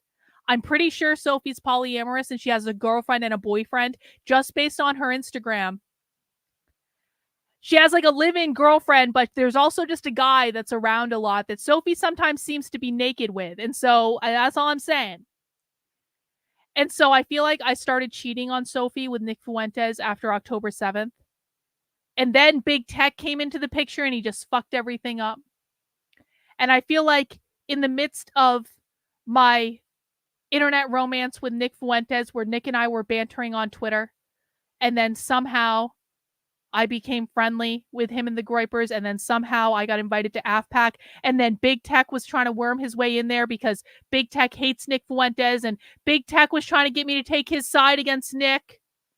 And for a while, I started messing around with him because, you know, he was talking to me and Nick wasn't.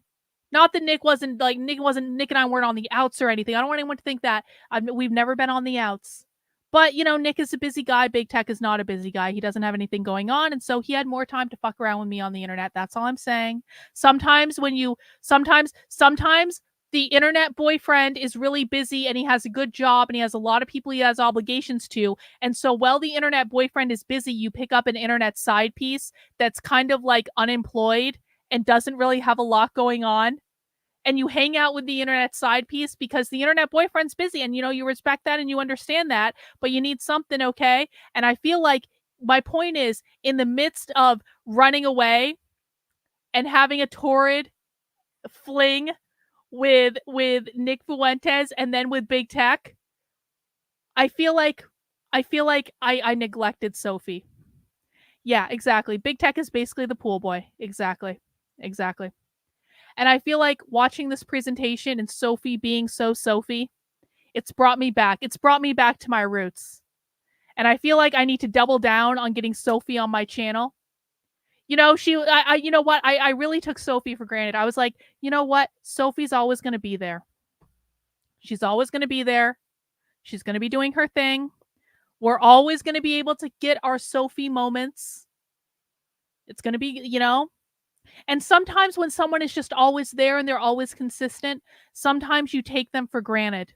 And I feel like I took Sophie for granted with all the excitement of Nick Fuentes and the Groypers and stuff like that. And I feel bad about that because, you know, she's just that reliable person that was always there. You're going to tweet at her that you missed her in Spanish? Yup, the language of the global south. Exactly. Yup. Mm-hmm. So I feel bad about that. I'm going to be making amends to Sophie. Well, I'm trying to get her to come on. Sophie promised me that she would think very seriously. I DM'd Sophie one of the last times I DM'd her. I was like, Sophie, what would it take? I will do anything. I will give you a list of questions in advance. I will let you control the entire conversation. I will tell my chat to be nice. You can talk about whatever you want to talk about. Like, just give me the parameters of what would be required for you to come and talk to me on my channel. And Sophie was like, I don't want to be people that think we're in solidarity. And I was like, that's fine, Sophie. We don't have to be in solidarity. It's fine. We can announce that we are not in solidarity. We are absolutely not in solidarity. It's okay. But can you still come on my channel and talk to me? And she never got back to me. And then October 7th happened. And I tried to reach out to her. I was like, Sophie, we're on the same side now. I don't like Israel either, Sophie. We have so much in common. And she never answered. But I haven't tried in a while. I've left her alone. I'll DM her and be like, Sophie, let me tell you how much I hate Israel. And if I tell you how much I hate Israel, can we talk about that? Can we talk about, yep. Well, I mean, Sophie went on a whole European tour. I respect people when they're busy, but maybe Sophie and I we're kind of like on the same team. I'll do a book club with Sophie's book. Done. Don't even have to ask. I'll just do it. I just feel like this is a real opportunity for Sophie. I feel like this is a real opportunity for her to get her message out to people who wouldn't normally listen to her. I feel like my videos about Sophie get more views than any of Sophie's videos. We all love her.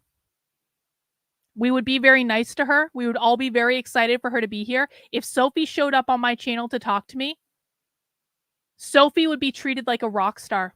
She would be treated like a goddess. We are unironically Sophie Lewis's biggest fans on the internet. Both of your work about, Victoria, I was worried that when you read that chapter on pro-life feminism, you might think, well, she's just cribbed me, because I really was just, I have this giant quote from you in it, don't I? I tried to pay respects. It's a very, very good article in Radical Philosophy called How is this even a thing, right? Anti-abortion feminism.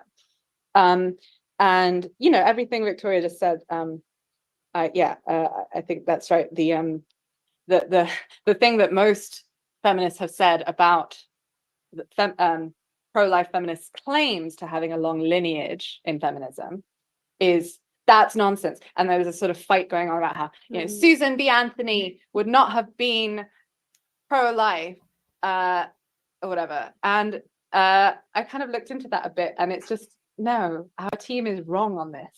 Sorry, it's a bit, I can kind of get why that fight plays out, but it's depressing that there are people like Erica Bakayaki, who's a kind of, what's she called? The name for that legal philosophy, what's it called?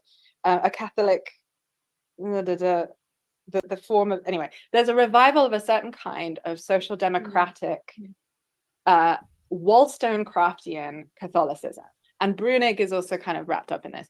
And Bakayaki is one of the, genuinely, it's not an exaggeration to say, one of the architects of the fall of Roe versus Wade. She amassed an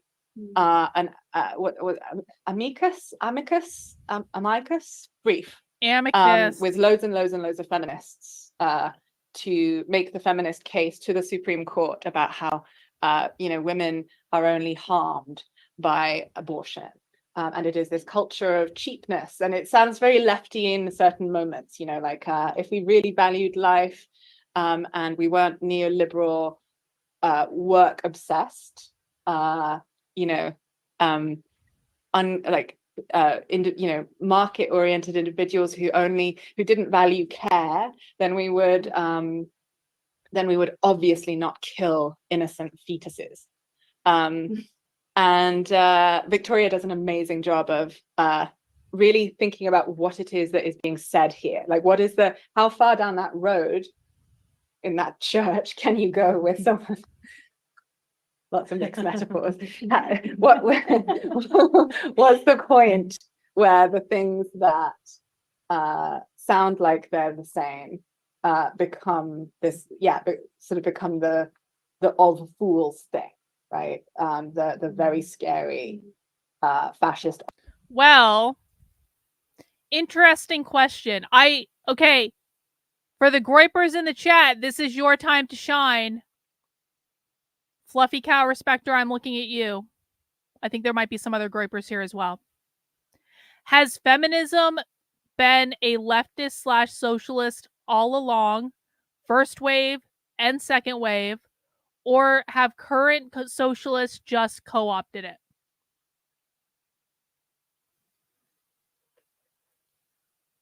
What do you guys think? Has feminism been socialist all along? What are the origins of feminism, do we think?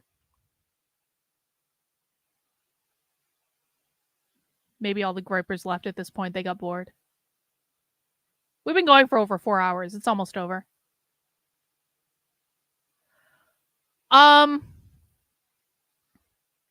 Yeah, I mean, I would probably argue that feminism has been socialist all along. I think it's probably, yep, this is what I would say. I would say we've been socialism all along. I would say it's because, feminism started as kind of like, it's always been to try to level the hierarchy. Yeah, that was the answer I was going for. That was the answer I was going for. Yeah, that was what I was going for. That was what I was hoping someone would say. Yeah, okay. But I mean, feminism has always been about leveling the hierarchy, right? Feminism started because men were above women. So the creation of feminism was inherently about leveling the hierarchy. And second and third wave feminism were just doing more and more. It's like changing tactics, right? It's like, what is this really? First wave feminism, second wave feminism, third wave feminism. It's changing their tactics and it's changing their goals. So it's like, okay, we made a little bit of progress, but now we want to make more. We have to add more tactics and goals. Made a little bit more, made a little bit more, made a little bit more. So it's always been about leveling the hierarchy. Yeah, I'm familiar. I've actually seen that movie a lot. I've actually seen that movie. I haven't seen that movie in years though, but I saw it a lot when I was younger. It used to just like always be on. Opposite. People will often scoff at the idea that there's dangers around the so-called red-brown possibility, the sort of wrong, completely wrong. No, the fascism, the brown shirt, the socialist rhetoric of the brown shirt. But I see it in our culture a lot, and not just in the sort of so-called MAGA communist people who are very gaining scary numbers of followers right now, but also, and this might sound MAGA communism. Sophie, I don't believe MAGA communism is real either. I don't like Haas either. Sophie and I have so much in common.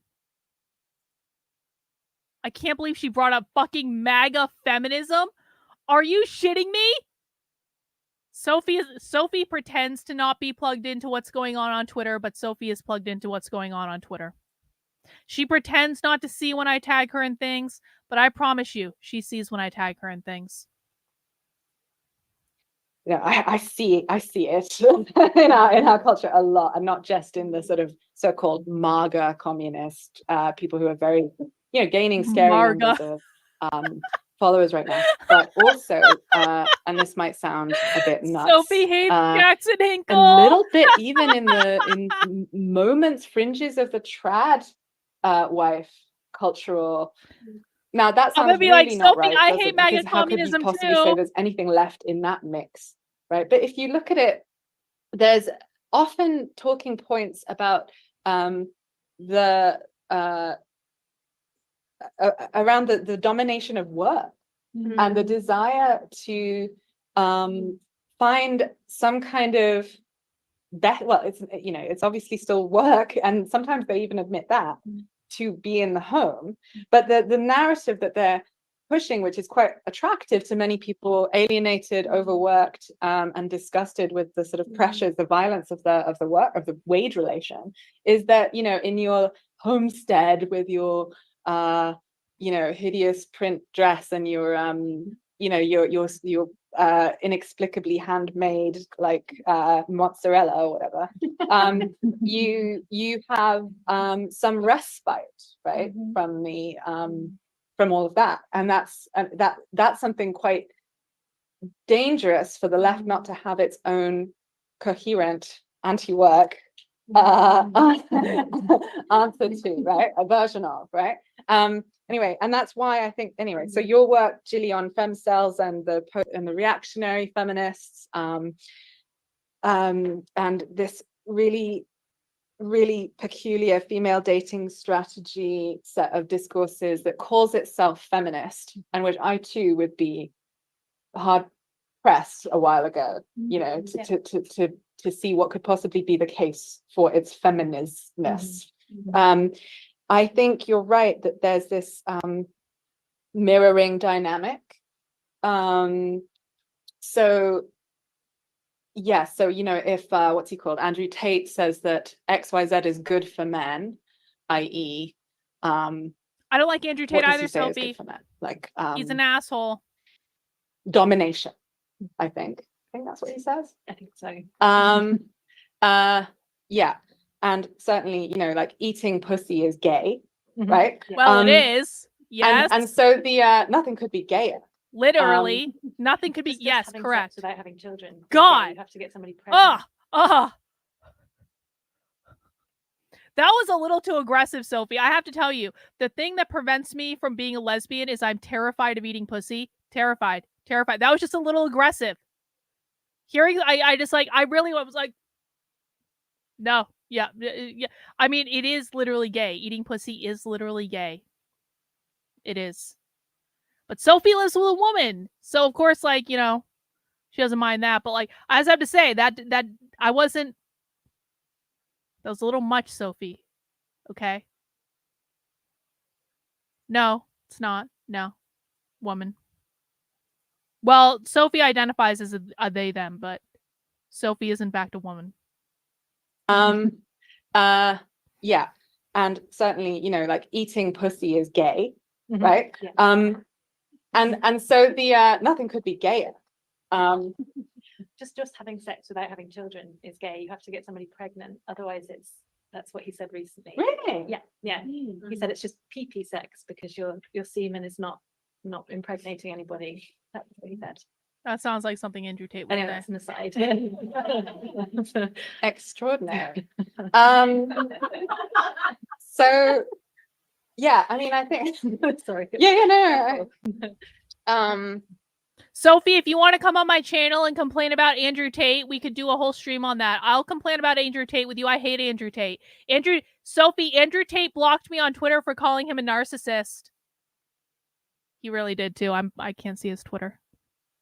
But he is a narcissist. Andrew Tate is 100% a narcissist. But so I think, yeah, I mean, so Mary Harrington is another interesting figure who almost admits this mirror. I think I was going to get to that, where I think she talks about one of her tropes. Do you know Mary Harrington? Feminism Against Progress is the name of her book. Self-described reactionary feminist. And her book contains such gems as No More Freedom. She talks about history as being, and this is, you know, she's not dumb. I kind of get what she's pointing to in history when she says that there is a fight in feminism between team freedom and team care. And she's on team care what she says, which is very interesting for those of us who for some time have been asking questions about possible dangers in the so-called care term, if it's uncritical and romanticizing.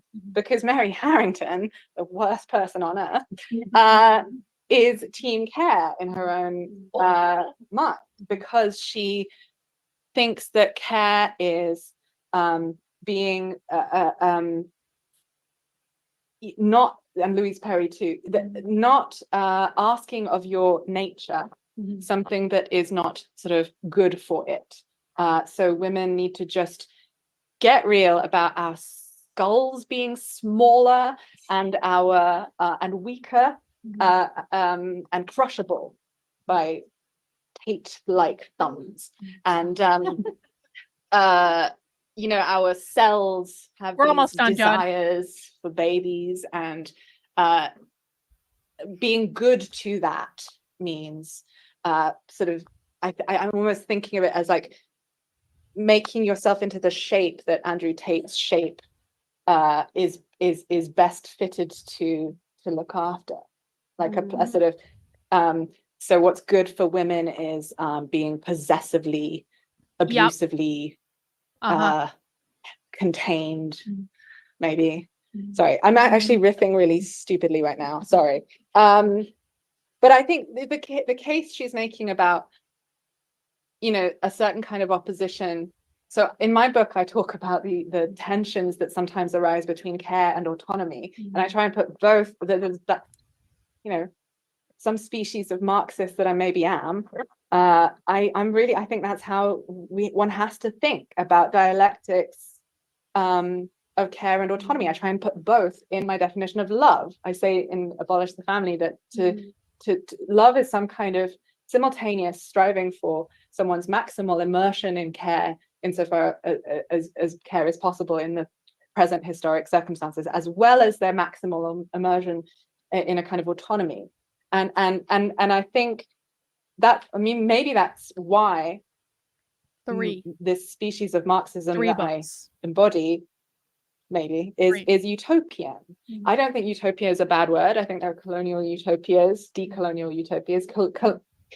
Utopia as a method for me is that commitment to the abolition of the present state of things, which means that you don't make this Burkean counter-revolutionary gesture that I think a lot of these people are making to— Hang on, this is a definition we don't have yet. Utopian is the method of like, hang on, let's listen to, I want to get the specific language. She just gave us the definition of what a utopia is. This species of Marxism that I embody maybe is utopian. I don't think utopia is a bad word. I think there are colonial utopias, decolonial utopias. Utopia as a method for me is that commitment to the abolition of the present state of things, which— commitment to the utopia is a commitment to the abolition of the present state of things. That, of course, means the abolition of capitalism. Obviously, when they say they want a Marxist utopia, that means you can't have a Marxist utopia without the abolition of capitalism, which is defined as private property ownership. We all know that. Means that you don't make this Burkean counter-revolutionary gesture that I think a lot of these people are making to be reasonable, don't go crazy, and settle down on one side. Settle for care rather than freedom, which means no contraception, no easy divorce, homesteading, and what does she say? She says that sex is only good if there's the threat, the danger, the dark. She calls it dark. Yeah. Dark danger of impregnation. Yes, yeah, the sort of thrill, but that, yeah, it's not sexy otherwise. That's what's good for women, the frisson of your own undoing by a fetus. yeah, so her slogan is it her make sex consequential again? That's right. Yeah, make sex consequential again. Sorry, I'm getting a little, so yeah, anyway, maybe we should, what do you think? Say more. What's the time? Because I know that if you want to do 20. Oh, that's it. That's it. That's the end. Hang on. Stop. That's it. That's the end. We did it. We made it. It only took 4.5 hours, but we made it through the presentation. We did a lot of yapping tonight, guys, but I feel like that was a really good presentation. I feel like we learned a lot. I feel like I fell in love with Sophie all over again. Maybe Sophie will be my only internet relationship moving forward, because God knows men just fuck everything up. That's the real lesson that big tech taught us. Men fuck everything up. Insecure men with no hair fuck everything up. But Sophie has always remained true. Sophie has never wavered. Sophie has never recorded private conversations with me. Sophie has never thrown me under the bus. Sophie doesn't mind if I post pictures of my boobs on the internet. I promise you, she doesn't mind. You know? Sophie has never wavered. She was always there from the start. I should have never, never become ungrateful for what you have. I want to give a big gold star to Fluffy Cow Respecter. Comes to us from the land of Cozy and Nick Fuentes and the Groypers. Fluffy Cow Respecter did a great job tonight. I know he came late. That's okay. We overlooked that. But really learned a lot. Correct definitions of things. Asking good questions. I appreciate that, guys. That does bring us to the end of Socialism Saturday for today. But if you just can't get enough of me, I suppose, please head over to the Substack, guys. Make sure you are subscribed to email updates on my Substack. It is free to subscribe to email updates on my Substack. You'll get all sorts of breakdowns and video clips, stuff you can share out with your friends and family.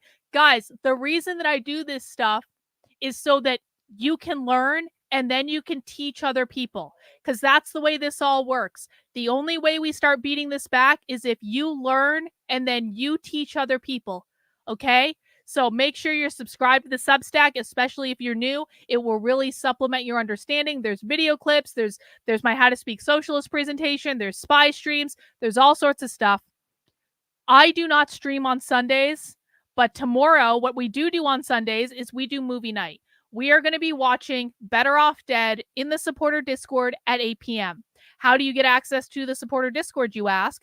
You go over to the Substack and you sign up as a supporter. $8 a month, $80 a year. Tomorrow, I'm going to be sending out my Unwoke Roundup email. It's not going to be this email. That was last week's email. It's going to be tomorrow's email. And when you get that email, you scroll all the way down to the bottom. And underneath this red box, you are going to find a link to join my supporter Discord. We do movie nights every Sunday night in the supporter Discord. Come and join us. Hey, thank you, Tom, for the super chat. Thank you for everyone who helped me reach the super chat goal and even go beyond it for tonight. I really do appreciate it, guys. You help make these streams a little bit more sustainable. I really do appreciate it. But I would also appreciate it if you would head over to my Substack, sign up as a supporter there. I do actually prefer people support me on my Substack. Super chats, just a nice bonus. But again, I really do appreciate it. As a reminder, not that one, this one. This coming week is going to be a crazy week. There's going to be a lot of streaming. I will be covering the DNC from start to finish all week. Not only we're going to be covering the DNC, we're also going to be covering the massive protests. And so we're going to be looking at boots on the ground protest coverage from leftist organizations that are going to be covering it. If you guys see leftist protest videos, let me know. I'm going to be on the lookout for them as well. But we will be covering it all week, so it's a little bit of a different week. And listen, I know people don't want to watch the DNC, but I actually think it's going to be more entertaining than the RNC. I think it's going to be so woke. It's going to be so cringe. Just go get some beer. Fall beers are coming out. I'm going to stock up on some Sam Adams Oktoberfest, maybe some Shipyard Pumpkinhead, some good kind of basic beers that you can just drink a whole lot of without getting really fucked up, but they're also really good. Get some beer, get some snacks. I might even put together a bingo card. We're going to come watch it together, have some fun. Remember, guys, if you don't know what the enemy is doing, you cannot defeat them, okay? So we got to watch. We have to do it. We'll be watching Nick Fuentes' coverage if Nick is doing it. I'm pretty sure he is. That way we can get 2 birds with 1 stone. We can both watch the DNC and get Nick at the same time. And you'll get me on top of that, and I'll be snarky, and I'll be fun, and I'll be drinking, and I'll probably be good and drunk by the end of it. And Kamala's going to say some stupid shit. Everyone is going to say some stupid shit. We're going to get some great clips. It's going to be awesome, guys. Never fear. It's going to be awesome. Baby dog. Yep. Exactly. Baby dog, best part of the RNC. Even though it turned out Baby dog was funded by Israel, funded by AIPAC. Never fails. Every single time. Baby dog, AIPAC funded. True. All right, guys, that's all I have. Thank you for hanging out with me. I really do appreciate it. If it's your first Socialism Saturday, don't mind the yelling. I suffer from the yelling too because I've lost my voice. It now hurts to talk. But I will be back on Monday. Thank you guys for coming out. I hope everyone comes back next time. Please make sure you mount the like button on the way out the door. Please make sure you subscribe to the channel if you have not already. Thanks, guys. I'll see you soon. Bye.